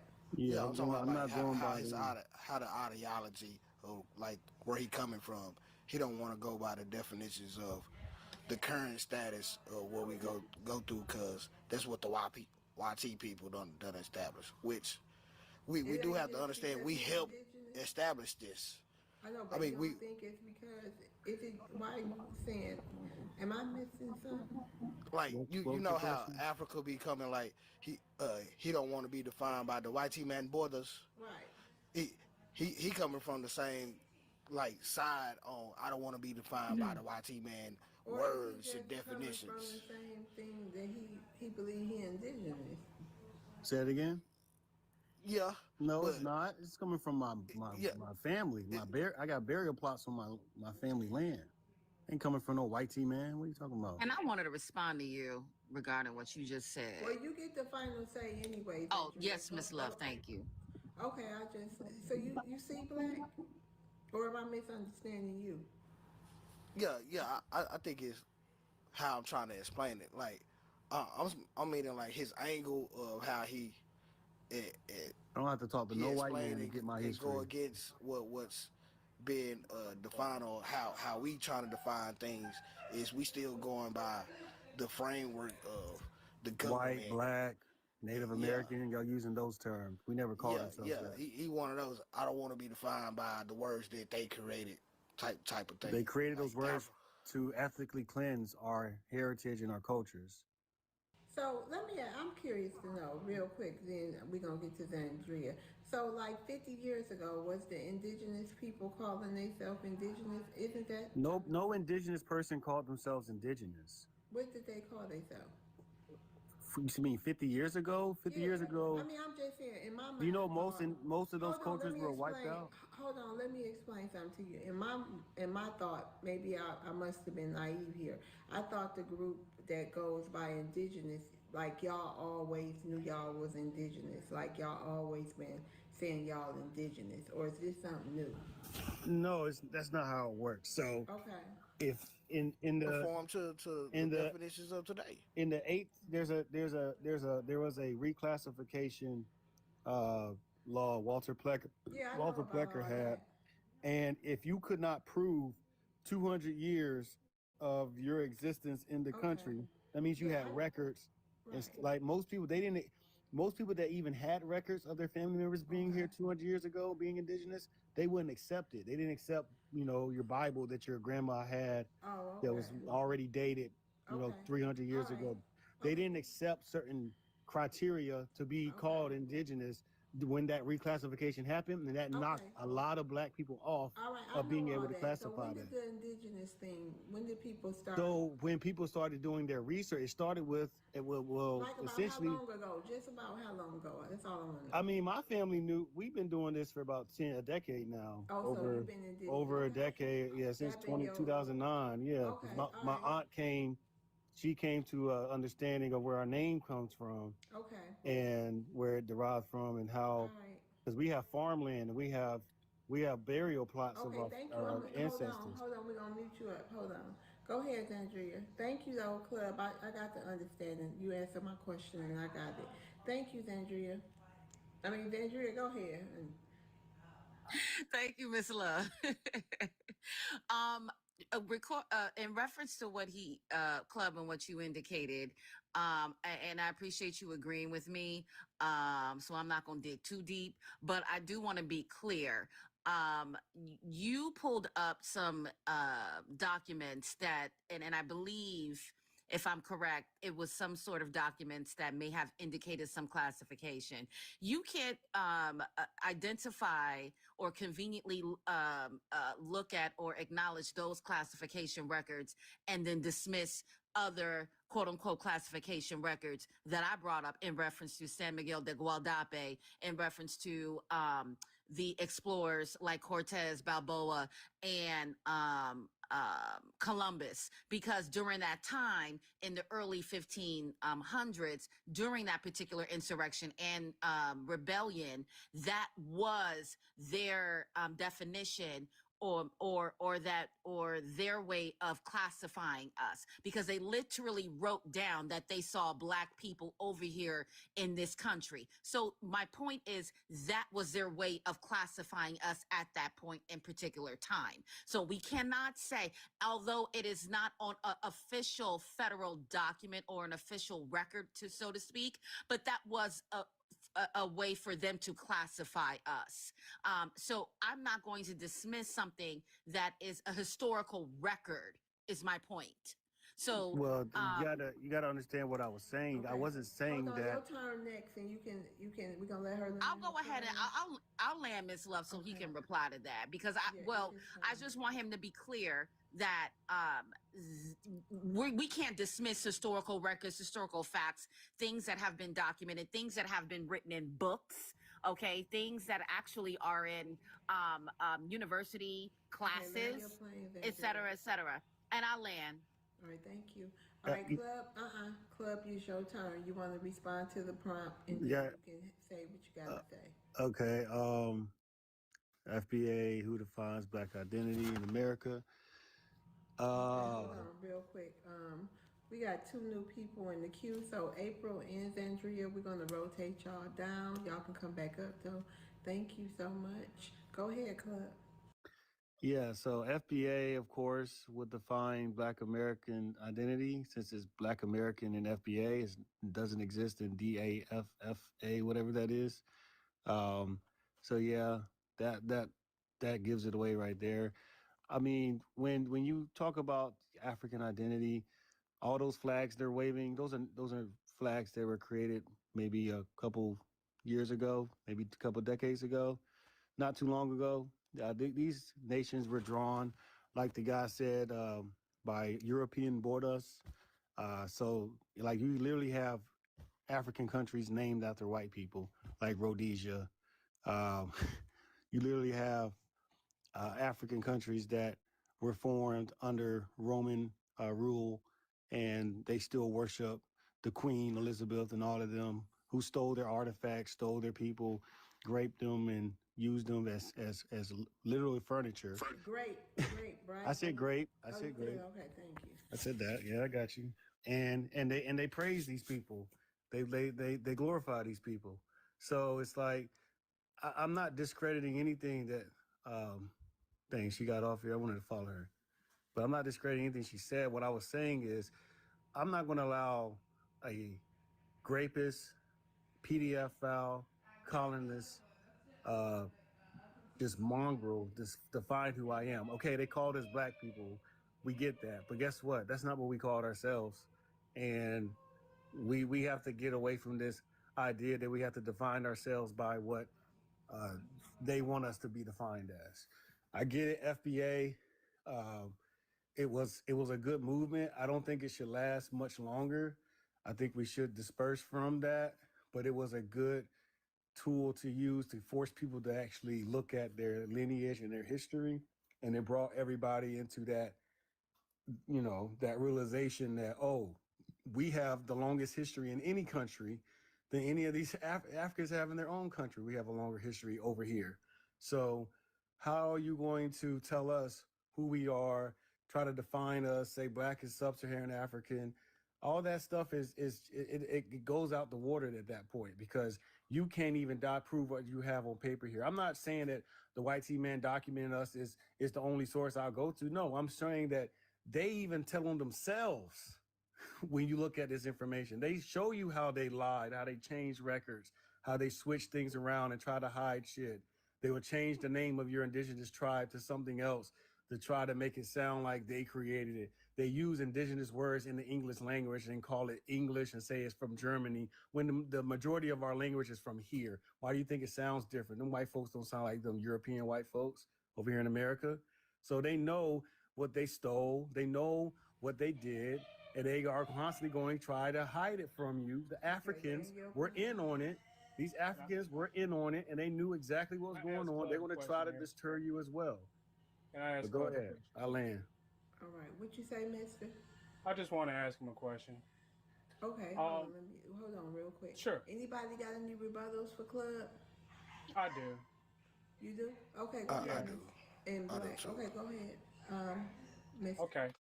Yeah, I'm trying to figure out here your whole basis of you don't like black is because the white man called you that.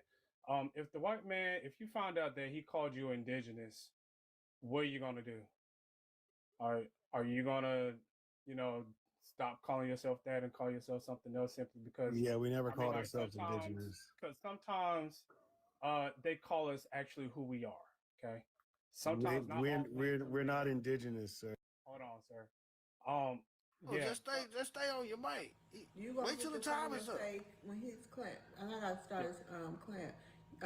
You gonna get the final say. Yeah.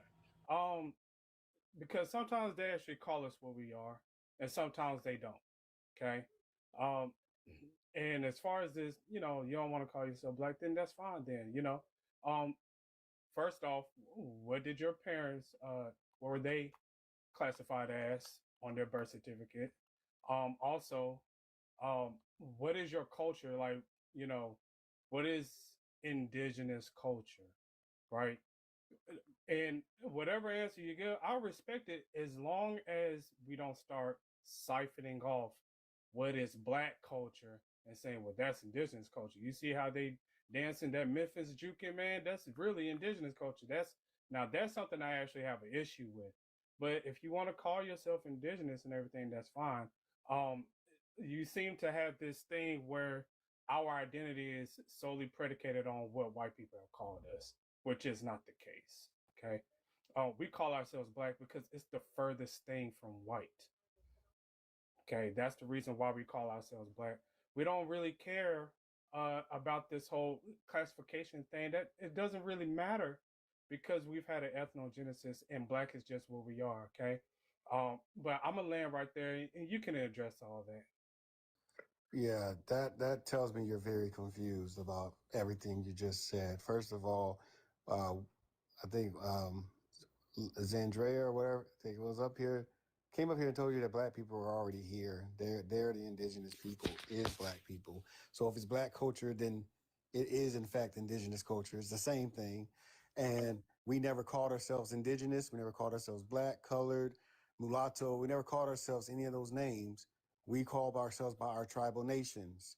You can be Nansemond, Pamunkey, Kikotan. You can be Yamasee. You can be Cree, Muskogee, Blackfoot. We have all sorts of different indigenous tribes here. They didn't call themselves indigenous. They went by their tribal name, and these were the rule of the land. And we had a successful thing going on.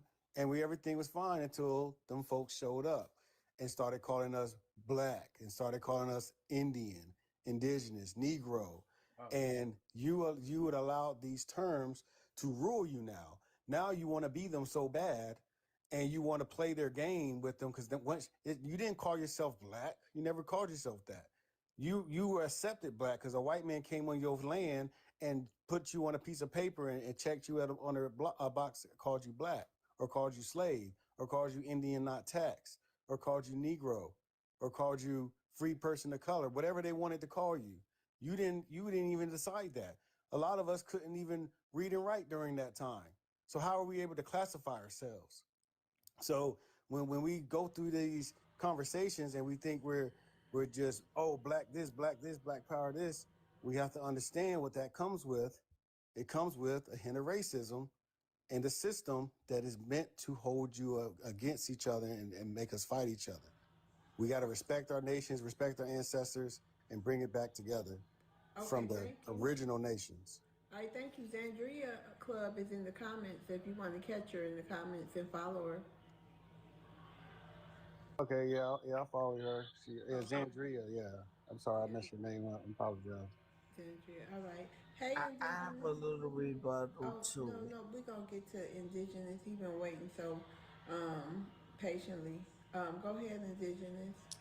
Well, I'm glad to see you back from your little trip. Glad you made it back safely. I didn't see you on live, so you must have enjoyed yourself, mister. Yeah, I did. We miss you too, brother. We miss you too, and glad you're back and glad to hear your voice. And shout out to the panel. Shout out to everybody that came up. I want to get down to delineation. Let's get back to delineation. FBA versus DAFA. Who defines Black identity in America? So delineation is the action of describing or portraying something precisely, meaning to be very specific, right? So I've been studying these historical classifications that are used in Africa, and I found out that it evolved from regional linguistics, identities to rigid and colonial and apartheid era hierarchies. They use classifications such as Negroid, Sudanese, Bantu, Native, colored, not spelled like ours, right? Black was only found after the 19th century, and it was mainly in South Africa, right? So their ethnic groups are according to their language, their political allegiances, and kinship. That separates us, right? This is about classification versus reclassification. People have a classification that they know, right? This is about Black nationalism versus African colonialism, right? They're very colonial minded people.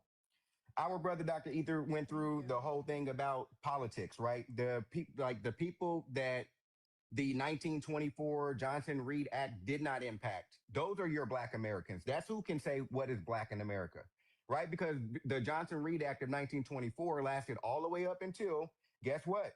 1965. Guess what also lasted up until 1965? From the Jim Crow era lasted from the Black codes all the way up to 1965. This is when we get this change, right? And so they're not a part of that legacy, right? Which gets me to my point of them exploiting everybody. Everybody wants to be us until it's time to be us, right? We have a certain Black consciousness where I can walk into a room with Ether, I can walk into a room with Love, or any of my sisters up on the panel, and I can give a certain look and we know what time it is. We do not have this connection with these type of people. They don't know anything about the Tuskegee experiments or the Pruitt-Igoe experiment, where the US government was doing experiments on us. They wasn't a part of that. Right? They don't know about white sheets or the cat o' nine tails or marching through marshes or babies being used as gator bait. They enslaved themselves over there. This is well known. So we have no ties. What we did with our time after emancipation, when left to our own devices, we created Black towns. So I want to go ahead and get back to this brother that talked about the difference between Black, because I love to be in HBCU. Oh, you gotta land your plane, indigenous. I will. I surely will. I love the B in HBCU. I love the Black nationalism. I love the Black Panther Party. I love the Black American Rodeo. You understand me? I love the Black Liberation Movement. I'm not giving up any damn thing. It's all a part of our legacy. And I land there. So you said you ain't giving up anything. That's because he said for us to call ourselves original Black or something like that? No, he was saying that. Wait a minute, hold on, Club. I'm talking about indigenous. That's precisely what I'm saying. We own it all. Okay. Y'all want to have if y'all don't mind? Okay. All right. Yeah, just think indigenous and Black are interchangeable. Okay. All right, thank you for coming up, Club. You can come back. Yeah. All right. Thank y'all. Y'all have a good one. You too. Bye-bye.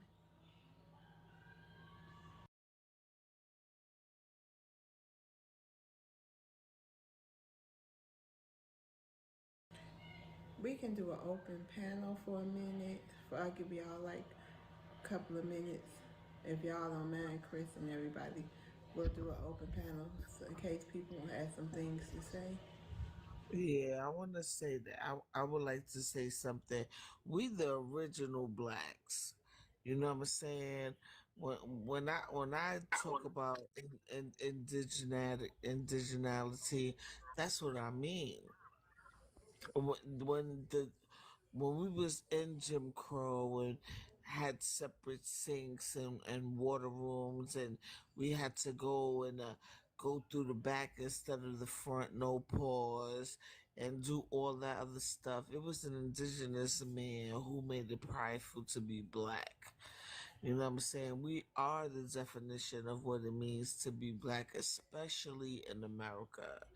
So all these talking points, who defines black identity in America, should be the original black people, not the made up black person, not the honorary black person, and definitely not no Afrocentrism when they be like, oh well, our land is called black, but that's only in the past few years, and even then it was given to you by your oppressor as a slur, and y'all adopted that narrative. We just not doing that. You know what I'm saying? We had a hand in everything that came here moving since it came over here, including the cultures that were already here. So there's that. You know, being indigenous meaning being the original. It's like a cup of coffee without the cream nor sugar, cause ain't nothing sweet about what been happening to us over the past hundreds of years. You know, we had our hand on everything first, and it's gonna stay like that. Yeah, And and I'm we don't even have to complicate it very much, right? Because we have here. Listen, this is about classification, right? People have been classified. So if you're classified Jamaican or you're classified Kenyan or Nigerian, you have a classification, right? And they come over here and they reclassify themselves. That's why they say we call ourselves black as a color, as an adjective, as a descriptor, right? No feeling, no emotional ties to it. No rights to the like no rights to the benefit of the struggle, right? This is what they call themselves. They're using it like a color in a crayon box, right? But we're telling these people that it's not just a race. That is a social construct. What is not a social construct is an ethnonym and what was made of it, right? The legacy that is all attached to, right? So I understand people want to be, when these Africans say, "Oh well, we're black." No, but you could be black as it relates to what that means in Africa, right? Because being black in Africa has a different legacy, a different heritage of what it means to be black over here. Being black over here means to achieve. Hold on, Being who black are over you? here mean. Go ahead. Go ahead, indigenous. Yeah, being black over here means to achieve, right? And I heard these Africans earlier talking about, oh well, we didn't do this and we didn't do that. Listen, Nigeria, Ghana, all of them. Okay, Ifanistan, Anna Marua, she is the most powerful and wealthiest Yoruba woman that ever lived. The capital of Oyo State is dedicated to this woman. Madam Okay. Tinubu was another one, All right. right? Anybody else want to get some time? Cause y'all time running out. This open panel. Let's Anybody get else? it. Anybody else got something to say? Well, I'll say this. By definition, FBA, we are indigenous to America. Um, I, but I will be very careful to associate what is black culture to indigenous culture because we are not the only indigenous people here. And I'll be damned if I let a bunch of red Indians or $5 Indians uh, try to take credit for black culture. Okay, so yeah, I'm not letting any of that go. Uh, and that's just something that I don't even think that I really don't. I really see it as fruitless for people to be going back and forth over that. Okay, blackness is what it is, and that's just what it is. If it ain't broke, don't fix it. I don't know why some people just have an issue with the term blackness, and I understand that, and that's what it is. But that doesn't mean we go off and you know start overcorrecting. That's what it seems like people are doing. So um, let's Right, go let yeah, go ahead. Kurt go in there. Go on, Kurt. Uh, Well, it's not that. I mean, we're not Native Americans. Hold So on, if Cha that's Cha. what you're Go talking ahead, Let about, Kurt. let we're Kurt not go, cha cha, Native right quick. Americans. I don't know if there's something wrong with your mic, Kurt, Kurt, I don't know.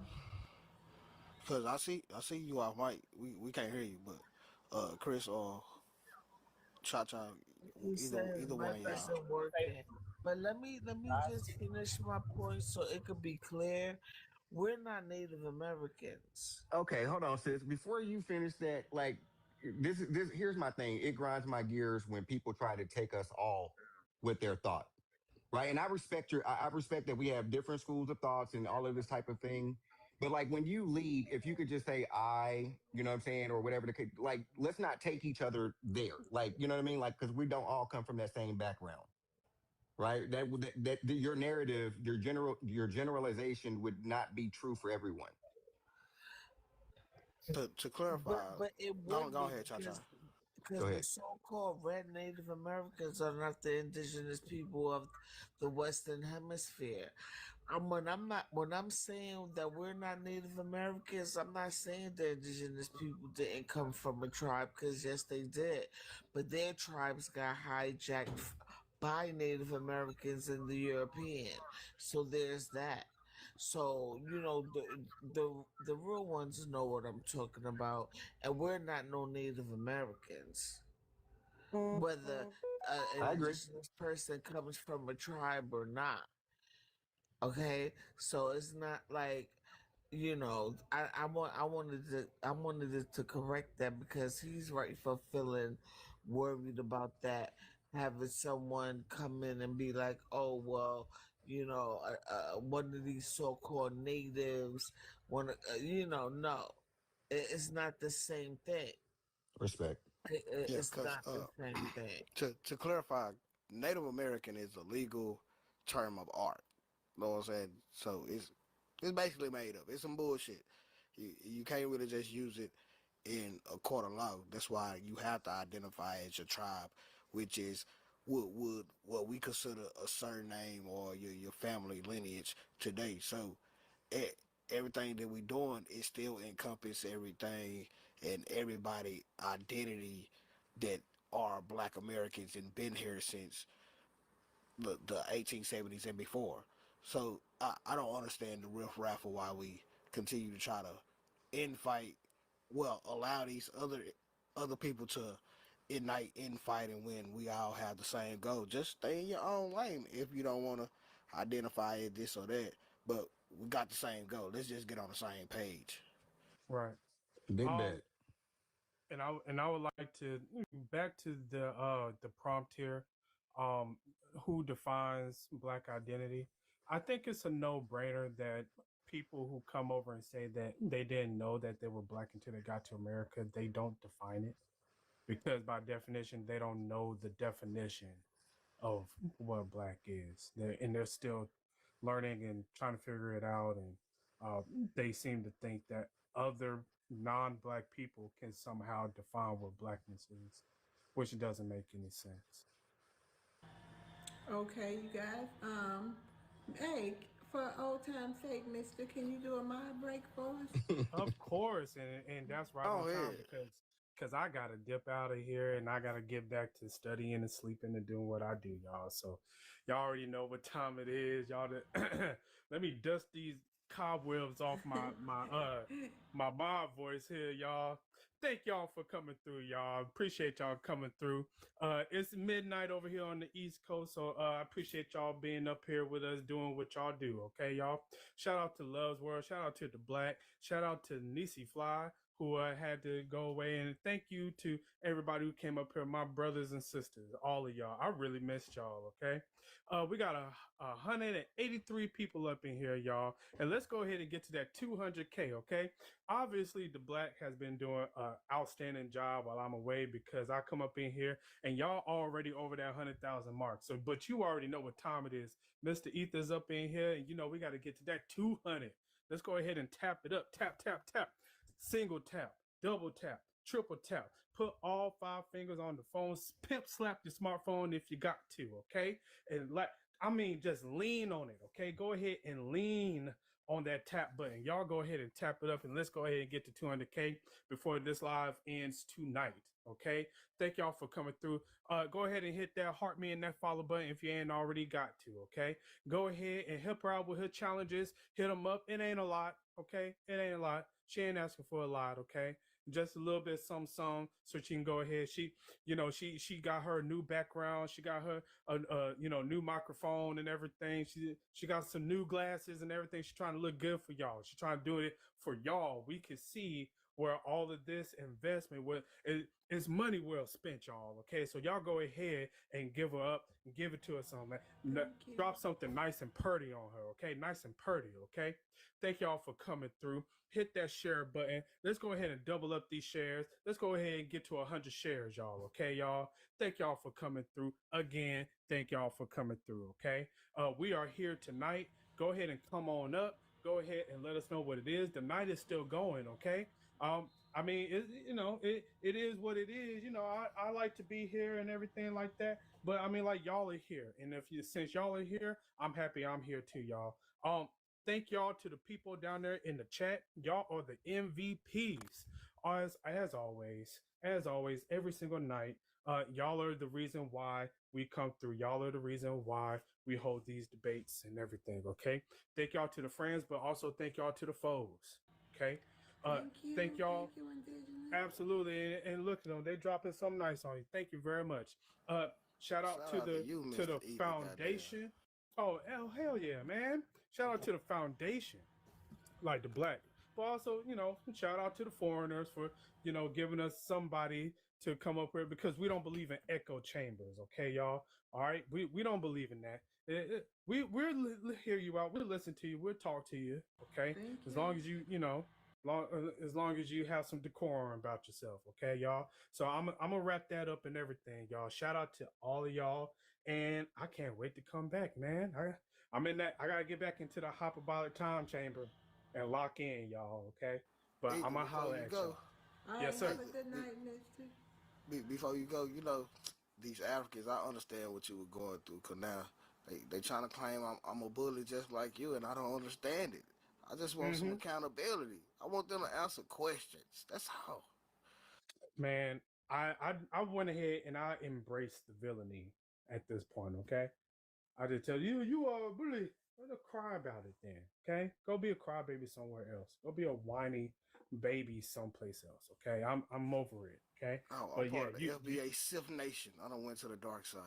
Exactly, dog. Exactly. You see what I've been talking about, right? You see? Shout out, and y'all go ahead and follow the Black Receipt. Not only he got a TikTok, he also got a Twitter page too. I think he got a YouTube too, man. Y'all go ahead and follow him. I got a new YouTube, but it ain't nothing on there yet. I'm putting. Okay, then. Well, follow it anyway. For when he puts something on it, y'all be ready for it. Okay, appreciate that, and absolutely follow Love's World's YouTube channel. She got a YouTube, y'all. Okay, y'all. In case she ain't been promoting it, I'm gonna promote it. Y'all go ahead and hit her up. Okay, y'all. Appreciate y'all. Absolutely. You can watch the replay of the whole unedited debates on that channel. So shout out to that. All right, mister, you about to go? Yep, I got to get up out of here. All right, well, good night, and thank you. I'll see you next time. I'll see you later. All right. Holla. All right, Chris, thank you so much for being so patient. Hey, love, how you doing today? I'm doing good. Thank you for being patient. It's all good. Can you read me the prompt, please? Yep. FBA versus DAFA. Who defines Black identity in America?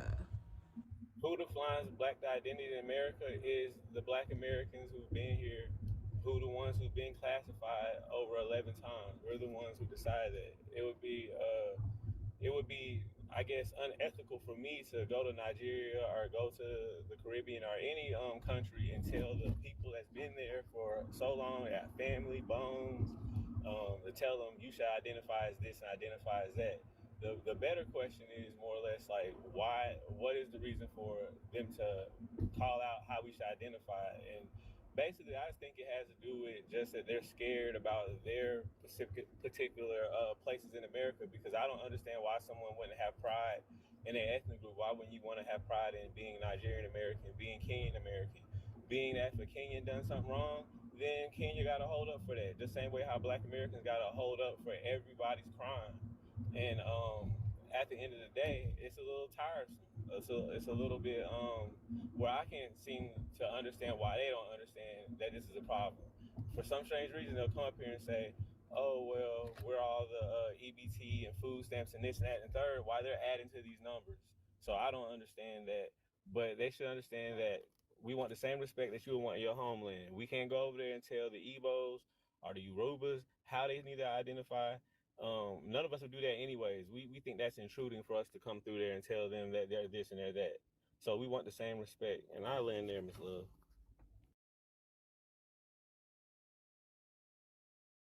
Okay, awesome. Anybody have a rebuttal for Chris? No. Yeah, I just had one, and Okay, go ahead. forgive me, my people. I'm just having a really hard time with this, and I understand the OMB and the census and all this kind of shit. I understand, right? But I like Malcolm X when he said, "Just because a cat has kittens in the oven, don't make them biscuits," right? So when we are called African American, right? I don't see anybody called African Jamaican, African Haitians, African Kenyans, African Nigerians, but they come over here and then they get Kenyan American, Nigerian American, Jamaican American.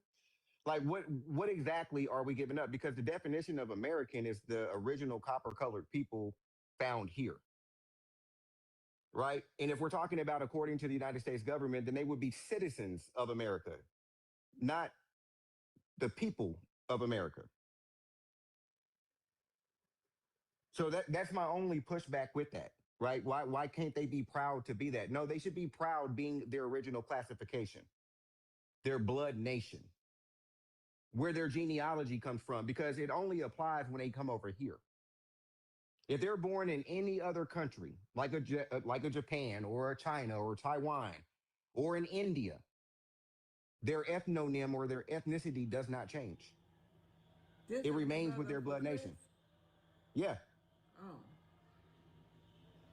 So that's the only pushback I have. Everything else, 90% of it, I agree with that. But being proud to be a fleer, absolutely not. Don't take pride in that. Don't take pride in coming over here because you don't use the Nigerian American ethnonym or the identifier. Your attachment is to the Black. So there's no pride in that. So that's my only pushback, and I land. All right, Chris. Yeah, I can't necessarily say I don't disagree with that.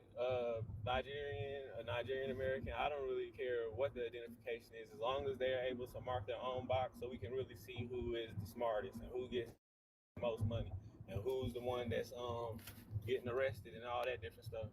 That's the main thing that my purpose of it really is. Just naturally, I'm tired of hearing all of the rhetoric about who does this and who does that. I'm looking to see who has the hold up for their specific crimes and their specific ethnic groups. But I do agree that for the most part, it has to be some type of classification for them. I'll land there, Miss Love. All right, thank you, Chris. Hey, Cha-Cha, thank you for your patience. You want to address the prompt? Hey, Yeah. The indigenous Black American defines Black identity. You know, I think I said it earlier. A lot of these so-called African countries were developed in the past 60, 70 years. And even though their arguments on these panels will be, well, in Africa, our name means black or whatever, but it was given to you by your oppressor, and it was given as a slur. to keep you over there while they hijack over here. So that's the truth that needs to be recognized. And you know, I'm starting to reconsider a lot of things. Like maybe we should give a lot of people a taste of their own medicine. Cause if y'all want to claim hip hop and everything that we do over here pertaining to Black Americans, then fuck it. We created steel pans then. How about that? We created jerk chicken and salt fish and the reggae rhythms, dance hall rhythms. We created all that shit. Matter of fact, we made everything else that y'all hold dearly to y'all. I'm gonna spend a whole week studying everybody else's culture and the things that y'all hold dear that y'all knew y'all came up with. We slapping our name on that. Only for like a month or so y'all could get the gist. Cause y'all call us pretendians, but y'all act like y'all don't understand what we mean. So since y'all wanna act slow like that, all right, let me show you. Let me show you how disrespectful that is. Let me show you how funny and nasty it sounds rolling off my tongue when I say certain things that we know directly comes from y'all, but we don't just hijack y'all, bully y'all, and take credit for it. Just for kicks and giggles, except for the African, they want everything that we do. They want us to say we African anyway. I'm not giving them that, but everybody else that should know better, let's do that for like a whole year straight and show you how disrespectful and cruel that is to us. So maybe you could understand. So the next time you fix your lips and want to take credit for something that you ain't do, and be in the identities that's really not yours, you know, and then maybe, just maybe, All we can right, have Cha unity Cha. and respect. All right, land your plane, please. Thank you. No, I'm just saying, just then maybe we'll have a little respect here. That's Yeah. all. Yeah, no, I actually just saw your time stop. I just got back in the chair. I don't even, I'm sorry, I missed it. Um, okay. Demo, you want to address the prompt? Cha Cha, I'm going to rotate you down. Thank you for coming up. Demo, you want to address the Yeah, prompt? yeah. Blacks American, you guys deserve everything that you want. You deserve it, and some of us admire your confidence. We admire your resilience. We admire your strength, your boldness. The only reason why I somehow differ is because I just think that is the way that there could be something more unique, you know, that could actually help in this process. You know, that's just my main concern. But I respect your thought process, and your boldness and strength. This is the American mentality. I believe generally this is the American mentality. For instance, when I came to the US, let me say when I came to the US, I used to be a little bit surprised when I noticed like only those from the US I call Americans. I sit there and wonder, I was like, wow, based on what I've learned, I think somebody from Mexico is an American. That's what I thought. You from Jamaica, you're American. It's almost like I'm from Liberia. Every one of you guys just call African. Somebody from Ghana is an African. But we are different. I'm a Liberian, there's a Ghanaian. You are from the same continent, Mexico, Jamaica. I thought they are all African, but Americans have managed to make that label to be just them. They can't call a Mexican American. So I used to be a little bit confused about that. Why not? So somehow I think I could be wrong. It's something similar, you know, that American mentality that you guys want to do. You know, like I think there was a certain point in time there was a debate on that used to circulate online when the champion of the NBA they call themselves the world champion. That's the American mentality. You know, if you win in the US, the whole world have to accept it. Because you call yourself black here, no other person from another region should call themselves black. That is the American mentality. That is the boldness. That is the strength, you know. And I admire that about you guys, to be honest. And when over here, you guys deserve it, though. You deserve it. You work for it. But I just believe it could be a little bit easier. There could be something unique, as I was saying, you know, that could help with this. Yeah, I will rest my case for now. All right, anybody have a rebuttal for what Demo said? Yes, I do. All right, go So, ahead. yeah, no problem. So, I respect for giving us our just due. But I challenge you, Demo, to look at a topographical map of the United States of America. So we don't do the Americas around here. We understand that there are natural borders like mountains.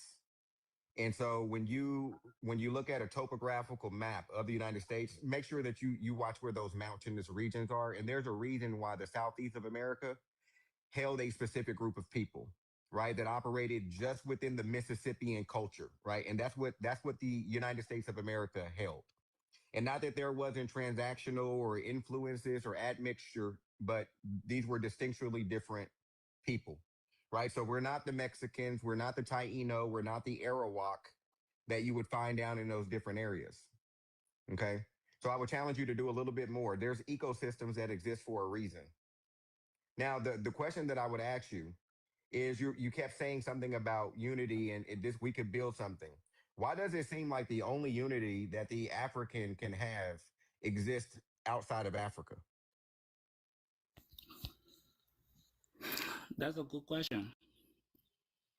Africa is large.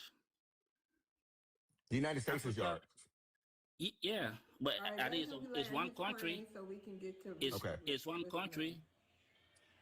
United States is one country. It's large, but it's one country, one president. But Africa has over what? About 50 countries, different tribes, different languages. You know what make it easier for people to unite in America and in most Western countries? Because of the language. Majority of the people speak the same language. When it comes to Africa, look, for instance, a small little country See, like that's the Liberia. difference. You can't say that about all America. You can't say that. We all different. Florida girl. Come again? I didn't. We different, boo. Hold on, Florida girl. Can you let him land so we can get to the next person? Thank you. Yeah, so I was trying, I don't know, a little bit. Yeah, I I'm gonna lost my count your school of time thought. over. Go ahead. Yeah, I lost my school of thought. So I was talking about the reason for the disunity. When it comes to most Western countries like America, go to Spain, majority of the people speak the same language. But a small little country like where I'm from, I would say, use my country as an example, Liberia, which is way smaller than Nebraska. Nebraska is bigger than my country, Liberia. Look at do you know how many languages we have? 16 languages. So there are tribal differences, tribal wars that went on, civil wars, just because of that language barrier. The same people taking themselves to be different because why? They speak different languages. When you come over here to the United States, apart from the other indigenous that speak different languages, but every one of you is English. If you go to England, English. You go to Spain, they speak Spanish. If there are other languages, it won't be many. You go to Japan, the same thing. China, Chinese. They might have little, but it won't be many. So that's one of the main reasons Land your plane. for the disunity. All right, thank you, Yeah. Demo. Okay, Redact. Redacted, how you doing? Thank you for your patience. Good evening, morning. Hey, good evening. Who defines Black identity in America? Um, though the term has changed um, throughout decades, we we the people, those Black Americans, have been the definition of it through various mediums, whether it be our culture, whether it be our culinary, whether it be our presence, etc., etc. Um, and you know that we define it because we're often imitated but never duplicated. Nobody can't or nobody can be us. They can attempt to cosplay, wear our clothes, get fillers, etc., etc. They can't be us. They don't have it in them. Probably never will. Let me rephrase that, excuse me. And never will. Um, so with that, I'll land. Is there any rebuttals? I ain't gonna lie, I was lost. Uh, is it okay if I go? You got a rebuttal? Oh no No, no no no. he don't have no rebuttal, so we just gonna go Yeah, ahead we and go. Yeah. So yeah. First thing first. I'm Yoruba. Thank you for bringing me up, Love's World. Who defines Black identity in America? Obviously, Black Americans. I mean, and I've been here all my life. I mean, being Black, obviously, that defines Black Americans. Defines that. Spike Lee with that "Do the Right Thing" movie was the first thing you see. The guy holding his fist up in the air, saying, "I'm Black, y'all. I'm Black, y'all." James Brown, "I'm Black and I'm proud." Smokey Robinson, "I'm proud to be Black American." Michael Jackson say the same thing, "I'm proud to be Black American." And so, you know, everywhere I went, when it comes to Black identity, it was guided from a Black American. Um, but just to piggyback off of what Demo said about the unity, the disunity in Nigeria, I mean, he's right. Nigeria has a complex, very complex history. I mean, 250 ethnic groups. I mean, try running a house with 250 people who speak different languages, different culture, different history, different origin. If you step on the man's shoe, you upset 100 different people. I mean, that type of complexity would just drive your head wild. And I'm not saying this to, be insulting to Nigerians or anyone else or any other melanated person, but I'm speaking out of reality, and I'm speaking from the study of Dr. Putnam of sociology when it comes to the growth tragedy. He used Nigeria as a reference, and yeah, Nigeria needs to dissolve. That's from the conclusion that I've read, and also looking at the tribal politics. I mean, yeah, it's just, what more can I say? I land my plane. I got a rebuttal. Anybody else got a rebuttal? Okay. Look, I understand Nigeria has Yes, issues. absolutely. I'm sorry. Go ahead, brother. Oh, you can go indigenous. All right. So all of this, different languages, different this, different that, right? In the United States of America, we don't have to go too far to hear different accents, different ways of speaking, right?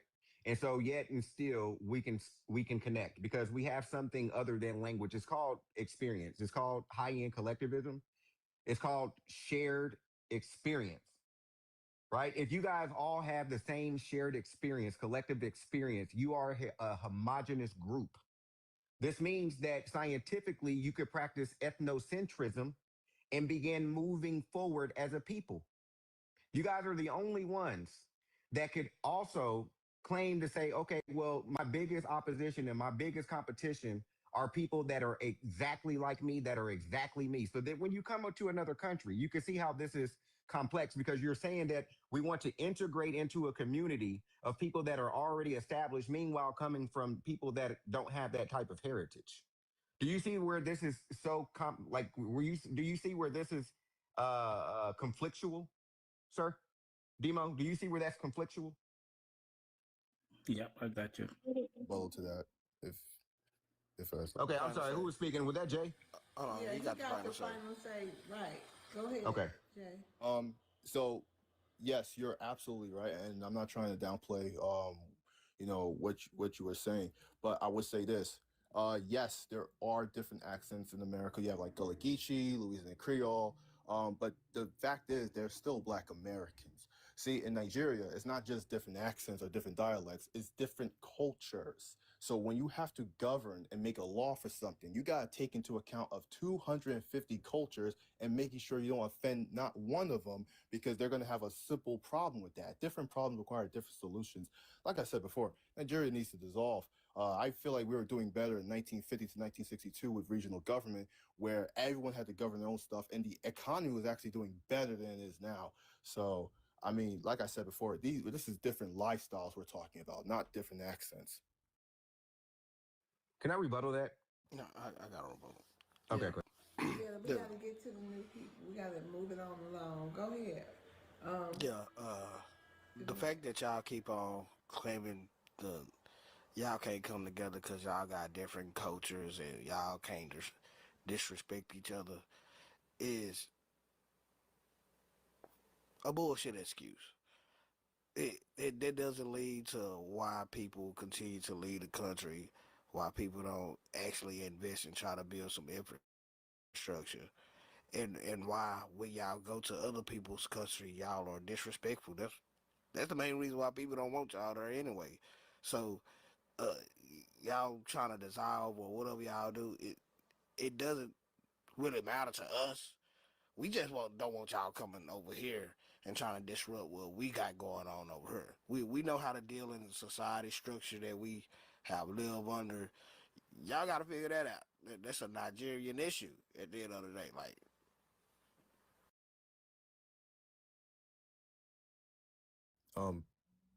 Can I? I can respond.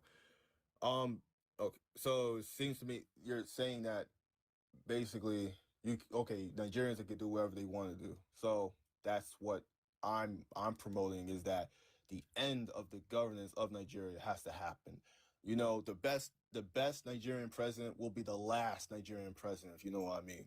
Um, I can point to the economic development of Western region Nigeria. This is when Yorubas were governing themselves from 1952 to 1963. It was effective. The economy was doing good. Free healthcare, free education. I mean, the literacy rate was skyrocketing. These are people governing themselves. So it's like, I don't know what would be the problem to go back to something like that and not have a mumbo jumbo of nations speaking over each other in different languages and just fighting each other, banging over the heads with each other and trying to come with this Pan-African kumbaya nonsense. Are you, Jay, you Nigerian? I'm Yoruba. You Yoruba, so that's it, Nigerian? you in America or in Nigeria? I'm in Yes, Nigeria. Nigerian love. Huh? Okay. They prefer not to be really called. Hold on, where you at? Yeah, I don't want to be called. I don't want to be called Nigerian because it's a European-made concept. Flora Shaw. She kind of named the whole thing. Yeah, so you prefer to be. So are you in America? I'm in America. Why is this not a subject, y'all? You talking to other Nigerians about this in America? Well, I just came up here to answer I'm to the. glad you're here. That's interesting to know that, to meet somebody who would like the whole thing dissolved. That's the best solution. That's the best one that there is. There's no other solution but that. Well, is it that bad there? The complexity is super complex. To explain it will take a long time. I don't want to babble about it, I but know, I'm just saying, but to you, is that bad? Or you just like yes, throw the whole is thing that much away? of a failed state? Yes, it's that much of a failed state that you have to really just out with the old and in with the new. Honestly. Look, they president literally last week got on the news. It said, "So what? I took a bribe. Let's move on." Like he admitted about taking a bribe and fucking up the economy and said, "Shit." Oh, Yeah, so he's a what? criminal. Yeah, because he didn't he do a crime in Chicago? I think he did some trafficking in Chicago. Yeah, that guy's a criminal. Yeah. Like it's a mess. It's a Okay, thank mess. you. All right, Jay, thanks for Pass the it out. info. We was passing out his wanted flyers. Okay, let me beat up. Anyway, I mean I could drop down if anything. No, you good. Somebody, we about to be wrapping up soon. We about to wrap up actually after DRR. Go ahead, DRR. I don't know. With this kind of slowing down, y'all. Go ahead, Yeah, DRR. you're talking about in terms Yeah, of can I go after doctor? Yes, sir. in terms of FBA and DAFFA and who defends Black identity in America. You know, we have allowed Black immigrants, Black foreigners to come into America with their difficulties that they bring from the continent. As you can see, they got multiple languages, doesn't mean nothing. They got all these tribes, doesn't mean nothing. They got all religions, doesn't mean anything. They have not organized themselves. And for them to get over here and say, oh, you know, the white tea came and the Europeans came, they were complicit. They let them in there. They were partners with them. You look at the history of Africa, the Portuguese, the Dutch, they all came there with their welcoming committee from the Africans. They're working together. And then they come over here and they tell us that it's the white tees, it's the Americans, it's the Europeans, it's the Asians, it's Canadians. Everybody is that problem but them. They don't want to face it and change your continent. I'm just going to keep saying it. I know I'm being redundant. They got to go back and fix their continent because coming over here to America, to the colonializers and the imperialists complaining in their country, it's not helping you. Because every time you open up your mouth, the white tea Americans are saying that y'all are just a bunch of beggars. The Europeans, every time you open your mouth, they're saying y'all are beggars. Why are they saying that? Because y'all coming to their countries. And then y'all gonna open up your mouth and cause all this chaos. Don't go to Asia talking like that. Don't go to Canada. Don't go to America. Don't go to Europe talking your nonsense. You're only exposing yourself. There's an old saying, keep your mouth shut and let people think you're intelligent. Open up your mouth and people know that you're a dummy. You got to stop it. Y'all people talk too much. Just make your money, make your success, and go back to your continent. The best thing you can do is fix up your continent and stand like a man. We didn't have all the money and all opportunities, but we stood here, we developed, and we don't owe nobody nothing, and we're the richest melanated people in the world. Think about that.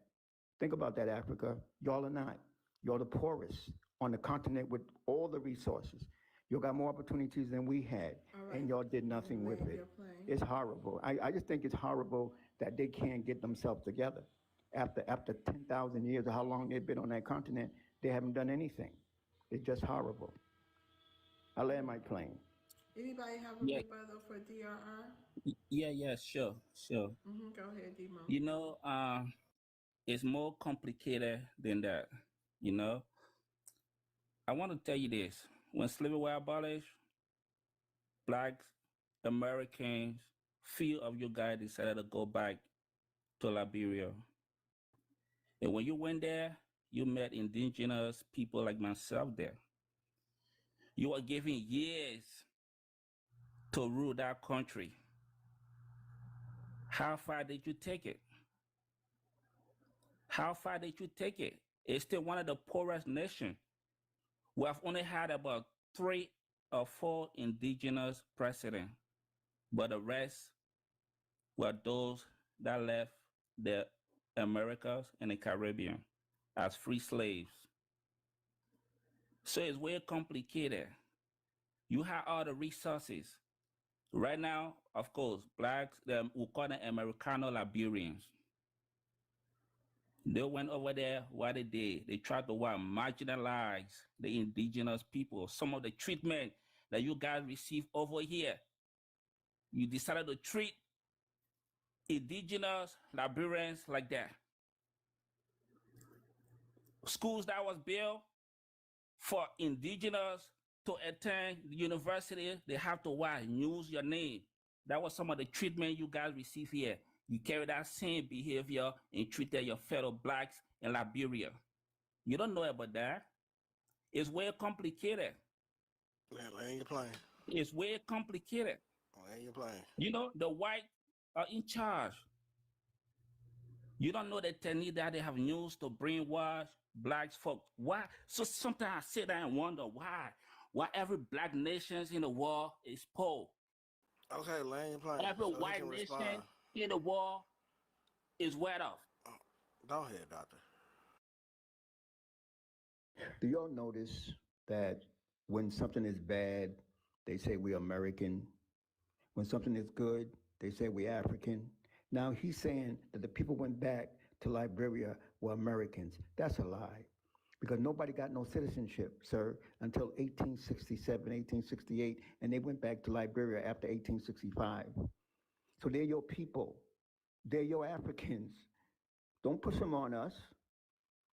According to y'all, everybody that built everything in America was from Africa. Everything came in from the chattel slavery. Now you want to say they're American. So why don't y'all make up your mind? Either we're American, that's why we say just leave us the hell alone. We don't need y'all to tell us what we are.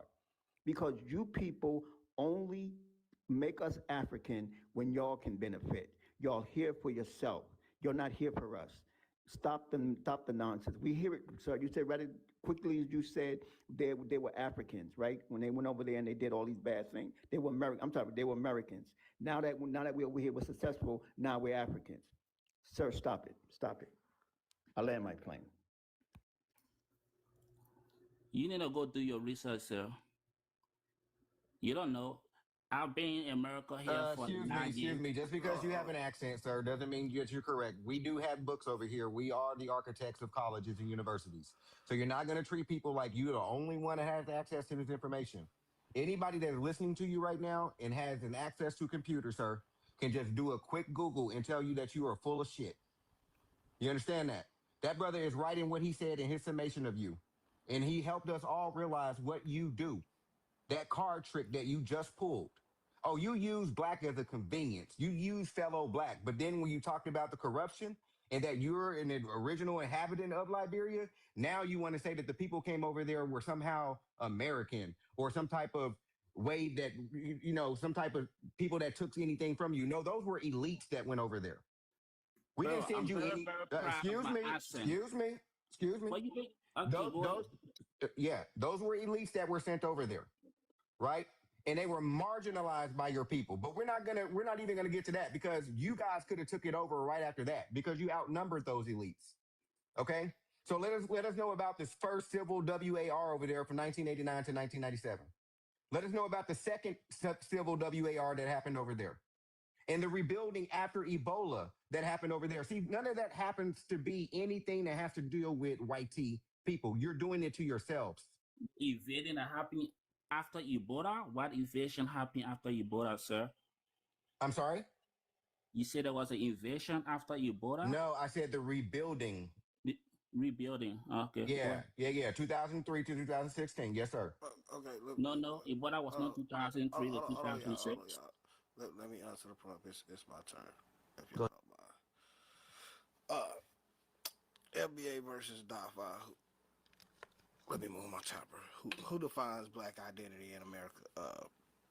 To be honest, I think black Americans or just Americans, period, define the identity of blackness in America because, like my sister April said earlier, we have the right to petition our government and change the language and the terms of what words mean in America. That's why every 50 to 75 years, we have an identity change and the definition is updated to the current reality that we live in.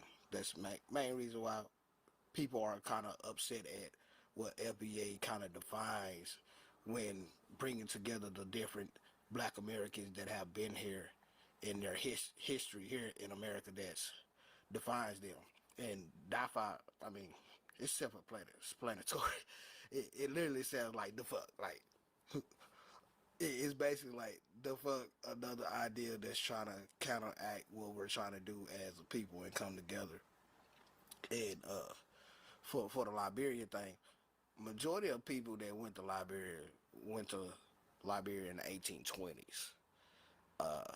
And then when they went there, they had their own. Really, they didn't even have their own amalgamation. They interbreeded with each other for a long time because they didn't want to mix with the Africans there. And the fact that they bought the land from y'all and y'all gave it to them, they just wanted y'all to respect their boundaries and respect the fact that they didn't want y'all in their government that they created. Y'all got upset, started cannibalizing some of them, and start turning into the savages that y'all really are, and destroy what they was building because you was envious of the great things that they was trying to bring to Africa. But it is what it is. Any rebuttals before we move on? Yeah, you know, you guys hear the truth. Sometimes the truth hurt, but it has to be told. That's what I can tell you. Because you're talking about textbook, you read books. Do you think book is enough to get the actual information? It would rely on books that have been written by people who didn't really experience it firsthand. There are a lot of negative stuff on true story that was written about about black people, black American, about you. So should that just be considered? I'm a Liberian, an adult. I'm giving you factual information, and you're just gonna talk about storybooks that was written by the individual. I can sit down right now and write my own book and publish it. But all what I'm stating here is not from here. I don't even like to talk about it because we have already passed that bridge. I love blacks American. I admire them. The American Liberians over there, we call them American Liberians, Congo, we love them. They have been leading Liberia for ages. We still love them. Okay, when you playing. So that's what I'm going to tell you. Okay. You know, so there's no Let me need to respond, mark sir. my donation. Your time is up. I'm Let me proud of my respond. donation. The same way. Okay, let me respond. Oh shit! Fuck. Y'all make my head hurt. First of all, in America we have structure. You just can't write anything in a book and call it factual or true. You gotta have sources. Primary sources, those come from people who first had seen these things that were involved and they wrote about them.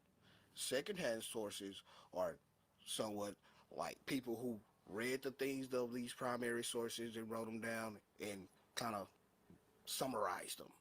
So the fact that y'all don't understand how things work, most of our information comes from primary sources, from the mouth of the people who did it. So it's like it's contrary to all y'all arguments. That's why we feel like it's really not even no mental stimulation or even no mental battle to even talk to y'all at some point, really, because y'all barely know your own history. You just go with your tribal little stories and not the actual facts and look at the nuance of both sides. And then y'all truly don't understand American history. Y'all go off of the media. That's why y'all always talk about the media instead of the words that are coming out of our mouth and the things that we have wrote and created and put it in the ether. It's a reason why y'all look up the big bro. It's okay. Just listen to big bro, and we go guide y'all to the promised land, like we don't made it.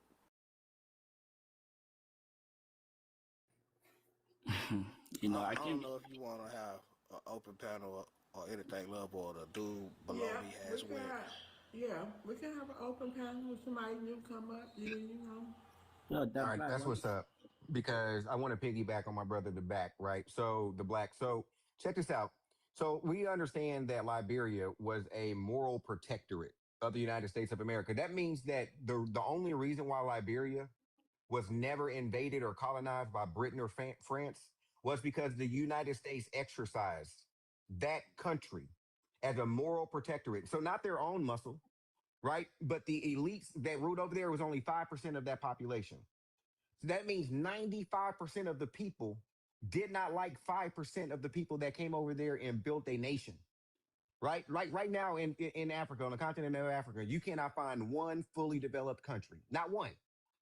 But when we went over there for 150 plus years, ran that thing, right?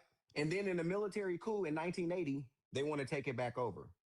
And now they want to say, oh, what's wrong with our country? Look what's wrong with our country. We speak different languages. Y'all were speaking the same languages when we came over And there. now they want to say, oh, What's up with that? they was envious of what they seen was coming there. They were still in their savage stage. They didn't understand what they was bringing over there. It seemed strange to them, and they didn't want no parts of it. And the ones that wanted parts of it, they wanted to control it like a fiefdom. And that ain't what they was on. Even though I don't look at them as our people anymore, they did bring some advancements over there. Mm-hmm. It wasn't accepted. And we understand why it wasn't accepted, because these people still want to have their tribal, cultural ways that are savage to the the civilized world, and trying to make it seem like it's supposed to be accepted. Like, don't nobody want to do no FGM. There shouldn't be cultural. There shouldn't be anything, you know what I'm saying, part of anybody's culture. That's facts on facts. And so when they come up here and see, they Wait a think minute, that hold they on, go ahead. Yeah, Demo, no go problem. ahead. You know, Yeah, can you I explain the really, cannibalism? Why did y'all cannibalize the American uh, Liberians? you know, I really like you guys, man. You know, for the world to change and for us to develop as human beings, we need to learn to accept Huh, our wrongs, to accept but Demo, Africa accountability. why did first. y'all You know, cannibalize the people that was trying to bring cannibalize, civility to cannibalize y'all who? country? Where you got Y'all that from? cannibalized the American He Liberians. trying to That's not ask. true. He trying to That's not answer. true. Why He y'all trying. make That's not true. You why know, y'all make American look, nigga sandwiches? that's not true. Where you got that Come on from? now, come on now. This is Where you got historical, that from? documented. I This know. is No, this. initially you made a statement about how the population over there, that 5% were American Liberians, and then 95%. So there was no way. Yeah, that's true. You know, but sometimes it's not just about the numbers.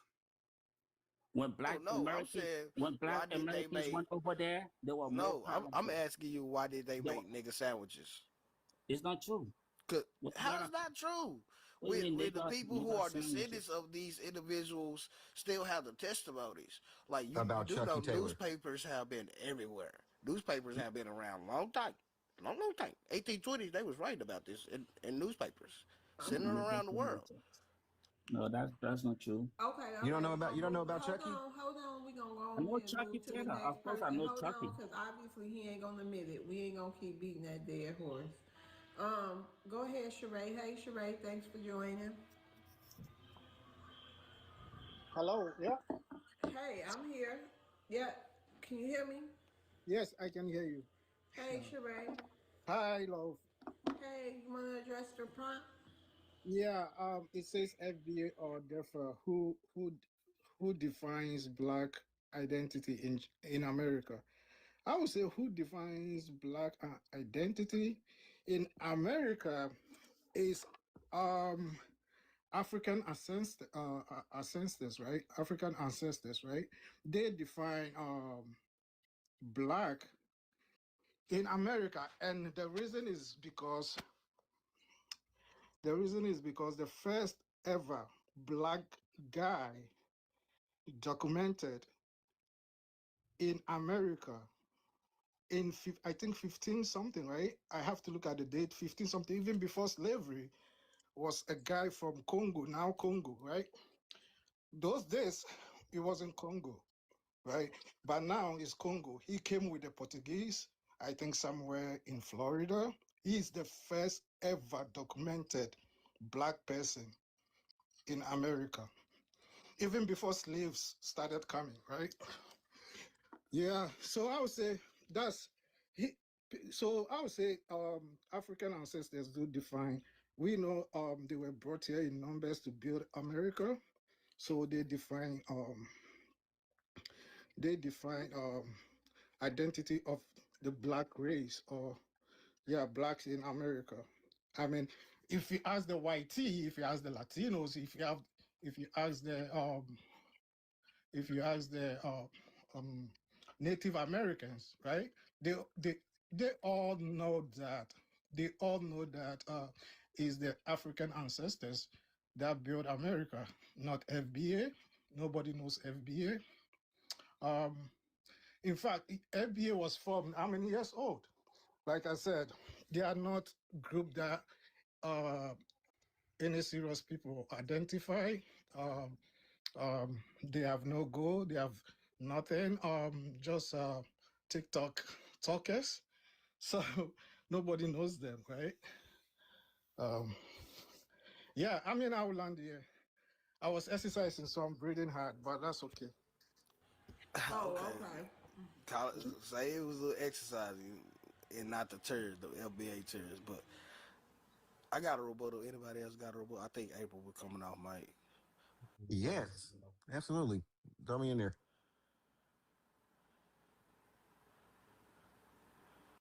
So, yeah. Oh, go ahead. Did somebody got a rebuttal? Go ahead. Go ahead, April. I want to go through them. Go ahead, it is. Okay, bet. Okay, cool. So African ancestors built America. Sir, I want to know, you got a very strong accent. So I imagine you're from that continent.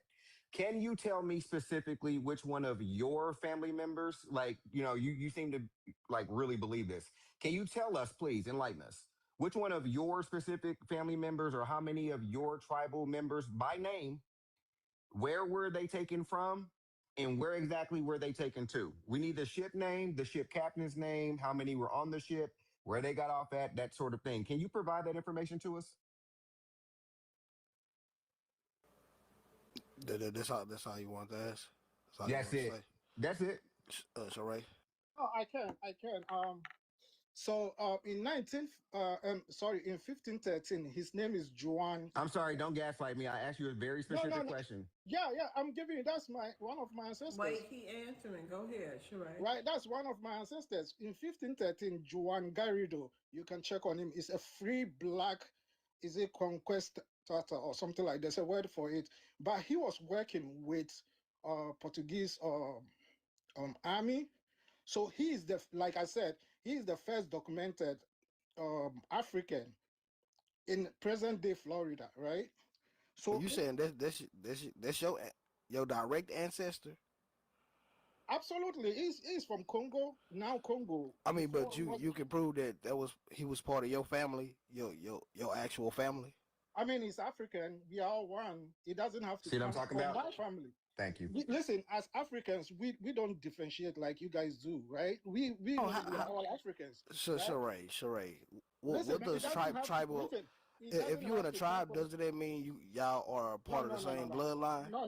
And family? No. It doesn't have to come from Ghana. No, he came from Congo. Congo is African country, so that's my ancestor.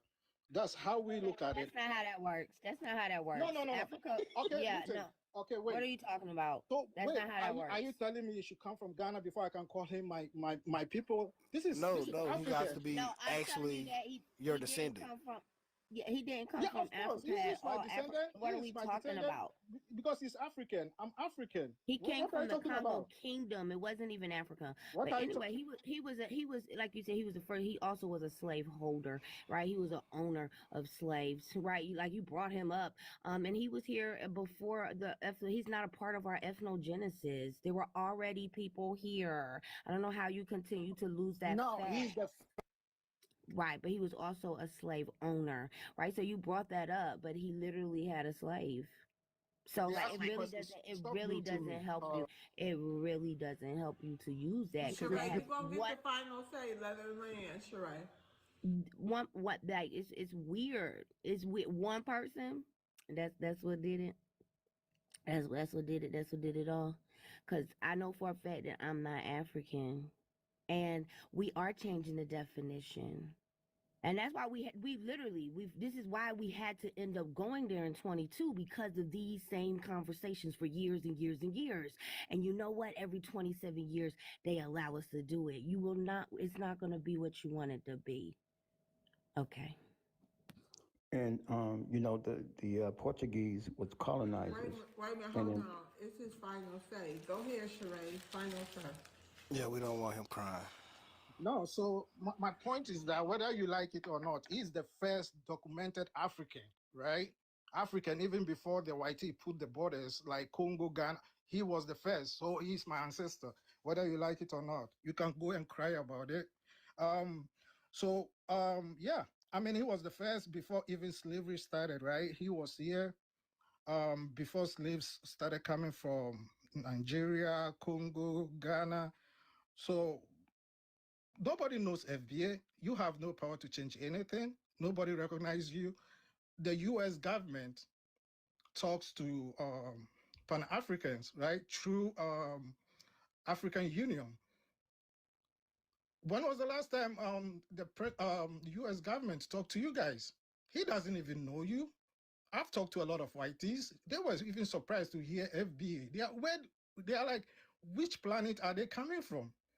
And you want to change, you want to define, you want to change. You can define and change on TikTok. Your time is up. So your time is up. I don't end this. Hold on. Yeah, he got. Hold on. Let him land his If we plane. have any, go. Wait, Sheree, go. Yeah, ahead. I'm the last. Yeah. rebuttal. So like, yeah, you can stay on like you can stay on TikTok. You be redefining and all those words.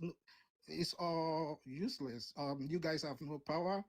You listen. If you have power, you will change your community before you change anything, right? So Okay, land your plane, Sheree. yeah, I'll Yeah, you land still it. got one more rebuttal. Yeah, I'll Yeah. land it. All right. So Okay. if we have any opposition down there in the chat that want to come in the queue. If we have anyone who wants to address the prompt, come in the queue so we can get you up here. Thank you. Go ahead. Black, I don't know if you heard Yeah, me. I said that I. Well, you. What you say? I thought the we going beyond 3 rebuttals or. Okay. But Yeah. it's not really nobody in the queue, so he can. Sheree, you up for a couple of more rebuttals? Absolutely. Oh, okay. All right. Go ahead, Dibble. Well, go ahead, Red. Thank you. It's just baffling to me that these people claim to be so educated, so read, but yet and still they display characteristics of the opposite, their own characteristics. And every other word was an untruth. I'm not going to call you a liar because I don't know you personally, but I am going to say that you were speaking very much untruths, as well as you're driving your uncouth characteristic by displaying that you say FBAs are nobodies or that nobody knows them, but you know them, which would then say that you're a nobody based off of how you said it. But see, a learned person wouldn't say it the way that you said it. I'll land there because my time is over. All right, final say. I mean, listen. I know FBA right now because of Pan-Africans, right? Not FBA, right? So, I mean, to be honest, a month from today, I didn't know what is FBA, right? Even I went to a only YT's platform, and when I told them about FBA and there was this FBA guy there, he denied everything I said about them, like they are the foundation of Black America. He denied all of it because the white people, the YT wanted to understand, what does that mean? Where are you people coming from? I mean, because we know 3 things. We know this land belongs to Native Americans. It was stolen from them by the YT. The YT runs it. Black Africans ancestors were brought here as slaves to build America for free. So where did you guys come from, Mars? Hey, Sheree, why you didn't tell them about this space? Next time you in a group of YT people or a FBA that, I guess dismiss everything, that Black Americans are saying, tell them to come to this space where it's a panel of scholarly Black Americans who can give them some better insight, because just because you spoke to one Black American / FBA, whoever, if he was really one, doesn't make it true. So, Absolutely. like I said, next time, Sheree, I'm just saying, next time, Don't be in the echo chamber. Send them on over here. We got April, we got Indigenous, we got the Black, we got DRR, we got Redacted, and plenty more that can help them understand more clearly. Okay, go ahead, the Black. He's lying though, right? No, I'm not. Hey, you are I'm not just there. saying, You whether are he not there. You lying or don't not, tell me. that's he said still. he went Why there and would I lie for? he Listen, said you the went there and FBA on the platform he was said you supposed. went there and asked them if they knew No, about listen, it, and then you the said that they FBA were on that concerned platform and should wanted have more defended you. You information. saying You guys why were would you credible. lie So for it is crazy. the No, same way this is you not would say lies. why would This you is not read. lies. You can listen. You can say lie when the D-Day come for reparations. We'll see what the YT will tell you guys. Keep on being here You and don't worry yakking your about that, mouth. Tether. We'll I do see. have a question for you don't worry We'll about see that. You worry when about the no, when no, the no, Okay, no. D-Day I have hold a on. comes. question. It's the Black turn. Let's get back to Oh, come on. okay. Go ahead, the Black. Yeah, I find it hilarious. You have an African in America that's married to a YT lady, has a lot to say about Black Americans focusing on Black American issues and not African issues. It just shows you that these people have a particular eye-in on everything we do. So you people covered everything we do. This, if you don't mind, put me on the big screen. This is how we define lineage. Sheree, Know what I'm saying? I'm about to put you on the big screen, but I'm just curious. Did your white wife put you up to any of this, Sheree, or did you just come to these conclusions by yourself About what? about everything you be saying? Oh no, I mean, listen. But you She's came from the continent of Africa, right? So you've been thinking like that? no, absolutely. Listen, there's a lot of things that I do say here. Is I mean, is coming from the YT, your oppressors, right? There's a lot of things that we say here. Is their talking point? The people that you guys love so much that you have no that are abusing you guys, that you guys have no answers to for, right? Like Why? your colonizers, right? I mean, they've Man, be abused, quiet. Y'all colonize each other over there. they've Please stop. You they've married abused you one. guys. You They've literally abused are you with guys. one They've and abused sleeping your with one, and you community. talking about what we like. They What the still hell is they're wrong still with you? Let them providing you answer right guys, quick, y'all, and so you I have can you have finish. no answers. You have no answers for them. You have no answers. Just like the South Africans right now, right? They control 80% of the political power in Africa, right? The YT controls everything, the money, the lands, and everything. They are only 8%, but they have smoke for Africans, but not the YT that have taken everything. The blacks control 80% of the political power over there. The YT are only like 6 to 8%, and they control all the money, all the land. But the problem is Africans. Bro, This please all say this put doesn't your make wife sense. on the phone, Sheree. Bro, You say please. what? Bro, Did y'all bro, did y'all hear him please say? say put your wife on the phone. I did. I did, I mean, doctor. listen, my No, my I wife, did too. she's a You see scholar. what these She's Africans a are. I scholar. told y'all Listen, these Africans love That was Europeans. she disturbing. told me that. Listen, she told me that That we Africans are the first people on this earth. I swear to God, he sat right I there. never knew that. Look to me. He sat right there and said the Portuguese was their friend. Go look at the history of Angola and the country and Congolese. They used them. The Portuguese was the worst imperialists and colonialists on earth. But see how the Africans do? I told y'all, these Africans are in the position that Who they're is in because they participated. They're complicit. You said the Portuguese was your friend. These Africans, they're in the condition they are, y'all, because they love and they praise. That's their massa. That white tea colored skin. They love it. And that's why they're in the predicament they're in. I don't feel sorry for them because they're idiots. This man sat there and said, oh, the Portuguese was coming in, they were our friend. They use you, sir. Look at the history. Nobody said we are friends. Stop lying. Nobody said the Portuguese That's are why friends. you're the Stop poorest lying. economy Stop in the lying. world. But Stop the lying. Europeans control all of your resources, sir. You We don't don't control care. We're still nothing. doing good. You can't We're pick up still a doing banana good. and sell it. We're still Forget doing good, and you guys are jealous of us. Y'all see how We're these still Africans doing are? good. They're the poorest people We're in the still doing world. good. They don't control nothing in Africa because the We're still wonderful doing good. Portuguese, We're still the doing wonderful good. English Better than you people, guys. the wonderful white. Okay, Sheree, hold on. Go ahead, the Black. Yeah. It was very interesting. But I was going to hit on that. This is how we define ancestry. Everybody in the world. Ancestry DNA can barely go past grandparents, great grandparents. That's 8. You know what I'm saying? Because they say they can stop at 11, 12. So we been here past that. On paper, we can prove that. You saying that the dude who was selling with the Portuguese was one of your ancestors? I'm glad you claimed him.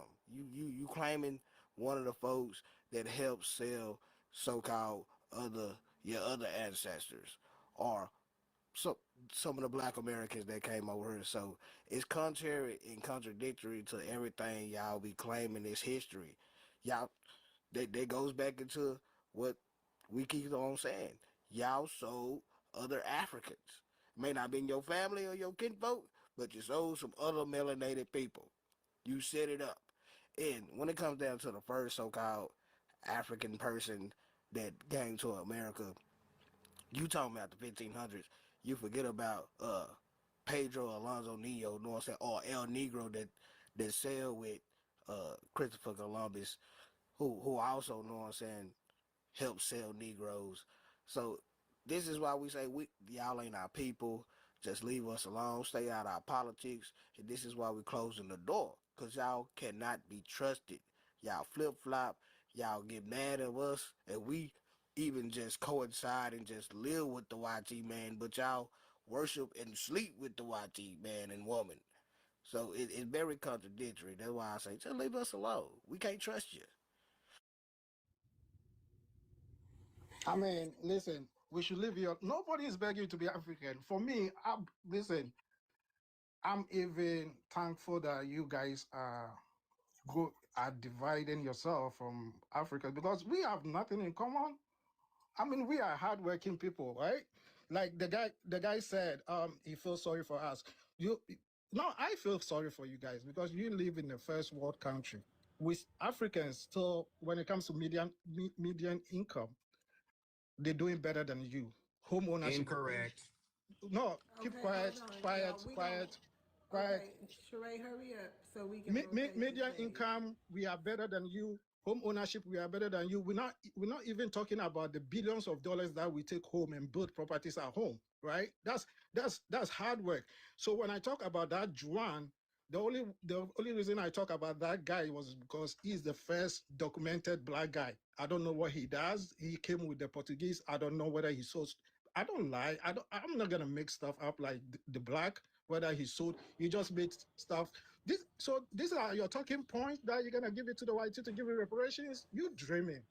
You dreaming. Okay, thank you, Sheree. Yeah. So we're gonna stay on a little longer, but let's clear up some spaces for new people who want to come up. You could Can I drop say me something real love quick and I'll and drop? Okay, thank go you ahead. again. You're welcome. Thank you, Redacted. Go ahead, I had April. came up here earlier, right? About the African American conversation, right? Because that's something that's being retired. Like the jersey, we hanging it up. Nobody can have it. Nobody can use it. It ain't theirs. I agree. They are a Nigerian American, right? And the flip flop happened right on this stage. This person said that we love white people, even though he lays up with raw pussy. Okay, I'm leaving. Have a good night. Wait a minute. Said a raw It's raw. poochie? Yeah, raw coochie. He Oh, I laying thought up you with said it. a raw poochie. He laying up with it and saying that we love it. I birthed 6 kids And from my and black she is better husband. than you. I would never. I could Let care her less. go. I would never date Let her. you. Never ever. I wouldn't want you to. I'm married and I have 6 children and I'm retired in my 40s. I don't And I like still baby have. mamas. I Why? don't Why like are you baby mamas. interrupting me? Are Sir, you sir, upset? let her talk. Just You cause you okay? mad, you got a snow leopard at the house. Right. Like, and you said that we love them, but you sleeping with them. Shut your bitch ass up. Have a good night, family. Love y'all. Okay. All right, Love you April. too. All right. Indigenous, you got something to say? Real quick, give you 1 minute before I rotate everybody. Yes, indeed. Yes, indeed. My people, I want y'all to take this not as a joke. These people are very serious. On any other circumstances, we would consider this an act of WAR against our people. This is not a joke. This doesn't only exist on social media. This is about our lives. This man tells us that we have no power. Lesser people would agree with him. But we've seen a U.S. president, the first one in history, sit front row at the Supreme Court of the United States on behalf of Black Americans. We have a whole issue going forward because of Black Americans. If we had no power, this country would exist between Union and Confederate states. Segregation would still be legal. Firefighters wouldn't be putting out house fires. They would be spraying down protesters. Police would still be using their dogs for police brutality. It would still be running rampant. If we had no power, we would have lost everything that the civil rights movement gained.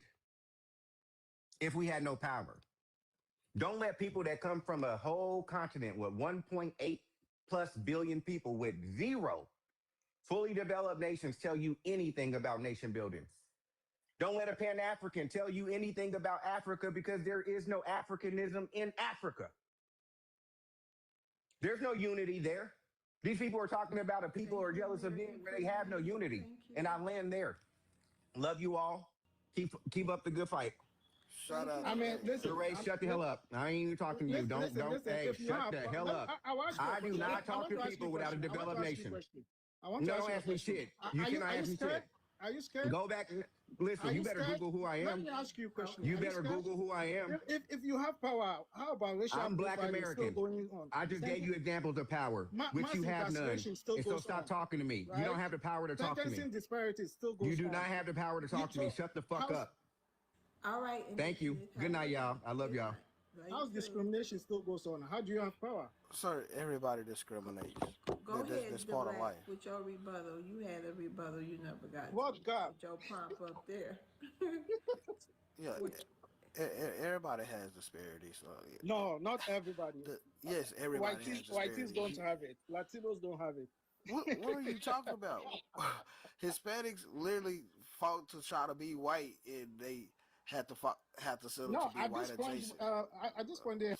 Sir, let me finish my statement. They tried to fight to be white, even though legally they supposed to be white. They was reduced to be white adjacent. It was given Hispanic, non-white. So yes, they go through their issues. That's why they claim to be on our team and be trying to build a black and brown coalition, because they say they go through systemic issues just like we do, but we understand the nuance and understand when they come in, they practice the same thing just like all immigrants do. They come in and practice the same YT system of anti-blackness, and y'all try to weave your way in it and try to use your skin color, your skin tone, to make it seem like y'all go through the same anti-blackness we do.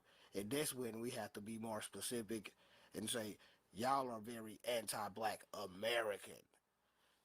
You know what I'm saying? That's why we're going to bring back some archaic terminology. We need to bring back Negrophobia. Anti-FBA. No. Yes.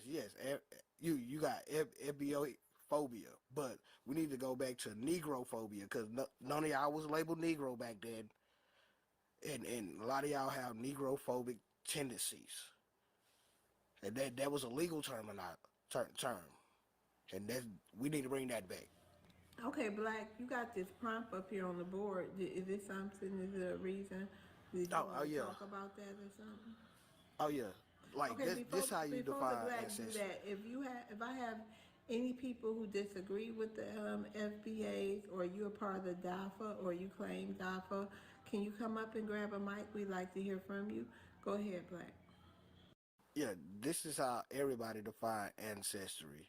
Well, whether you white, black, in between, legally. So you gotta prove who your parents is, your grandparents, and it continues and continues. You know what I'm saying? By the time you get to your great grands, you have your third great grands, you have 32 individuals that you are connected to, and we go back that long. You know what I'm saying? At least 10 generations. We can still prove we was in America. Many of you have no stock in America. That's why we continue to say, yes, we are a unique people. And yes, we can claim tribal affiliation, because in those generations, we were part of those tribes. And some people was taken out, some people were reclassified, and other things. But the fact that y'all don't understand American history and the fact that we're going by our individual family history is why it puts y'all in a state of dysphoria. Y'all don't understand what's going on. Y'all in vertigo. Y'all just spinning around and can't find a base. But it's okay. We're trying to guide and help y'all understand. But if you don't want to understand, just get out our face. All right, thank you. You got a final say on that? Then we're going to get to West Coast. Go ahead, Sheree, your final thoughts, your last rebuttal. Yeah. So you had the black for like, is it 3 minutes? He didn't even say anything. He was just mumbling. You have no facts, right? So is that a sketch you're gonna show it to Republicans to help you out? Thank you, Jesse May. Right. I mean, you went on and on and on without saying anything. Anything. I don't know if you are going to be the speaker of FBA, God Lord, it's not gonna happen. So like I said, I'm not here. I'm not here to disrespect anybody. But if you have power, as you claim, right? Why don't you guys do something about racial profiling? Like over policing in your community that's causing a lot of problems. Why don't you guys stop it? From sentencing, like I said, disparities, mass incarcerations. Sheree, Right. how about all the melanated immigrants who it affect? Y'all say it affect y'all. How about y'all do the fighting this time? How about Right. y'all fight for that? I mean, well, FBA said without this is us and get right. it passed. I mean, FBA said this is their country, so we want them to take the lead. Didn't you say this was your country too? Right. It's my ancestors built America, but Okay. right now FBA is claiming, right? So we listen. No. Forget what FBA claiming. Like I said, how about you guys fight for that? We'll appreciate it and we can benefit too. But why don't you get that taken care of? All right. Your group, the Africans, why don't y'all fight and do that movement? That's a good question. So I'm gonna bring a solution to it. If we want to get ahead as black race, right? Forget where you're coming from, whether you're African or whatever, whether you're Black African. Like I said, there is power in numbers, right? If FBA will stop the nonsense to join, We did it without the numbers. What did you do? That's my point. We got civil rights passed without the numbers. No, so that's why y'all can't do it? No, Pan-African by did yourselves? it, not you. Pan-African did it, not you. Not you. Don't you. Sir, as those FBA, individuals you've done nothing. Okay, As FBA, you've done nothing. Okay, so thank you, Sheree. No, that's okay, Sheree. Thank you. Right. It's crazy. Look, you see what I be talking about. Look, they don't want to answer no questions, but it's all love in conversation. West Coast. Hey, bro. Hey, sis. Long time no hear from. Hey, West Coast. Hey. So, Dafa. So you say that's something that the one Pan-African dude came up with. What's his name? Yeah, Dr. Umar. Dr. Umar, yeah. So first, this is what I got when I did my research. I got descendants of African and foreign Africans, but A.A. Tether said it meant diaspora African founding ancestors, but somebody else just told me I was right. So I'm not, hey, maybe somebody else can say, but that's what it is. Basically Pan-Africanism. Okay. So FBA defines Black identity because we do not center Africa or Pan-Africanism. Our people didn't center that either. At one point, we did embrace it, maybe in the 90s, and I mean, even before that. But at the end of the day, our culture is not Pan-Africanism. It wasn't Pan-Africanism, and it's not Pan-Africanism. So it's FBA who defines Black identity in America. Also, I came up here because I wanted to address Sheree. I said I was going to get, at first I was like, I'm going to get on his head about him claiming my ancestors because I'm sick of him doing that, until I read that, they have a different idea of what ancestors are. They consider ancestors as kinship. But even still, you can't claim, if you're talking about someone from Congo or from the Cameroon, you still can't claim kinship because you people center tribal.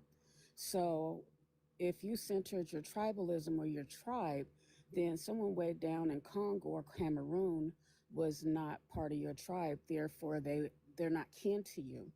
No, they're just, and you guys have never been Pan African, so you can't even say that they're your ancestors on the strength that they were African because you've always centered your tribe. So now, today, it's an anachronism where you want to come and say, hey, these are our ancestors because they're African, when you've never, back then, you didn't embrace Pan-Africanism. You didn't, you do now, but you didn't then. And so these aren't your ancestors. Um, as far as being a descendant of these people that you claim, which is my ancestors, you're not a descendant of them. Those are not your ancestors. You did not descend from them. You did not come from them. So they're not your ancestors in that sense. And they're also not your ancestors in the sense of kinship because you are African, just simply African. They were not part of your tribe. So stop claiming these people because it's convenient. They're not your ancestors, Sheree. Okay, anybody have any rebuttals? Yeah, I do. Anybody else? Shadow. Shadow. Hey, Shadow. Are you Yeah. Okay, I think I know. See, I'm just trying to see what kind of panel I got if it's equal. See? Yeah. Okay, I think I know. All right. Okay, go ahead, Sheree. Your So she said Africans are not Pan Africans or whatever she said. That's a lie, right? So when you look at Pan African, we have historic leaders of Pan Africans that pushed for Africa to unite, right? From Kwame Nkrumah of Ghana, Sekou Toure of Guinea, Gabriel of Guinea-Bissau, Thomas Sankara from Burkina Faso. All these are Africans, right? So nobody knows FBA. Give me one of your leaders that is recognized around the world. Nobody knows you guys. And so you guys said you are not Africans, but we know African ancestors were brought here. Everybody knows that. Everybody, every whitey, every Latino I've talked to, they said, yeah, those people are from Africa. They were brought here slavery, except FBAs. Nobody knows you guys. Nobody. Nobody. So you can listen, those African leaders did great job. Everybody knows them. Everybody, except FBAs. And we don't care because you people don't care. You people don't matter. And I land here. You guys don't matter at all. Okay. So I actually listed, there are Africans from Africa on the continent and here in the States who have actually admitted to saying we don't practice Pan-Africanism in Africa. We go by tribe. We center our tribes first. You weren't Pan-Africans back in the 16th century. You're not Pan-Africans today.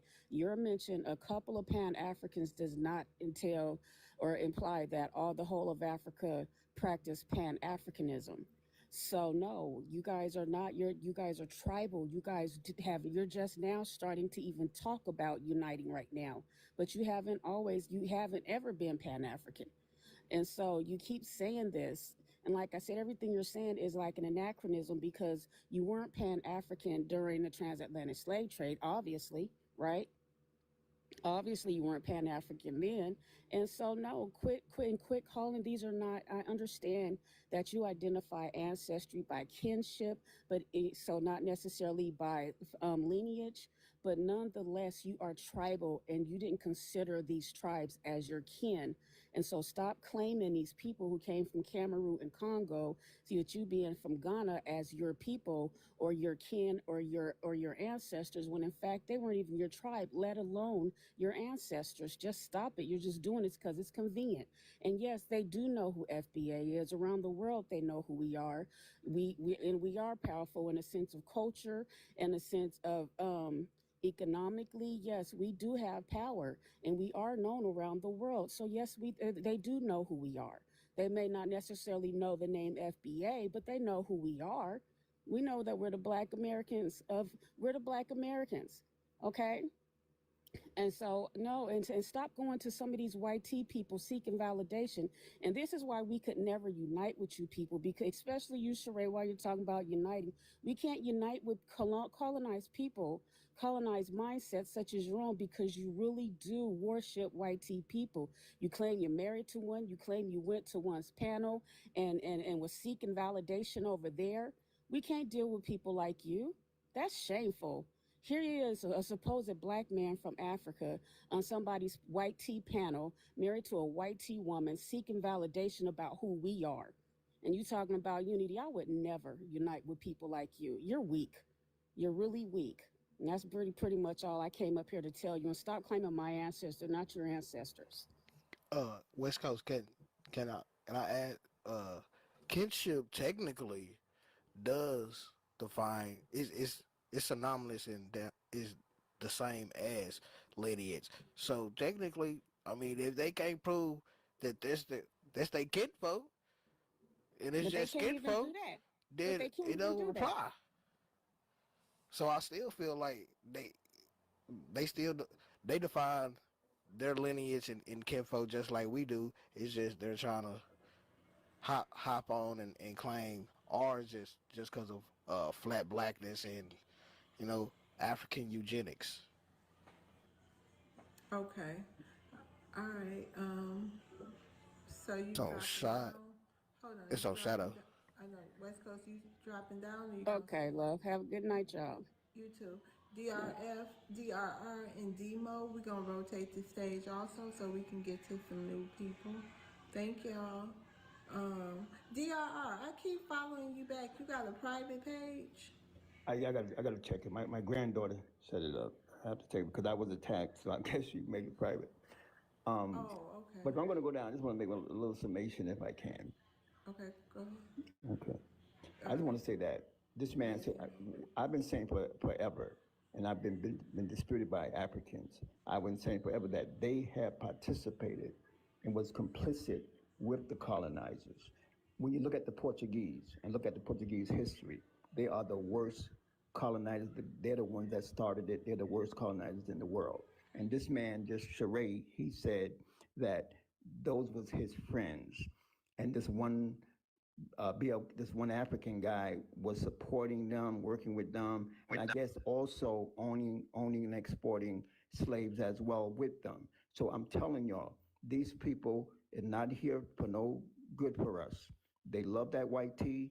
They probably coming here to see if they can destroy us, so they can get their master to give them a pat in the head and maybe get them a banana. I don't know what their problem is, but Africans are sneaky. It's too many times I heard them say the two stories. Oh, you're African. Oh, you're not African. Oh, you went to Liberia. You're as American. They're too sneaky. I will stay away from them. They're Okay. no good. All right, thank you, DRR. Thank you so much. Wait, hold on, DRR. Stay up here for a minute. Shadow?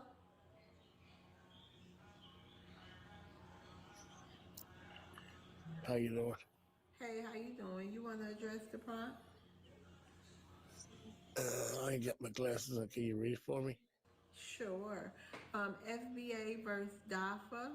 Who defines black identity in America? Real quick, Shadow, what are you? I'm black. Oh, okay. All right, go ahead, Shadow. I really think, what the heck? Oh, I really think that this whole situation needs a big magnifying glass. And who defines black people in America? I would say we do.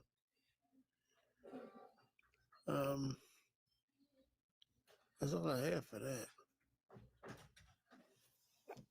Okay, there's something else you wanted to say? You got 1minute and 40-some seconds. Yeah. Go ahead. What I want to say is this, we're being attacked by the same dog. There and here. Oh, my mistake, and Jamaica. And when we stop for a hot minute, pay close attention. You from Jamaica? No, I'm not from Jamaica. I'm from America. Why is that important? I mean, you brought up Jamaica. Well, because Jamaica's part of us. No, Jamaica under the British. Okay, hold on. Man, you need to Let them study, man. wait. Let's let them land his plane. Then we'll give a rebuttals. Go ahead. I'll give you some more time. Go ahead, Shadow. I want to hear what you got to say. I'm sure everybody want to hear what you got to say. Go ahead. We're being attacked by the same dog. It ain't changed. We think it's changed, but anytime somebody can walk down the street with a uniform on and remove somebody from the world and don't do a day in jail, since when we've been free? I mean, think about that. They're still doing the same garbage they did back then, only in a different way. And the very minute that we stop pull the wool off our eyes and look at this situation with a more tight magnifying glass, you will see that I'm correct. The people in Africa are mad because people in America keep saying they not African. Their feelings is hurt. American people feelings is hurt. We fighting each other like two fools, two cousins fighting each other on the block. Don't know they kinfolk, and they standing over on the side laughing at us. Look what we done for them fools. Look at them fighting over there. They can't get together for 5 minutes because they're stupid. Oh, the Jamaicans are this. Oh, the Africans are this. Oh, the Americans are this. Man, shove that shit in a hole and bury it. Stop it, man. When are y'all gonna see that this whole thing, we're being attacked by the same stupid ass dog? The same stupid dog. And the been attacked by the same stupid dog. And the dog's sitting back laughing. He got our money. He got our property. He take our women. He put the men in jail. He throw you in the war and tell you to fight his war. Man, please. Y'all need to wake up. All right. Thank you for your submission, Shadow. Any rebuttals for Shadow? I got. I'll say something. Okay. DRR and the Black. Go ahead, DRR. He keeps talking about somebody is dispossessing somebody in the Caribbean, somebody in Africa. This African stood up here like this African charade and said the Portuguese is his friend. They came to Africa as their friend. I didn't say that. Stop lying. I said yes, Stop you lying. did. You said your uncle, whoever your cousin was with them. He's the first black man to be with them and support them. Let me say this, Mr. Charest. The worst colonizers in the world, Portuguese. Go check it out. That's why y'all in the predicament that y'all in. I said this all the time. The Africans are complicit. You're lying. They work with the Europeans, and they will work with the Europeans today. They're not here for no American BLK. They're here to try to be complicit with white to American because they want a soda sandwich and shelter. Africans come here out of need. They're not coming in a position of power. They come in a position of subserviency. They're begging, they're asking, give me this card, give me that card, make me a refugee, make me a political asylum. When you come to these people, and that's why they don't have no respect for y'all. All of them tell me, the Europeans, the white Americans, all of them, the Asians, the Canadians, they say, you know why we don't respect Africans? Because they always come to us begging. You beg too much. You came 3 years ago, you came to America begging for $10 billion to make a vital records department for 500 people that didn't have no vital records department. Where's the vital records department? Y'all keep coming for USAID, y'all keep coming for loans from the IMF, the World Bank, and y'all never develop nothing. Y'all the richest resources in the world, and you're the poorest people, the poorest economy in the world. That means y'all are not participating in, and you call us down low, the lowest factor, the lowest, you call us the lowest class in the world? Listen to what you just said, y'all sir. don't own nothing. Listen to me. what you just said. Let me land. Sir, Let me land. Let me land. He about to wrap it up. Yeah, I'm gonna wrap it up right now. Africans don't control. Africans don't develop. Africans don't manufacture nothing. Even Dan Goatee, everything he got, He got it through the Europeans and the white Americans. It's a collaboration, it's a partnership. But we can see they've been partnering with them Europeans for years. Y'all think they stopped? Because the African is here for money, and that's all. Get it? Understand who these people are. Okay, thank you, DRR. Go ahead, Thank Shadow. you, thank you. Full of misinformation. Wait, Full hold of on, Sheree. Final say, Shadow. Hold on, listen to what you just said, man. By them being depressed or depressed by the YT people, it's the same thing that happened during slavery. So what's the difference? What's your argument? They still being tormented like we are.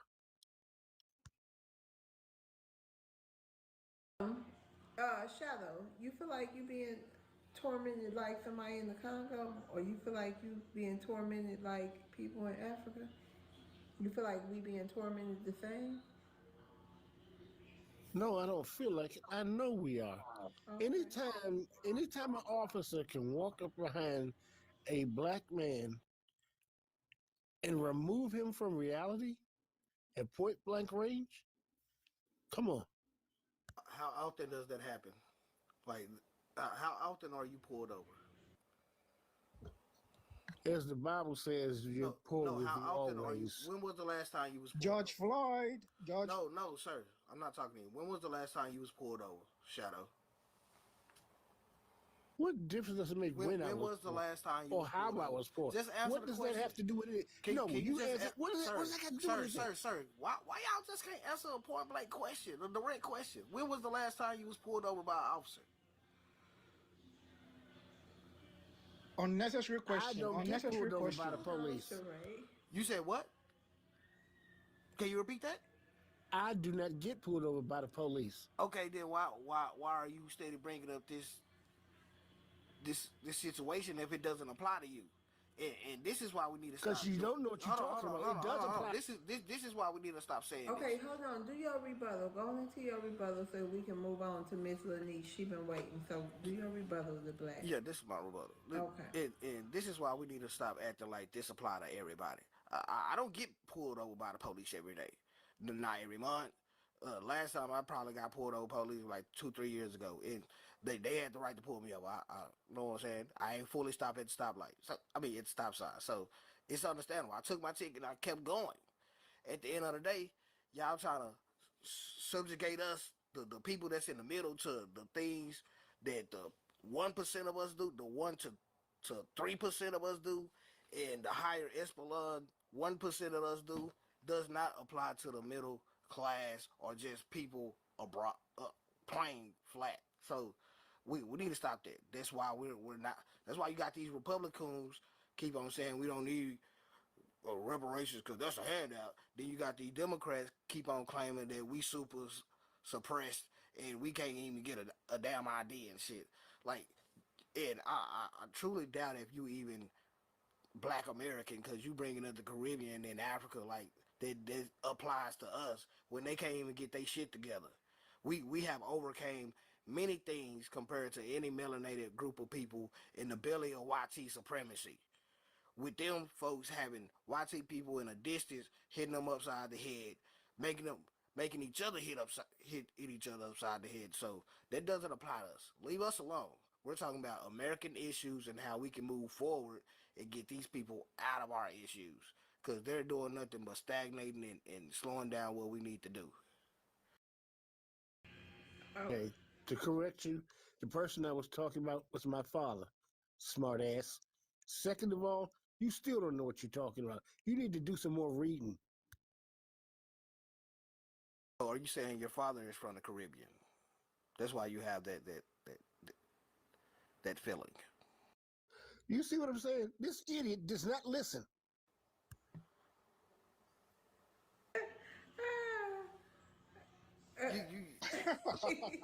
You didn't say shit. The ones like I keep on saying this guy speaks gibberish. It doesn't make sense. It's like the these black Africans doesn't talking make that sense. nonsense. One bit. The individual I was talking about was my father that was killed by the police. So therefore, stop running your mouth about what you think you know you're talking about.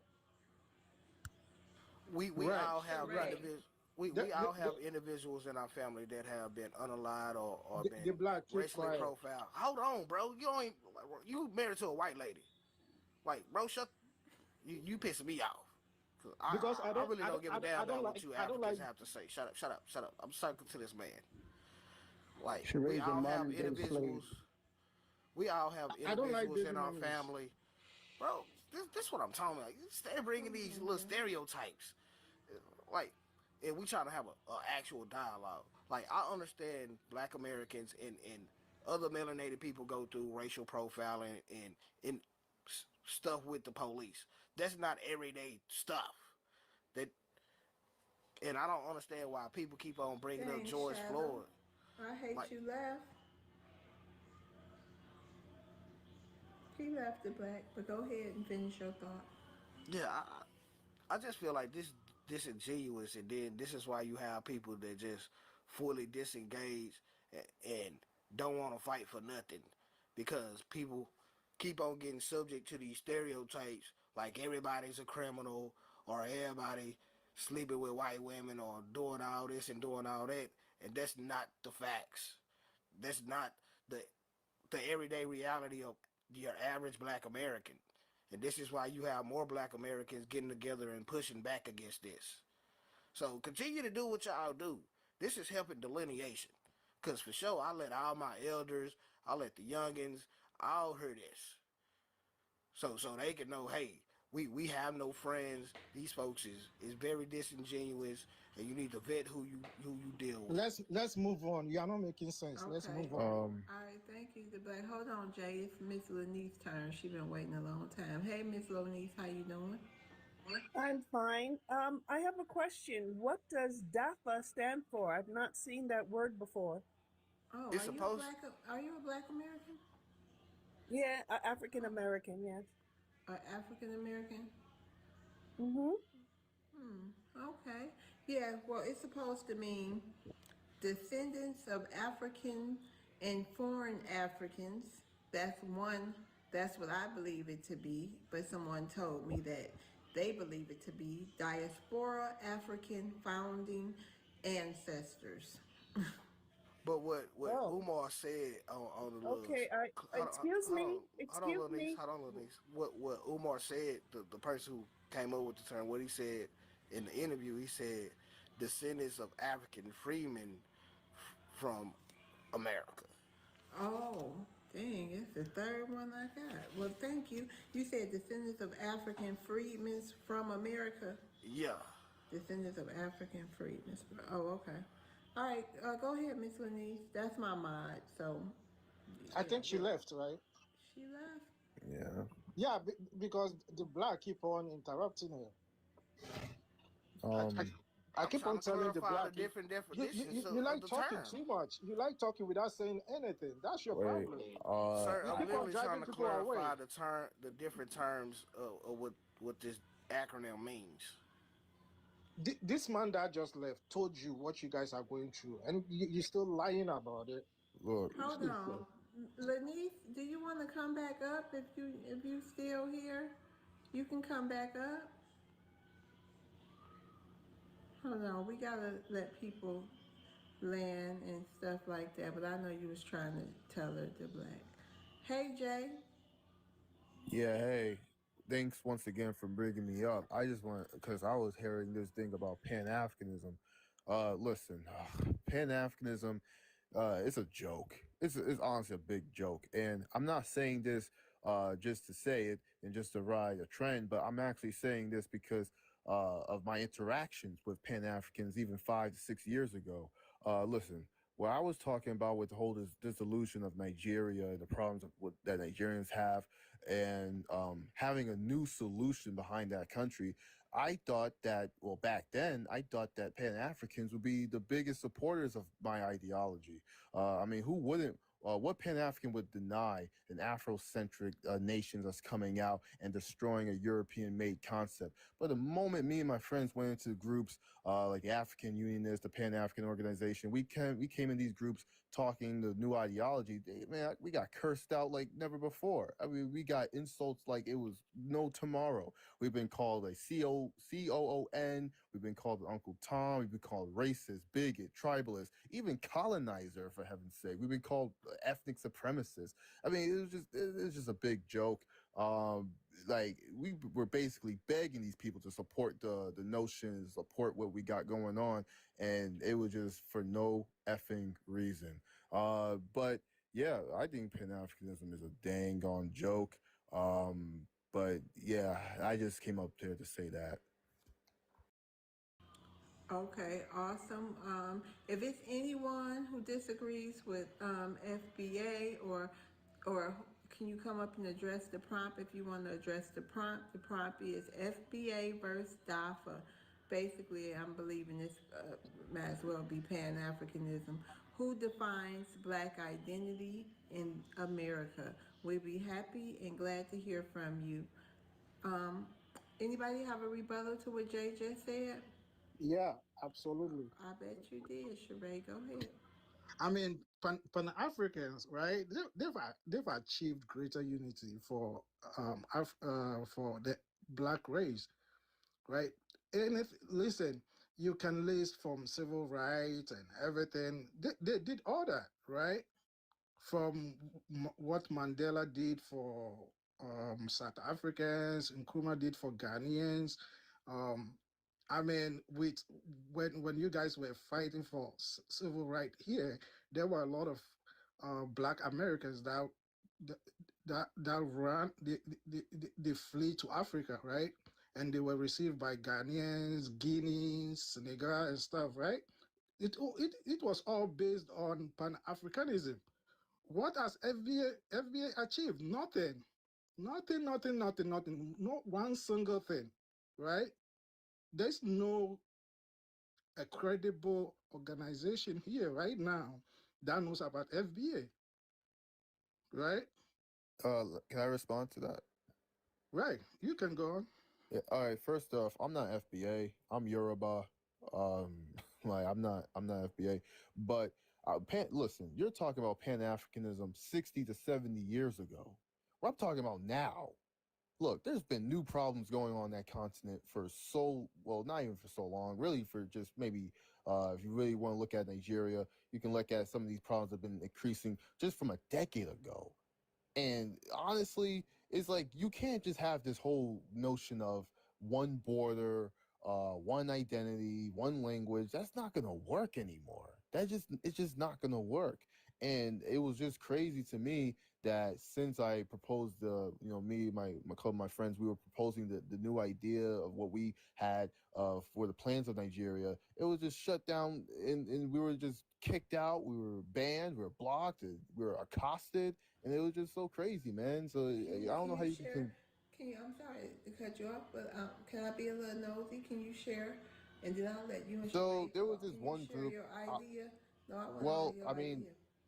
like I said, I think I said it before when I was first on this space, but for the sake of new audiences and also Sheree, I was saying that Nigeria is so much of a failed state that I believe that the governance would never be a first world. It would never be a first world country, and the governance it's not really made for us. So the solution is to dissolve it. Is to dissolve it and create a more Afrocentric nation that is the laws and the governance is based on African ideals and it's based on what it truly is meant for, just like the regional government of 1952 to 1963. That's what I want to reinstate. But like I said, Pan Africans, they hear this and it's like kryptonite to these people. It's like they just they just go off. Sheree, you got something to say about that? I mean, he's Speak talking. about that plan. Right, he is talking about Nigeria. Listen, I'm from Ghana. I don't really know much about Nigeria. I mean, I'm not gonna pretend to be like this guy. Is it You don't African think react? that's something to be good for Ghana? I mean, Or as the Ghana, whole like of I said, Africa, the whole continent? I mean, as African, as a Ghanaian, I like where we are right now as a nation. I swear to God, we are only 69-year-old. America is like 250 years old. We can't compare ourselves to America, but I like where Ghana is right now. I swear to God, you can ask all the the Black Americans that go to Africa. Like I said the other day, there are 5,000 of Black Americans in Africa, in Ghana right now, and there's a lot of positive stories, right? There are some people that have gone there and became millionaire within few months, and they are like they never dreamed they would become millionaires, right? So I like where we are as Africans, right? And as we where we were colonized for 80 years, right? 80 years. So I mean, it's not perfect, but I like where we are right now. I would just leave it there. Yeah, I can't. Like I said, I can't speak on. The reason why I speak on Nigeria because that's where my family is from. I can't speak on Ghana. I don't want to speak on South Africa. I can't speak on any other country but Nigeria. And but what I would say is when you look at the homogeneity of African countries like Botswana, for example, even Rwanda or Namibia, they tend to do well, better than some of these multicultural diverse countries like Congo or Ethiopia or even Nigeria, for example. So there's something when it comes to fractionalization that the more fractionalized a country is, the worse that it does. And I just don't think that functioning as a society in Nigeria is working. It's not working. It never worked. And I think we need to try something new. Can I, host? Yeah, go ahead, Dr. You know, we're looking at a mindset over a period of years. You know, Bob Marley talked about pre-supplemental slavery. Africans, Caribbean people, they've been controlled from a distance. There is a colonialization starts with a mindset. They control your mind. They mentally enslave you. The imperialists control you physiologically, psychologically. So we're dealing with a people that have a mindset. We are independent people. We don't go for nothing. That's why we don't have to ask nobody for nothing. And people say, oh, they're going to Africa to get rich. That's not true. The American dollar is worth more money than any African currency. African currency is worth nothing on the international market. They got to convert it to either euros or USD or yuan, which is the Chinese currency. So we have to be honest about what we're facing and what we're dealing with. American blacks, we got enough headaches here in America. We only have to deal with. We're allowing all these other people to get the rent space in our head, but we don't have to deal with Africans and Caribbeans and Afro-Latinos and people, black immigrants coming from wherever they're coming from. We do not have to take on this desperate people and their mental weakness. We gotta take care of our relationship with white tea Americans. We don't need these people. They cannot help us. We got to understand something. They're coming for help. How a man going to leave a whole continent that he never could do anything for himself and come to America and Europe and tell the colonizers what to do? They're going to control you all over again, especially when you asking them for help. This is why the Americans, the Chinese, the Europeans, the Asian Canadians have no respect for these people because they do not develop nothing for themselves and they're always asking for a handout from another country. This is the problem. We have to separate. I mean, I have to reply him. Hold on. This Okay. guy has Hold been on, lying too Sheree. much. Hold on to Sheree. DRR, what relationship would you like to see happen between the Black Americans and what? You talking about the pilgrim white Americans or anybody who claim white? The primary factor is, right, in terms of our government right now, they're concentrating on immigration, foreign policy. They're doing nothing for domestic policies. I never hear nobody discuss infrastructure, education, healthcare, okay, environment, all right? No. I'm asking you what kind of relationship you want to see the Black Americans. No. I mean, right now, right now, white Americans, they realize that they've been used like everybody else, so they're ready to work. Which white ones you talking about? All of the white tees that were mega, all the white tees that were anti this and anti that. Even though the Latinos who claim white? We don't need to deal with the Latinos right now. We don't have to deal with all the foreigners. Are you talking about all the are you talking about the white immigrants or are you talking No, about white tea Americans. The ones before Ellis Island? Exactly. All the white tea Americans that have been here like us for 500 years or whatever. Okay. those white Americans, they realize that we have to come together and save our country. Africans are not here to save nothing but their own selves. Okay, Caribbeans are here to save themselves. All these foreigners, they're here to save themselves, whether they're European, Latino, or whatever they is.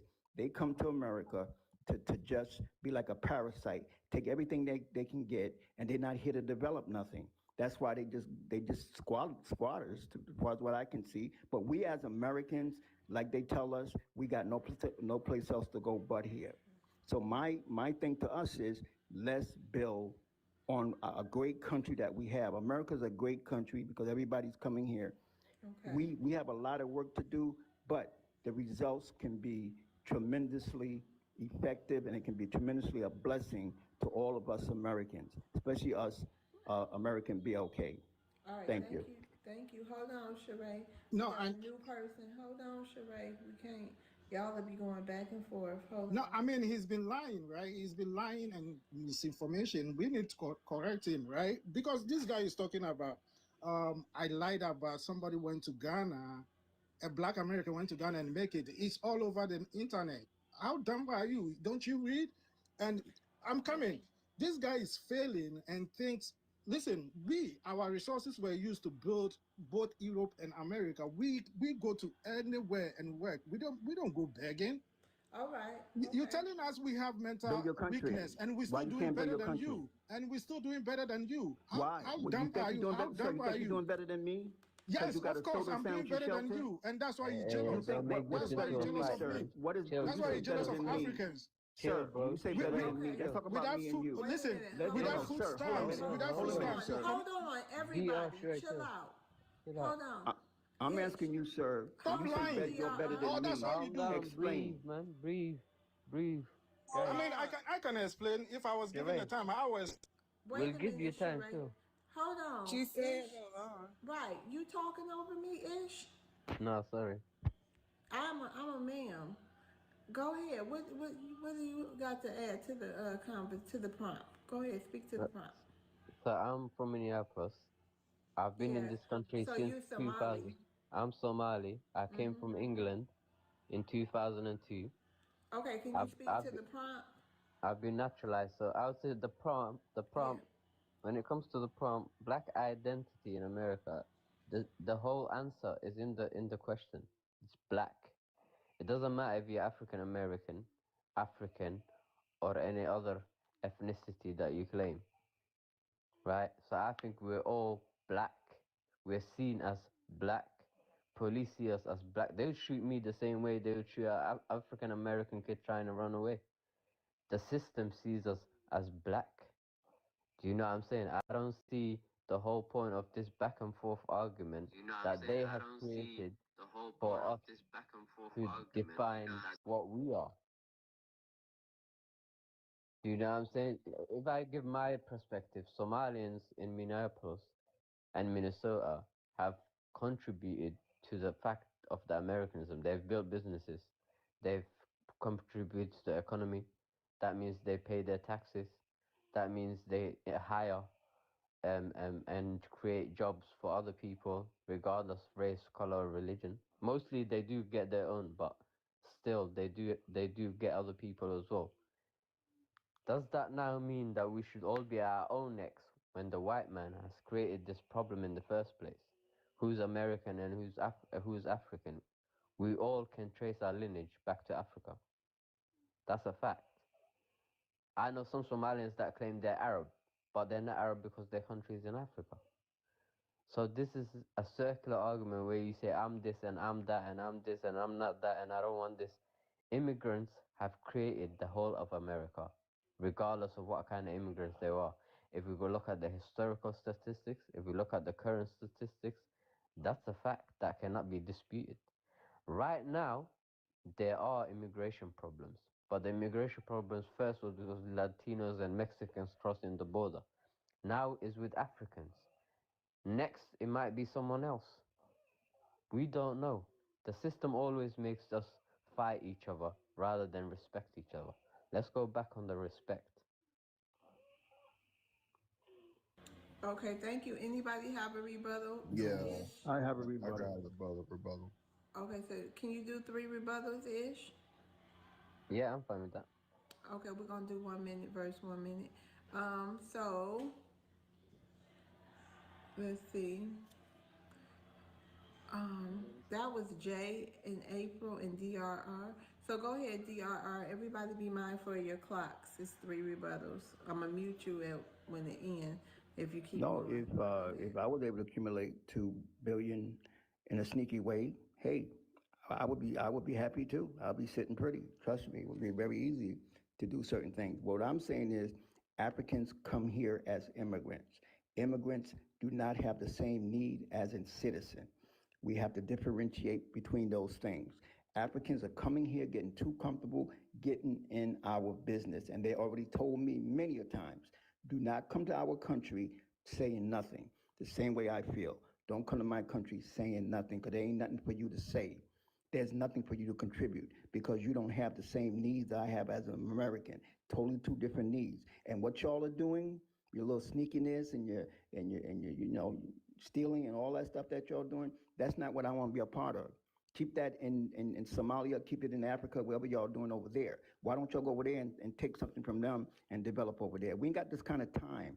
You Africans are too slow, and you're totally out of context when it comes to American politics, American society. You're just not mixing with us well. Okay, Ish, final say. Right, my brother. Let's make it simple. Let's slow it down. Take the xenophobic bit out of it and the hate out of it. Right? Immigration is an HATE. I love TikTok shop. Please use TikTok friendly language. Thank you. Ish, go ahead. Don't say the H word. Spell it, please. Thank you. right. So I was saying, when people migrate, there's different reasons. There's economic migrants and there's war migrants. If you're telling me to go back to Somalia, Somalia is WAR. I love TikTok shop. That's another one. Do you know TikTok friendly language, Ish? yeah. Okay, well, can you spell out those words? All right, cool. All right. So my brother, some of us can't go back to the place of origin, because it's in certain situations that it's going on, right? The ones that can go back and you say they are taking advantage because they want to make money and send it back to their family, and then after 10 or 5 years go back there and live a happy life. I get that. I'm not disputing that. But there are ones that can't go back to their place of origin because of certain situations that's going on. Does that mean that the hate that you have for the one Hey. HATE. HAT HATE. I love TikTok HAT? shop. We're going I to just stop went you there. straight. I went straight to the wording that I just. Whew, as Yeah, you in. got to be careful that I get my live banned, and we can't Sorry, have that. sorry. All right, who was the next one? It was Shay. April and April and Shay. Jay. Jay, yeah. Okay, go ahead, Jay. I'll let April go before me. No, Oh, cause okay. I'm just you go. Thank you, Jay. All right. Yeah, no problem.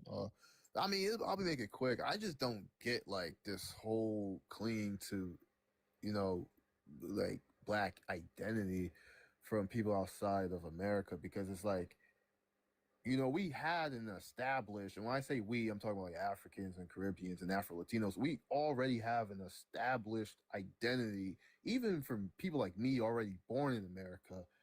Like my mom, my dad, they already told me who I am, right? And it's not even black. It's you're Yoruba. That's who I am. That's my ethnicity. Like I said before earlier, it like in this live, like being black was guided by Black Americans. Hey, Jay. Why do you think people from other countries come over here when they can be they tribe? Why do you think they come over here and want to fight for blackness so hard? I would say it could be because of I would say what comes with being black. I guess like the achievements, the recognition, the culture, like things that come with being black. You want to make it universal so that you can tie yourself to those achievements. You mean the things that Black Americans' ancestors fought for and are all of our achievements, right? Yeah. Oh, he left. I mean, let's just be honest. Yeah. You know, and it's, I guess it would be beneficial to identify with that, so that you, when you're bragging about what you do, you're basically taking the achievements from another Black American. They say, hey, look, this is what I done, this is what my people did, when technically that's not your people. You know, that's the same thing these white tea immigrants do. When they say that, oh, we built the country, and these people are from Ireland, these people are from Scotland, these people from Albania. Like, no, that's not really you, you know? Okay. All right. Thank you, Jay. Final thought, Ish. I was just gonna say, if I do my perspective from the Somalian community, right? We've come there since the 80s. So we have been there for a long time. We have been naturalized. We have been in different sides of America.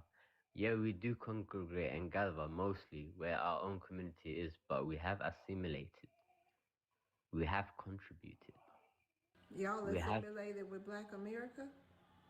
we assimilated with America in general. We didn't define it by color, right? Really?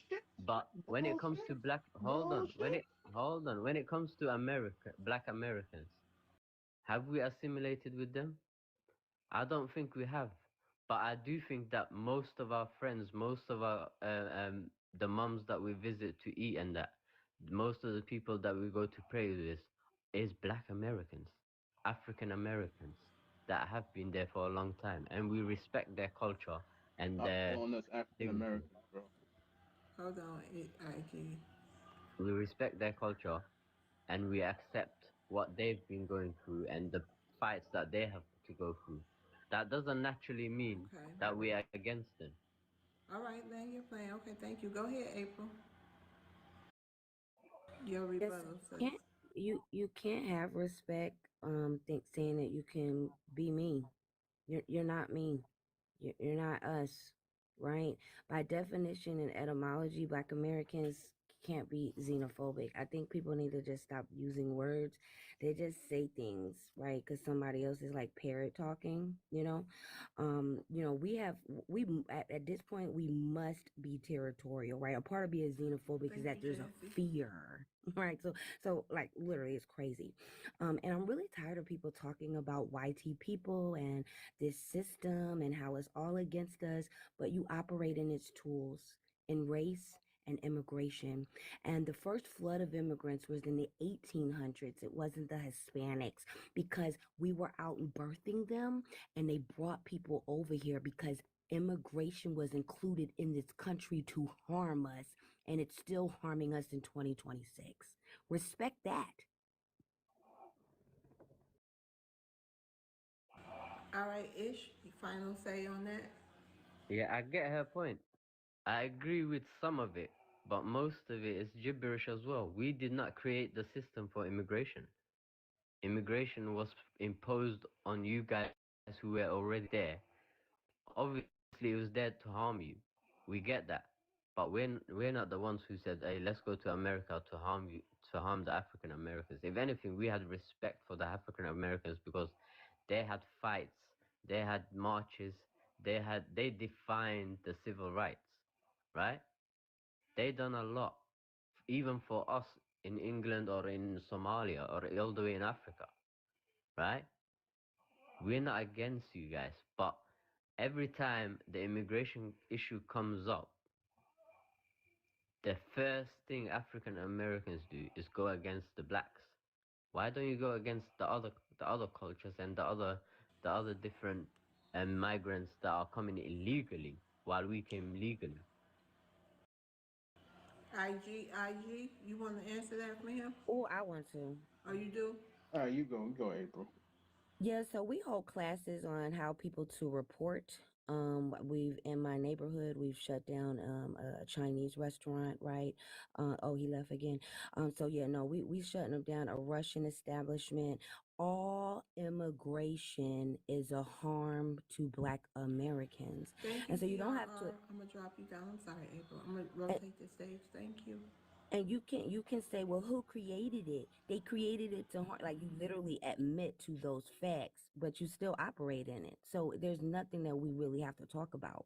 And you have to stop using how you're fighting against this system, or you hate this system. HATE. I'm sorry, I love TikTok shop. You got to stop saying that when you are freely and happily operating in the tools of our oppression. Your enemies. It's very simple. And call them twice. Thank you.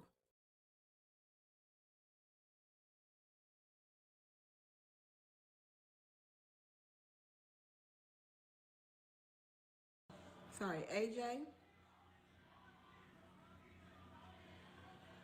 Yeah, I just had a question about what is Can you the address the prompt real quick? FBA? Hold on. Can you address the prompt real quick before you do that?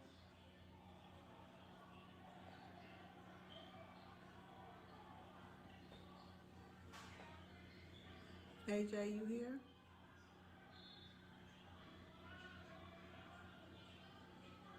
AJ, Can you? y'all hear me? I hear you just fine. I don't know what the hell she's Can, saying. Okay, what did you say, AJ? I said, what is FBA? Okay, hold on. Where are you? What country are you from?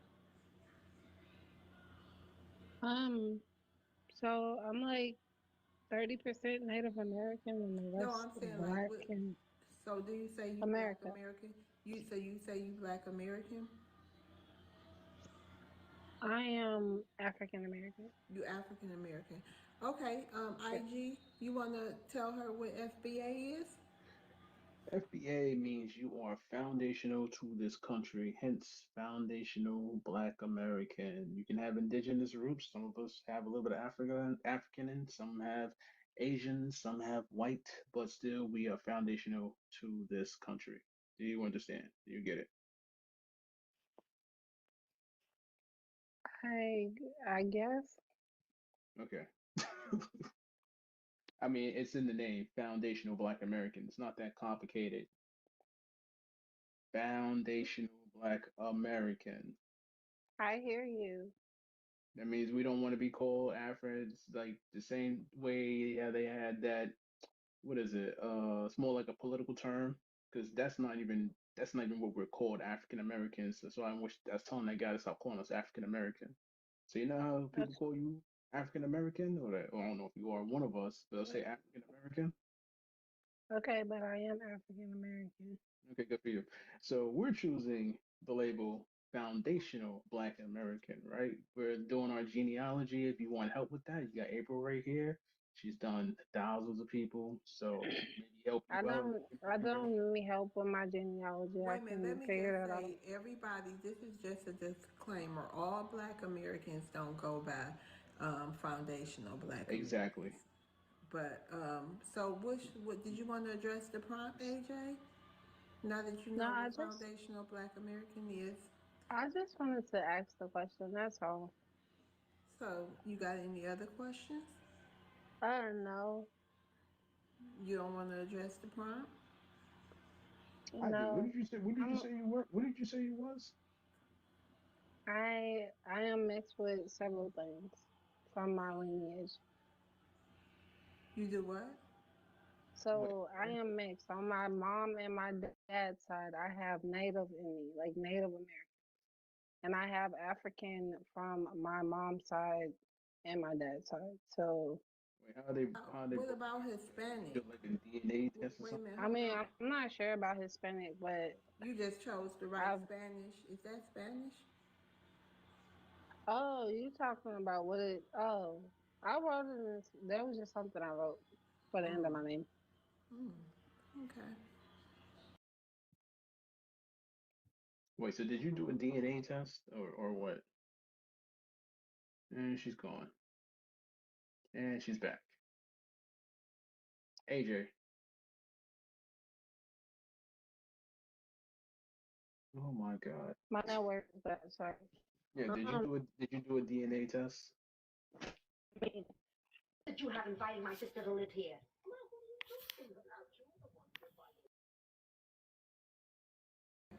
All right, so I don't think AJ really. So yes, I did a DNA test. Not even. So, And what you found your lineage goes all the way back to Africa.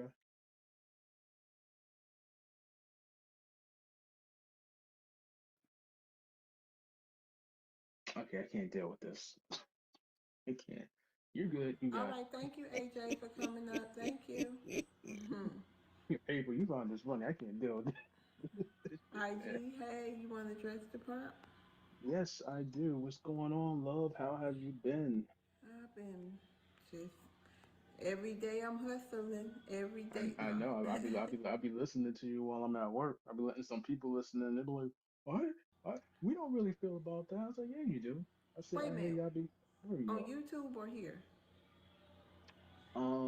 I listen on here. Oh, okay, okay. Shout out to that. So yeah, Yeah, you I'm, work. I'm always I'm always listening to you while I'm at work. I gotta Oh, support my sister. well, thank you, thank you. So what is this? FBA versus DAFA? What the fuck does that mean again? Oh, child, it means April. You know what it means exactly. I done got about 4 different meetings. I I didn't see did the too, but somebody said it is the descendants of African freedmen. freedmen Feed ancestors or right. something. That That's what. what? It's no There, such thing as an there's African yeah, freedman. free That is man. so disrespectful, bro. And I'm not. I don't even identify as freedman, but that's disrespectful. That's Good night, disrespectful. Jocelyn. That's that Dr. Umar shit right there. Okay. Yep. Okay. I Okay. think it's the Okay. I think it's the descendant of African force from Africa. Yeah. Okay. Um. All right. So FBA versus DAFA. That's a stupid ass name too. Don't make no damn sense. It's just too many letters. Who defines black?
be focused